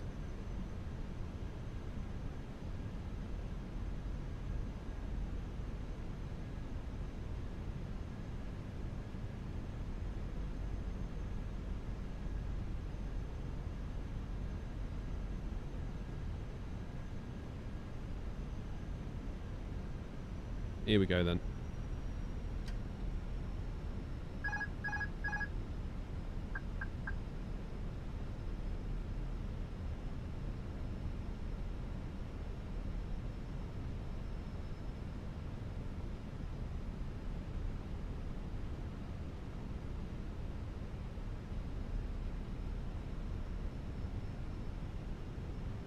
Generally over these trees, isn't it, that the problem starts?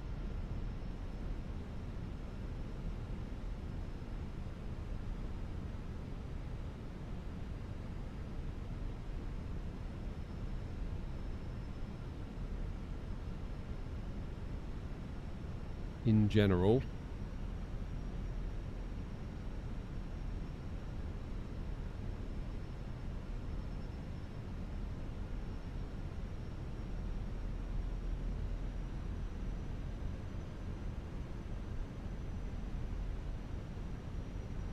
Try and track that centre line as well.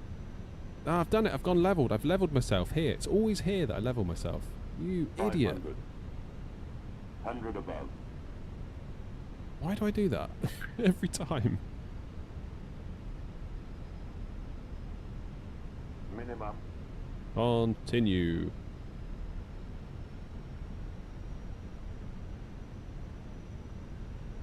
$100. 50, 40, 30, 20. Retard. 5.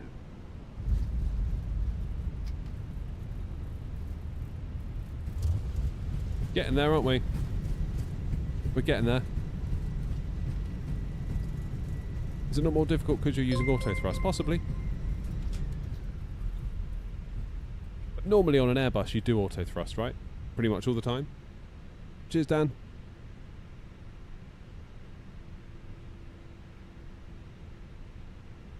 Minimum.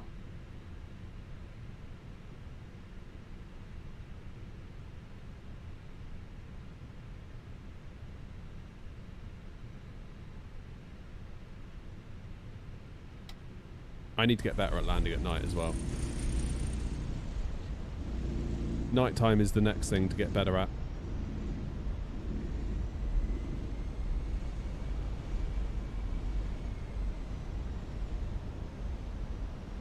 We're going to run out of fuel shortly. Well, just under 2 tons. Be all right. Just a mo chat.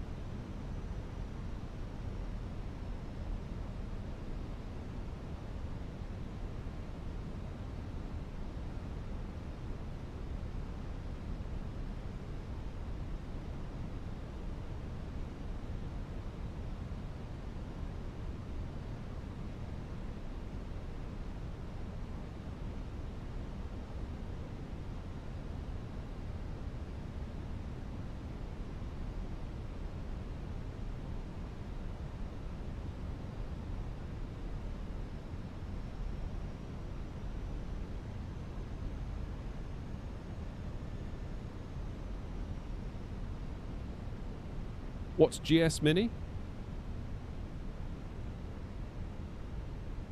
Rudder input's basically none until we decrab.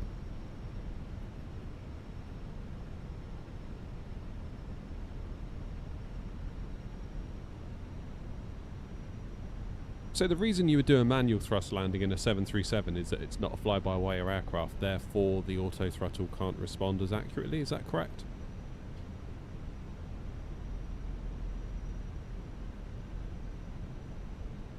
Cheers, Joanna.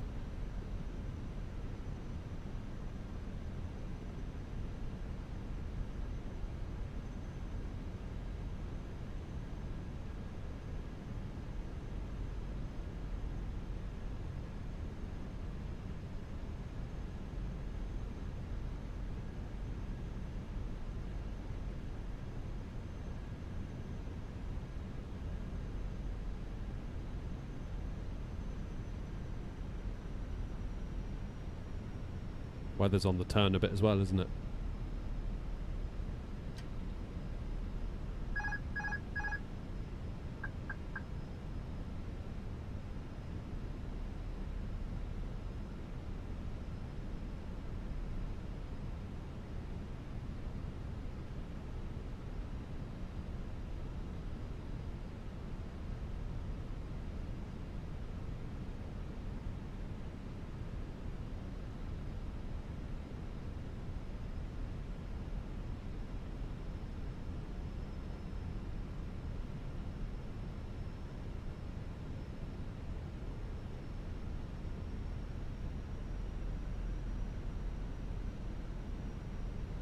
We're doing a bit better, I think.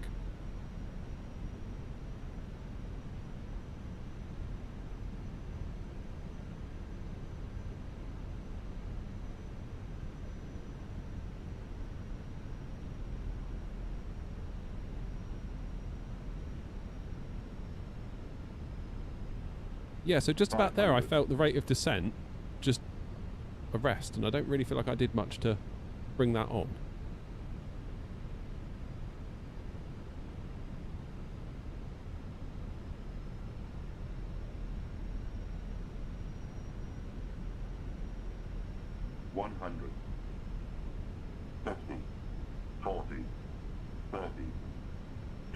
Retard.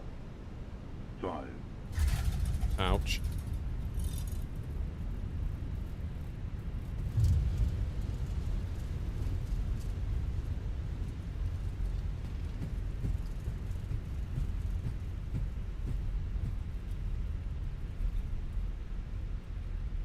Do you think it is an updraft?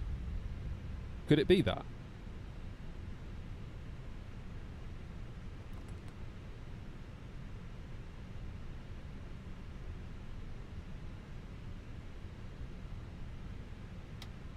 Could it be an updraft from the way the train is?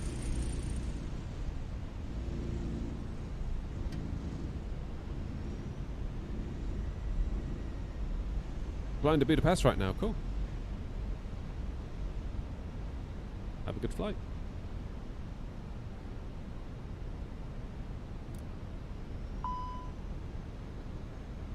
Yeah, it feels like there's a certain point where I don't feel like I'm pulling back or anything, but it just starts to... 09 in real life is like that. At certain places there are updrafts and down. You have to be assertive to keep it stable. Do you fly in real life then, David?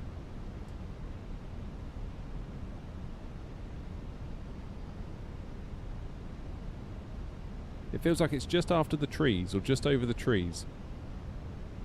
Every time.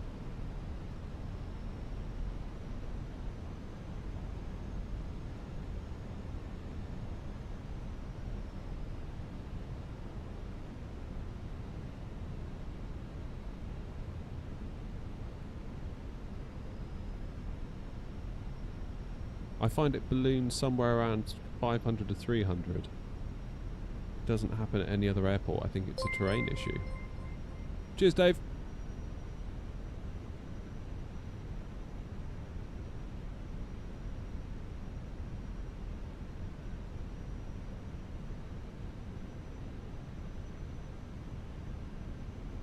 To do 09 to Bristol myself. Oh, nice.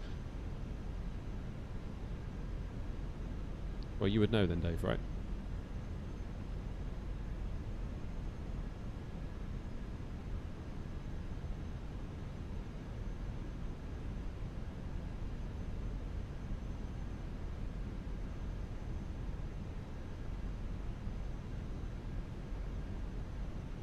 Come on, then. So it's over those bloody trees, isn't it? It's the trees every time. Just get this weird sort of whoosh.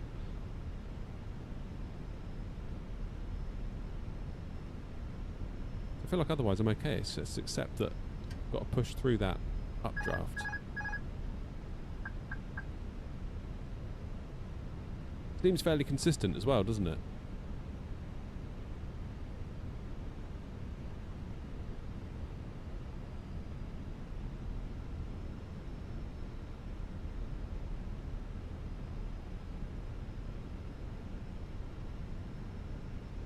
Okay, so I feel like we're pretty stable right now. What if I don't touch the stick? What happens? Hands off. We'll bin this landing. We won't worry about it. Right, let's just get it on the FDs. What happens? 800. 7. 6. Look at my rate of descent. Look, it's dropping off like a stone. I'm not touching it. I'm not touching it.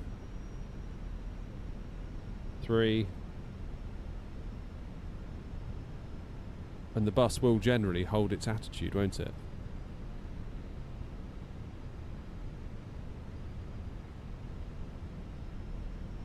Glide slow. Yeah, I know, glide slope. ILS says we're way too low. Glide slow. And it'd be right. 50, 40, 30, 20, retard. 10, 5.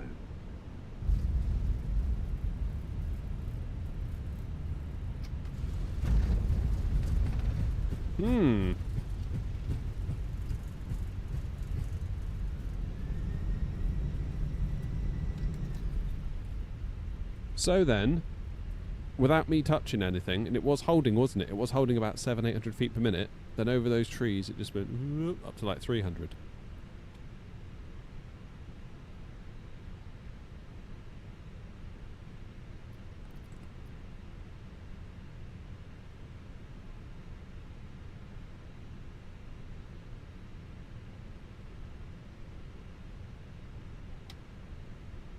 Too high rate of descent. What, that last one? Yeah, but we were just trying to prove whether whether the plane would just like arrest its descent without me fiddling on the side stick, and it seems like it does. So over the trees we have to push.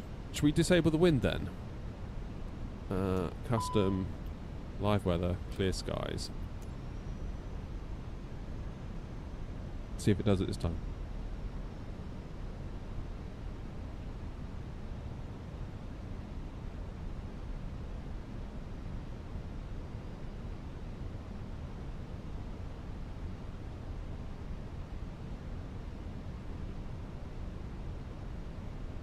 Let's see if it does it with no weather.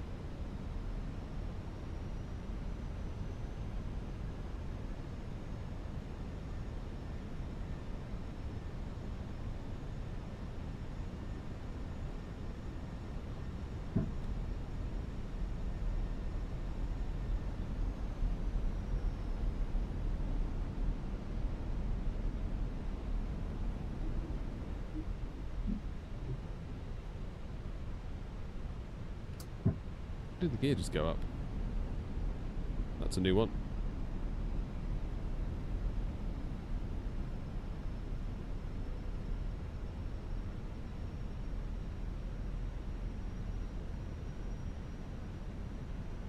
Constant adjustments. So it is the terrain causing it then, isn't it?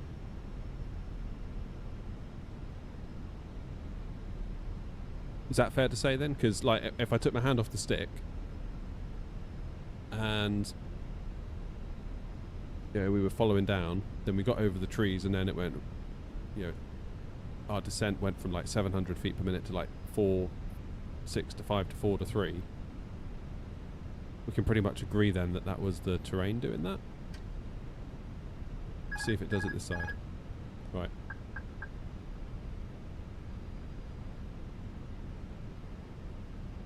See what it does with no wind.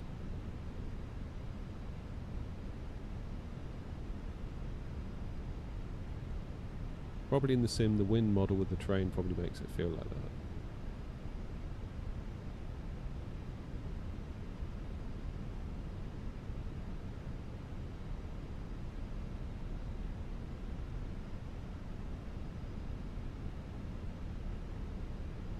So, is it the sim in general, or is it the terrain? Let's find out.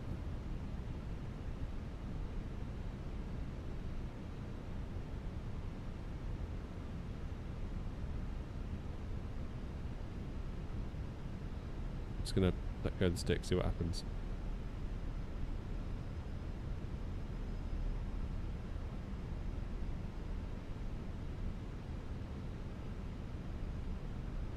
6. 500.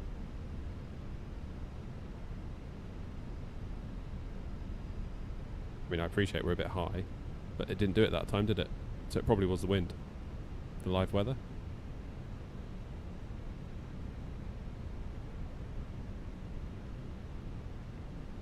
100. 50. 40. 30. 20. Retard. Retard.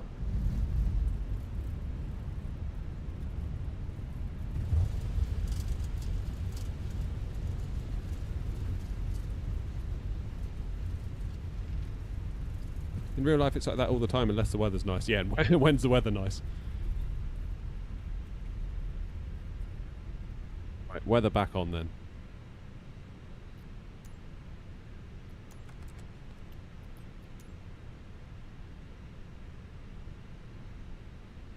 So we just got to work it, haven't we?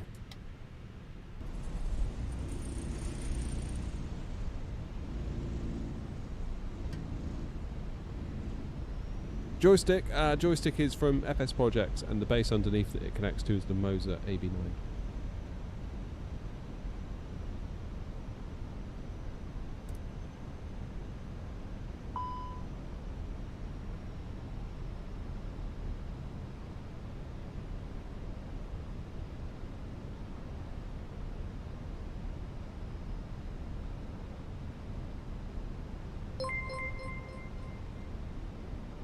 Cheers, Deba. Not sure I'm supposed to pronounce that. Apologies if I got it wrong.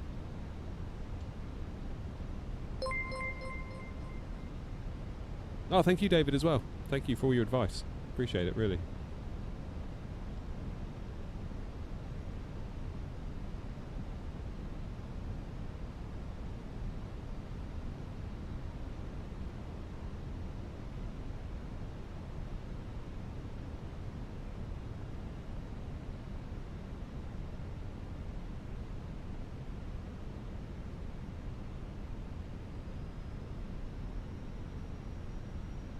Right.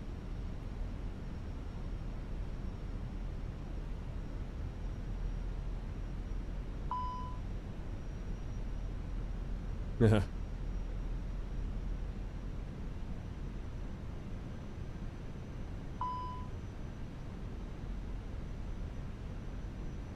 Tanks are not level. It's only about 10 kilos out, right? Fuel cross speeds on. Where is it? Where is it? Where is it? Where is it? Speed. I think it's because we're low on fuel, basically.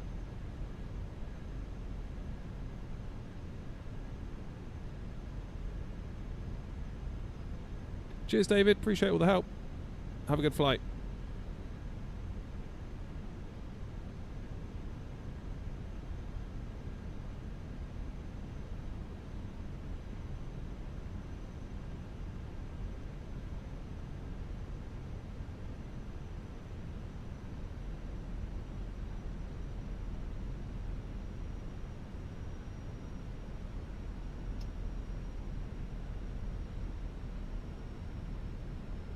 Right, this is the one. This is the money shot. Alright, this is the one. 1,000.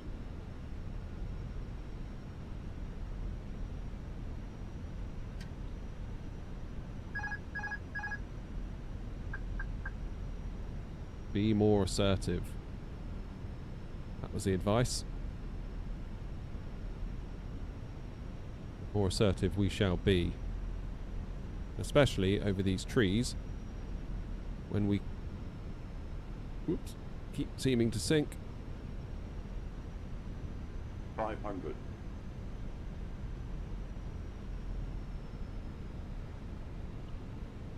Let's get it locked in. Here we go.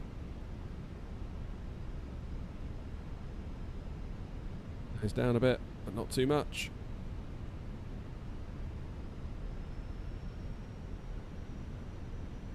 Two reds, two whites. Flight slow.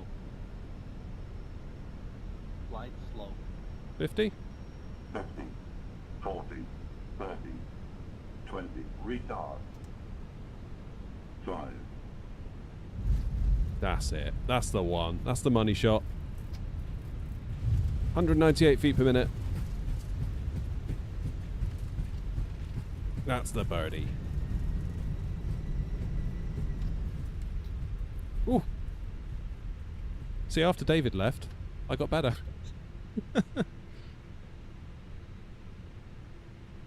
Bit better that.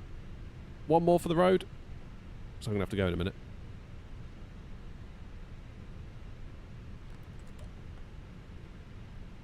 Felt like I was a little bit rough with it though.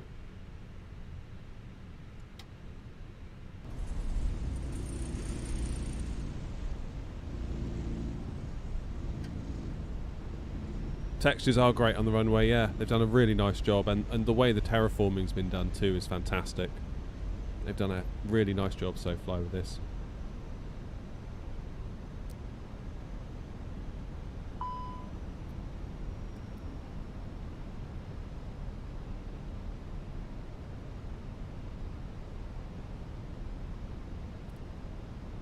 Running out of fuel, that's a problem.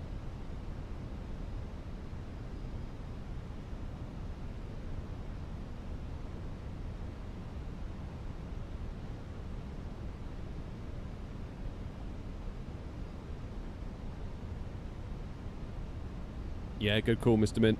Good call. Can't beat a bit of Bristol. 09's always a challenge, as we've discovered in the last, what, hour? 27's alright. Love 27. It's just 09. But ugh. Crosswind doesn't exactly help the situation either.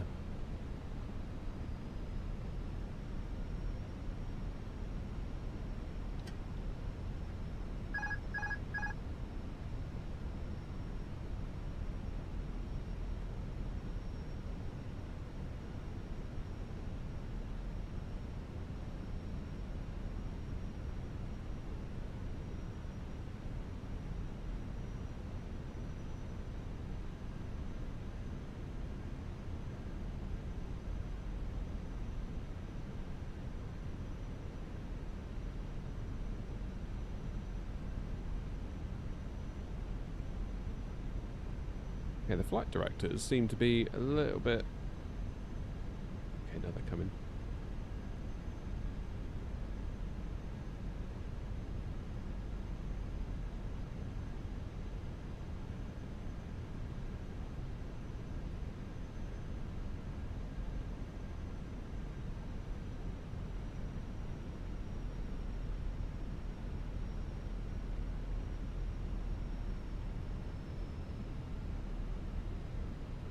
Is it me or are the flight directors, have they just gone wonky?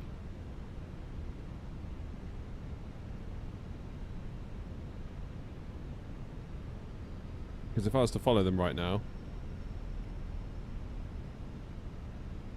I'm not sure we'd be going in the right place. Oh, there they go.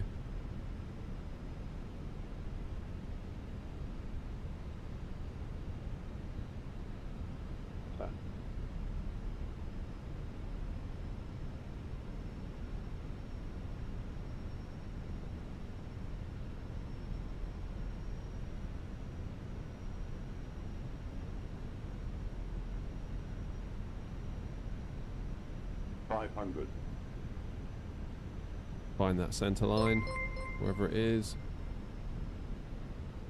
Cheers, Sean.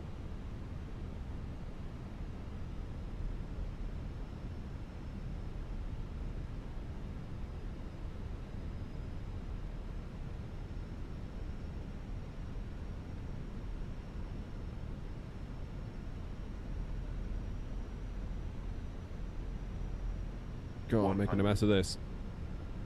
50, 40, 30, 20, retard, 5. Left of the centre line. Not good. Right, I'm going to respawn real quick on the runway, so we get a fresh tank of fuel. We'll do a couple more, then I've got to go.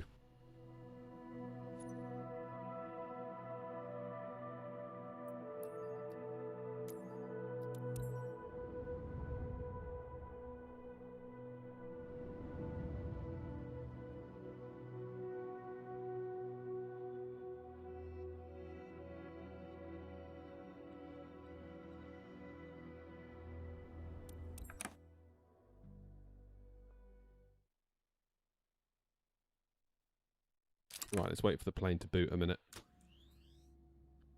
Need to plan your first VFR flight in the 172 that isn't just circuits.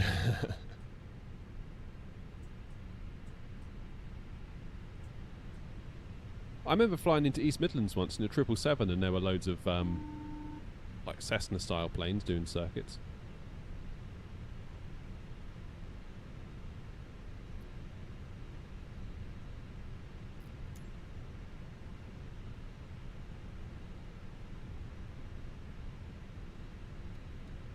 Right, nice fuel tank, full tank of fuel. Well, full enough.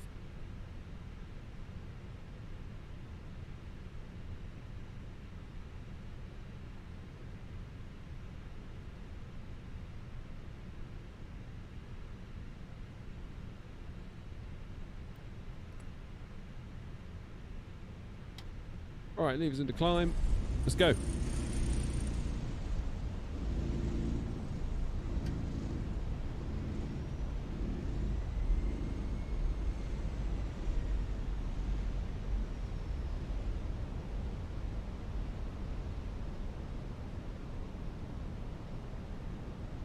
Now this setup might take a little bit longer. The first one always seems to take a little bit longer than subsequent ones.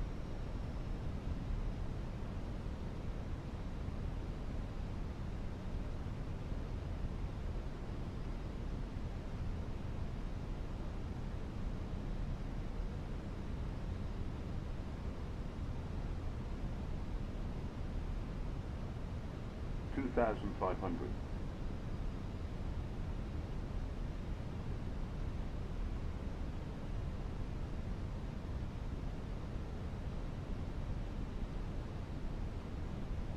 Turning my AC down, it's getting really hot in here.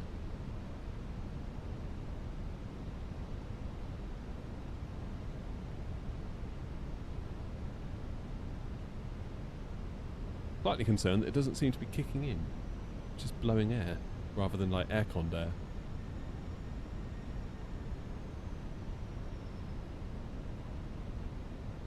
Here we go then.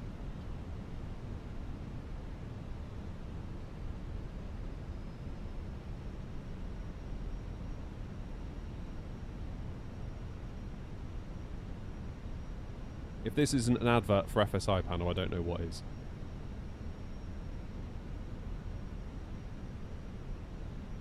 I don't know, Noms, it's just like a little portable unit, to be honest. It feels like it's doing something now. Yeah, it's kicked in now. I can feel the fridge bits kicked in. Oh, that's so good. I think what it is, like the temperature on the floor where the aircon unit is quite low, but the temperature up here, where like we are, is very high. It's weird. It's like I need to set the temperature to be lower than it really is to get it to kick in.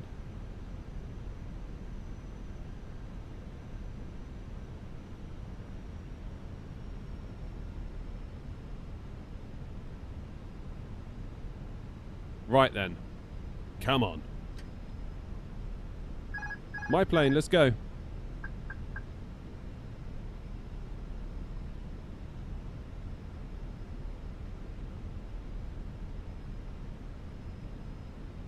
Just hold it at about 500 feet per minute.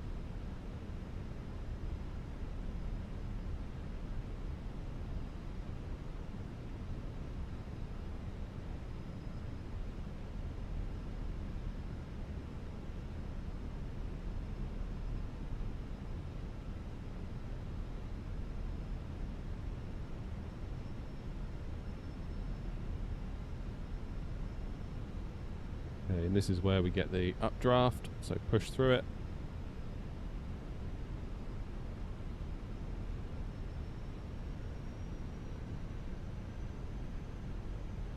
But in doing that, I've now lost the crab.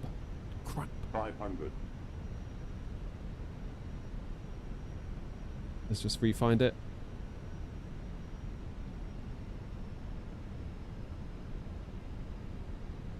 Gonna go 4 whites, isn't it? 4 whites. Done it again.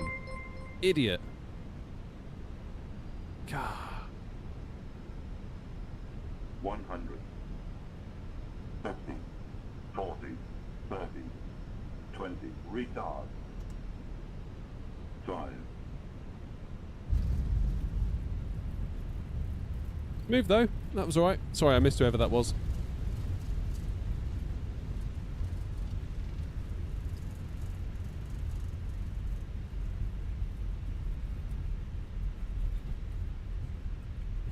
Maybe someday, Noms.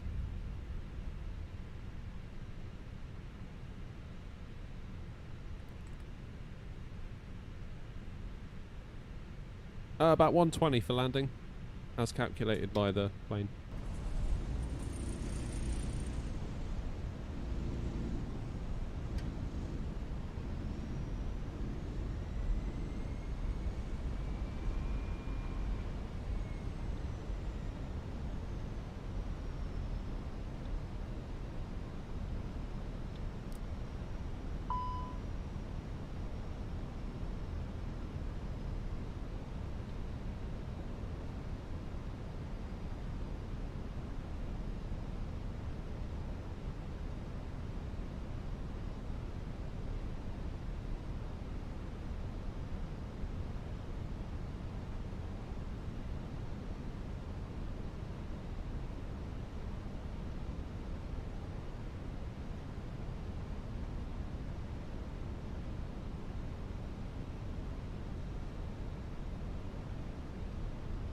Here we go then.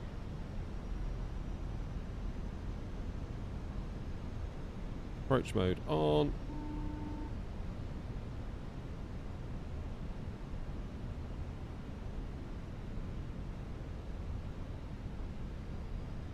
Take control, 3 seconds on the brakes. Let the approach mode find it, and then we'll attempt to land it again. The 09 is kicking my butt today. I don't think it's the runway itself. Like, once we get to the runway, it's okay. It's just like those trees and the dips that kind of mess you around a bit the nearer you get to it. I'm really struggling here. But 2.7 was fine, as you saw. I don't know. Don't know what to tell you. Other than I suck.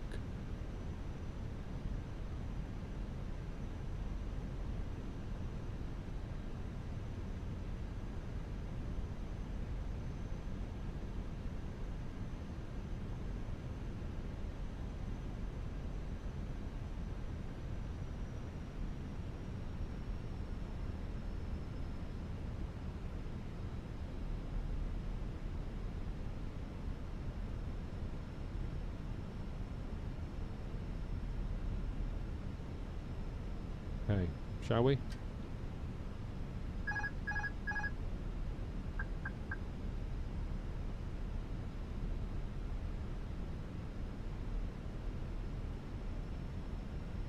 $1,000.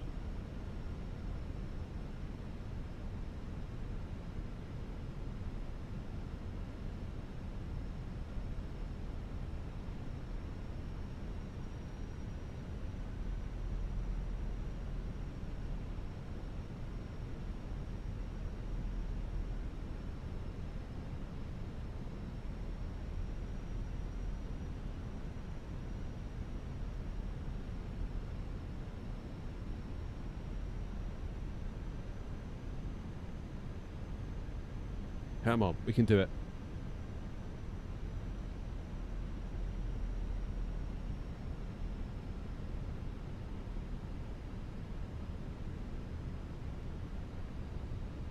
God, I've done it again. What the actual?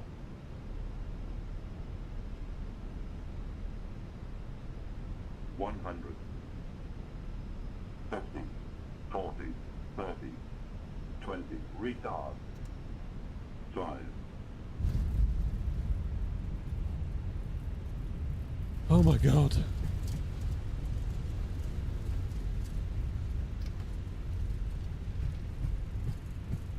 I don't think it is. I don't think it is the scenery, Noms. I think it's like the terrain that surrounds the scenery that just wobbles us around a bit.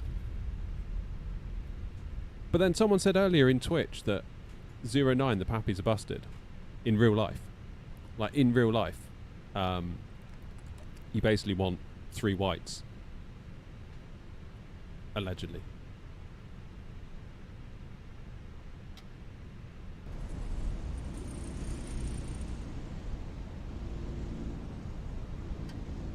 Do Gatwick? Yeah, maybe.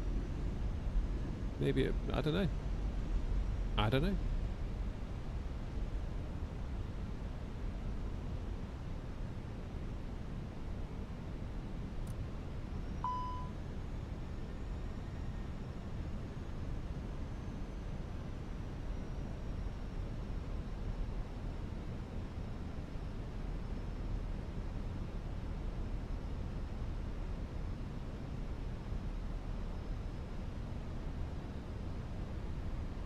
We go again.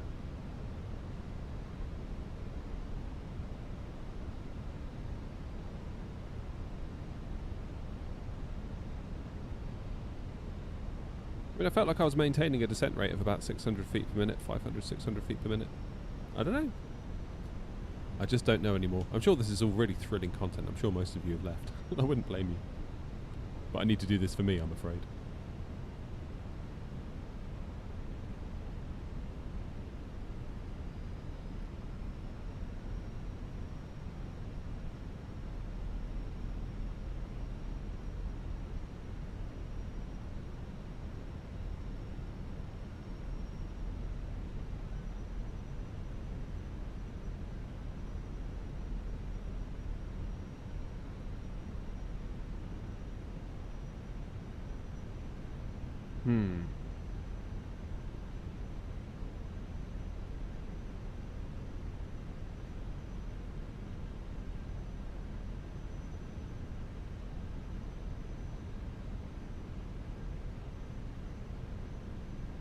Yeah, I don't think it's a SoFly issue.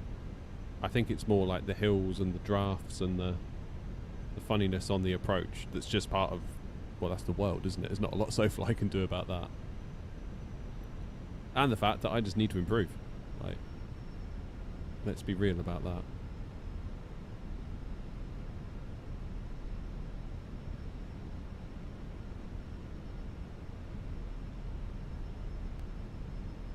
Alright then, I tell you what, we'll do an auto land. Shall we?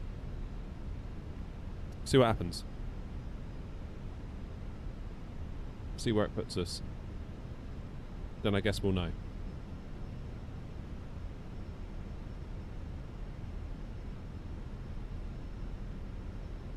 That's a good call.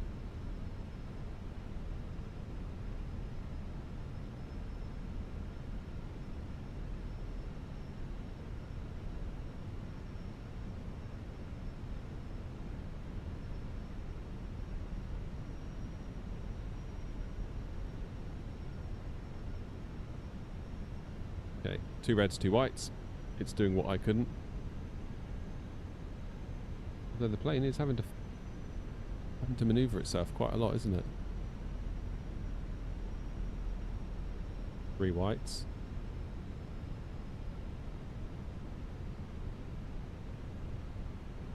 So the plane is following the flight directives, isn't it? 3 whites on 09.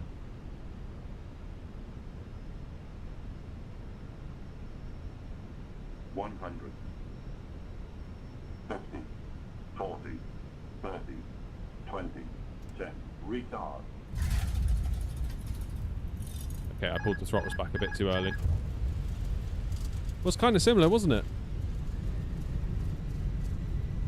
Because they did say, like, we had someone in Twitch earlier saying that in the real world, you want 3 whites on the Pappies, and they've been telling Bristol that for years apparently, that they need to sort them out, but they haven't.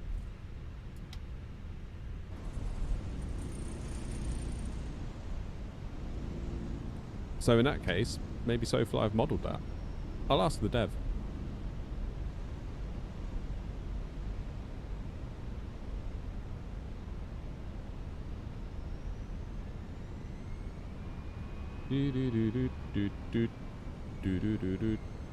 Bristol Graham's still on.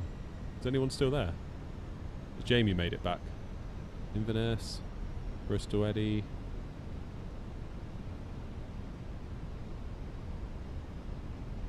That'll be Jamie, I reckon.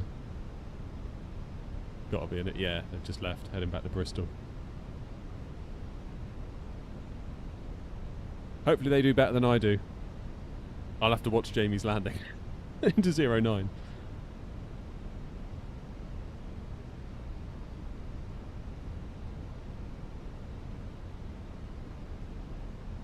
Right, this is the last one. Well, David, who you just saw in the chat noms, is a real-life pilot at Bristol, and the reason he left the stream was because he had to go to work.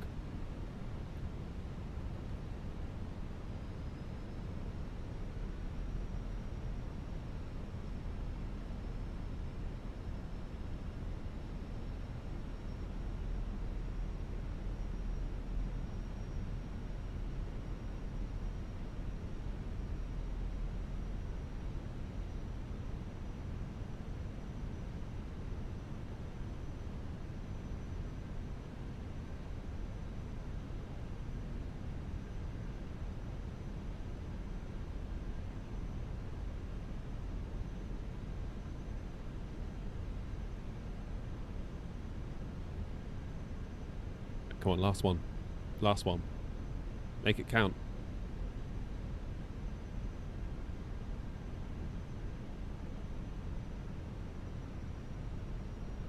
It's all good. I can go for a bit longer. Well, till about now, really.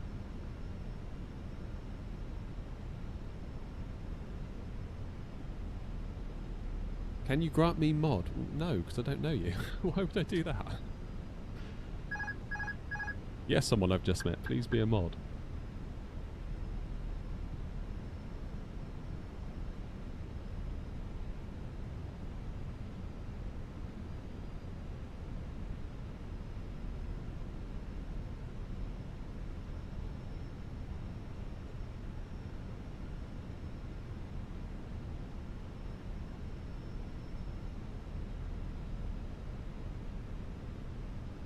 Got to keep in mind Bristol's on top of a hill as well, so it is always going to be a bit on the challenging side.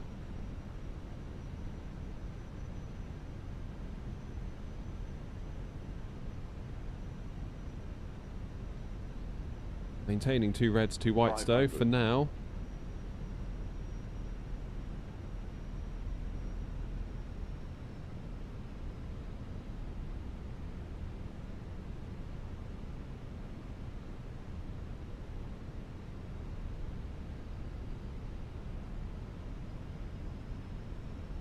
Come on, it's looking tidy. 100, 50, 40, 30, 20, retard.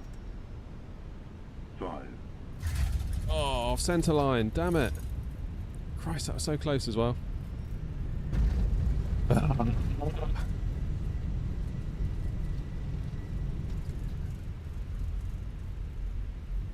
One more. I will not be beaten by this stupid Bristol bounce.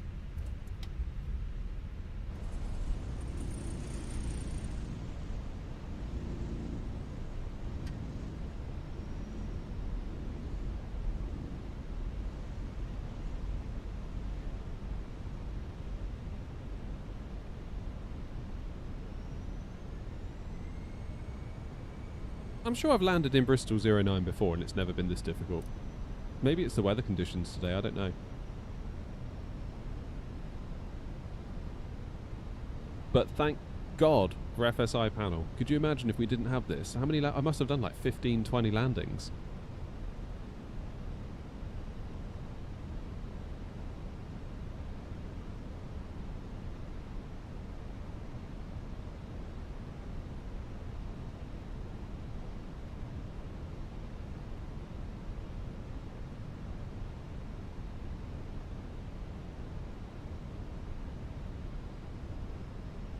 Honestly, Noms, I don't think there's anything wrong with the scenery, to be quite honest. I feel like all the problems I'm getting are when I'm over those bunch of trees. It's got nothing. I think that's outside of SoFly's jurisdiction. I think it's the wind condition. I think it's the updrafts. I think it's the downdrafts. I think it's just a challenge, and I'm sucking, to be honest.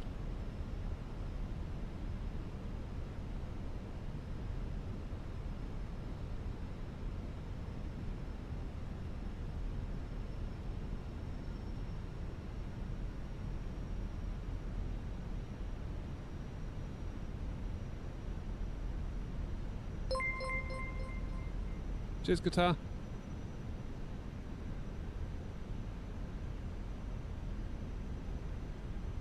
That's not me. The 3 whites on auto land. Well, someone was saying that. That's what I'm saying, Noms. Someone in Twitch earlier was saying in the real world, 09, you get 3 whites on the Pappies. And apparently they've been on to Bristol to change it for like ages. So if SoFly have modelled that, then that's more credit to them, really. I'll have a chat with Callum, the developer, see what the situation is with that.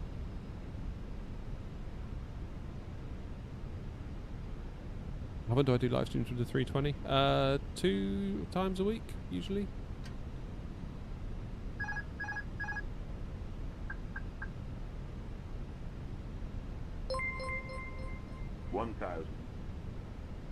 Cheers, Young. Welcome, welcome.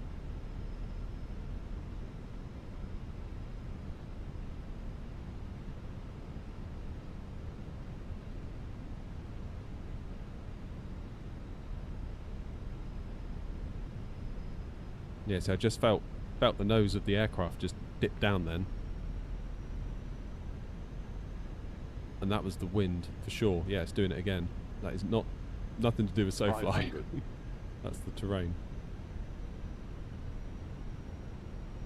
Okay, now we need to get our descent back in order. Looking alright. Visually that looks good to me.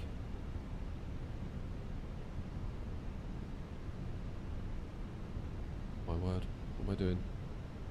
Flight slow. 2 reds, 2 whites. 50, 40, 30, 20, retard. Retard. 5. It's a bit better. That's a bit better. But then 2 reds, 2 whites set the glide slope warning off. So, who knows? Who knows? Damn. Maximum Gamer, how you doing? Well, folks, thank you very, very much for coming along today. I do have to go now, unfortunately. I would love to put in some more landings here. It seems like whoever was in Twitch earlier was right. 3 whites on the Pappies into Bristol. It seems like SoFly have modelled that. Seems like it. Find it hard to believe that that's how it is in the real world, but if someone says that's what it's like, then I'd be inclined to believe them. 09 is an absolute problem child, for sure. 27's lovely and easy. As you saw, we had a great landing immediately in 27, whereas 09 we've been trying, and we've had a few that are okay. But let's be real, it's not quite what it needs to be, is it, at the moment? But never mind, we will keep persevering. Thank you to SoFly for hooking us up with the scenery. Thank you to SoFly for giving us a copy of the scenery to give away. And congrats to, is it Virtual Airbus Pilot who won it? Congrats to that. Thank you all for the support, Philip and Noms in particular, for the donations and the gifting of the memberships. Like, seriously, Noms, that was amazing. Thank you very much indeed. And to everyone that continued to resub on Twitch, I appreciate you all, and I really couldn't do it without you. So thank you very much indeed. I will see you all again soon. Keep your eyes peeled on the channel for more content. And if I don't speak to you before, you all have a wonderful weekend. But I really do have to go and get the kids. So see you all later. Have a good one. Thank you very much indeed. See you soon.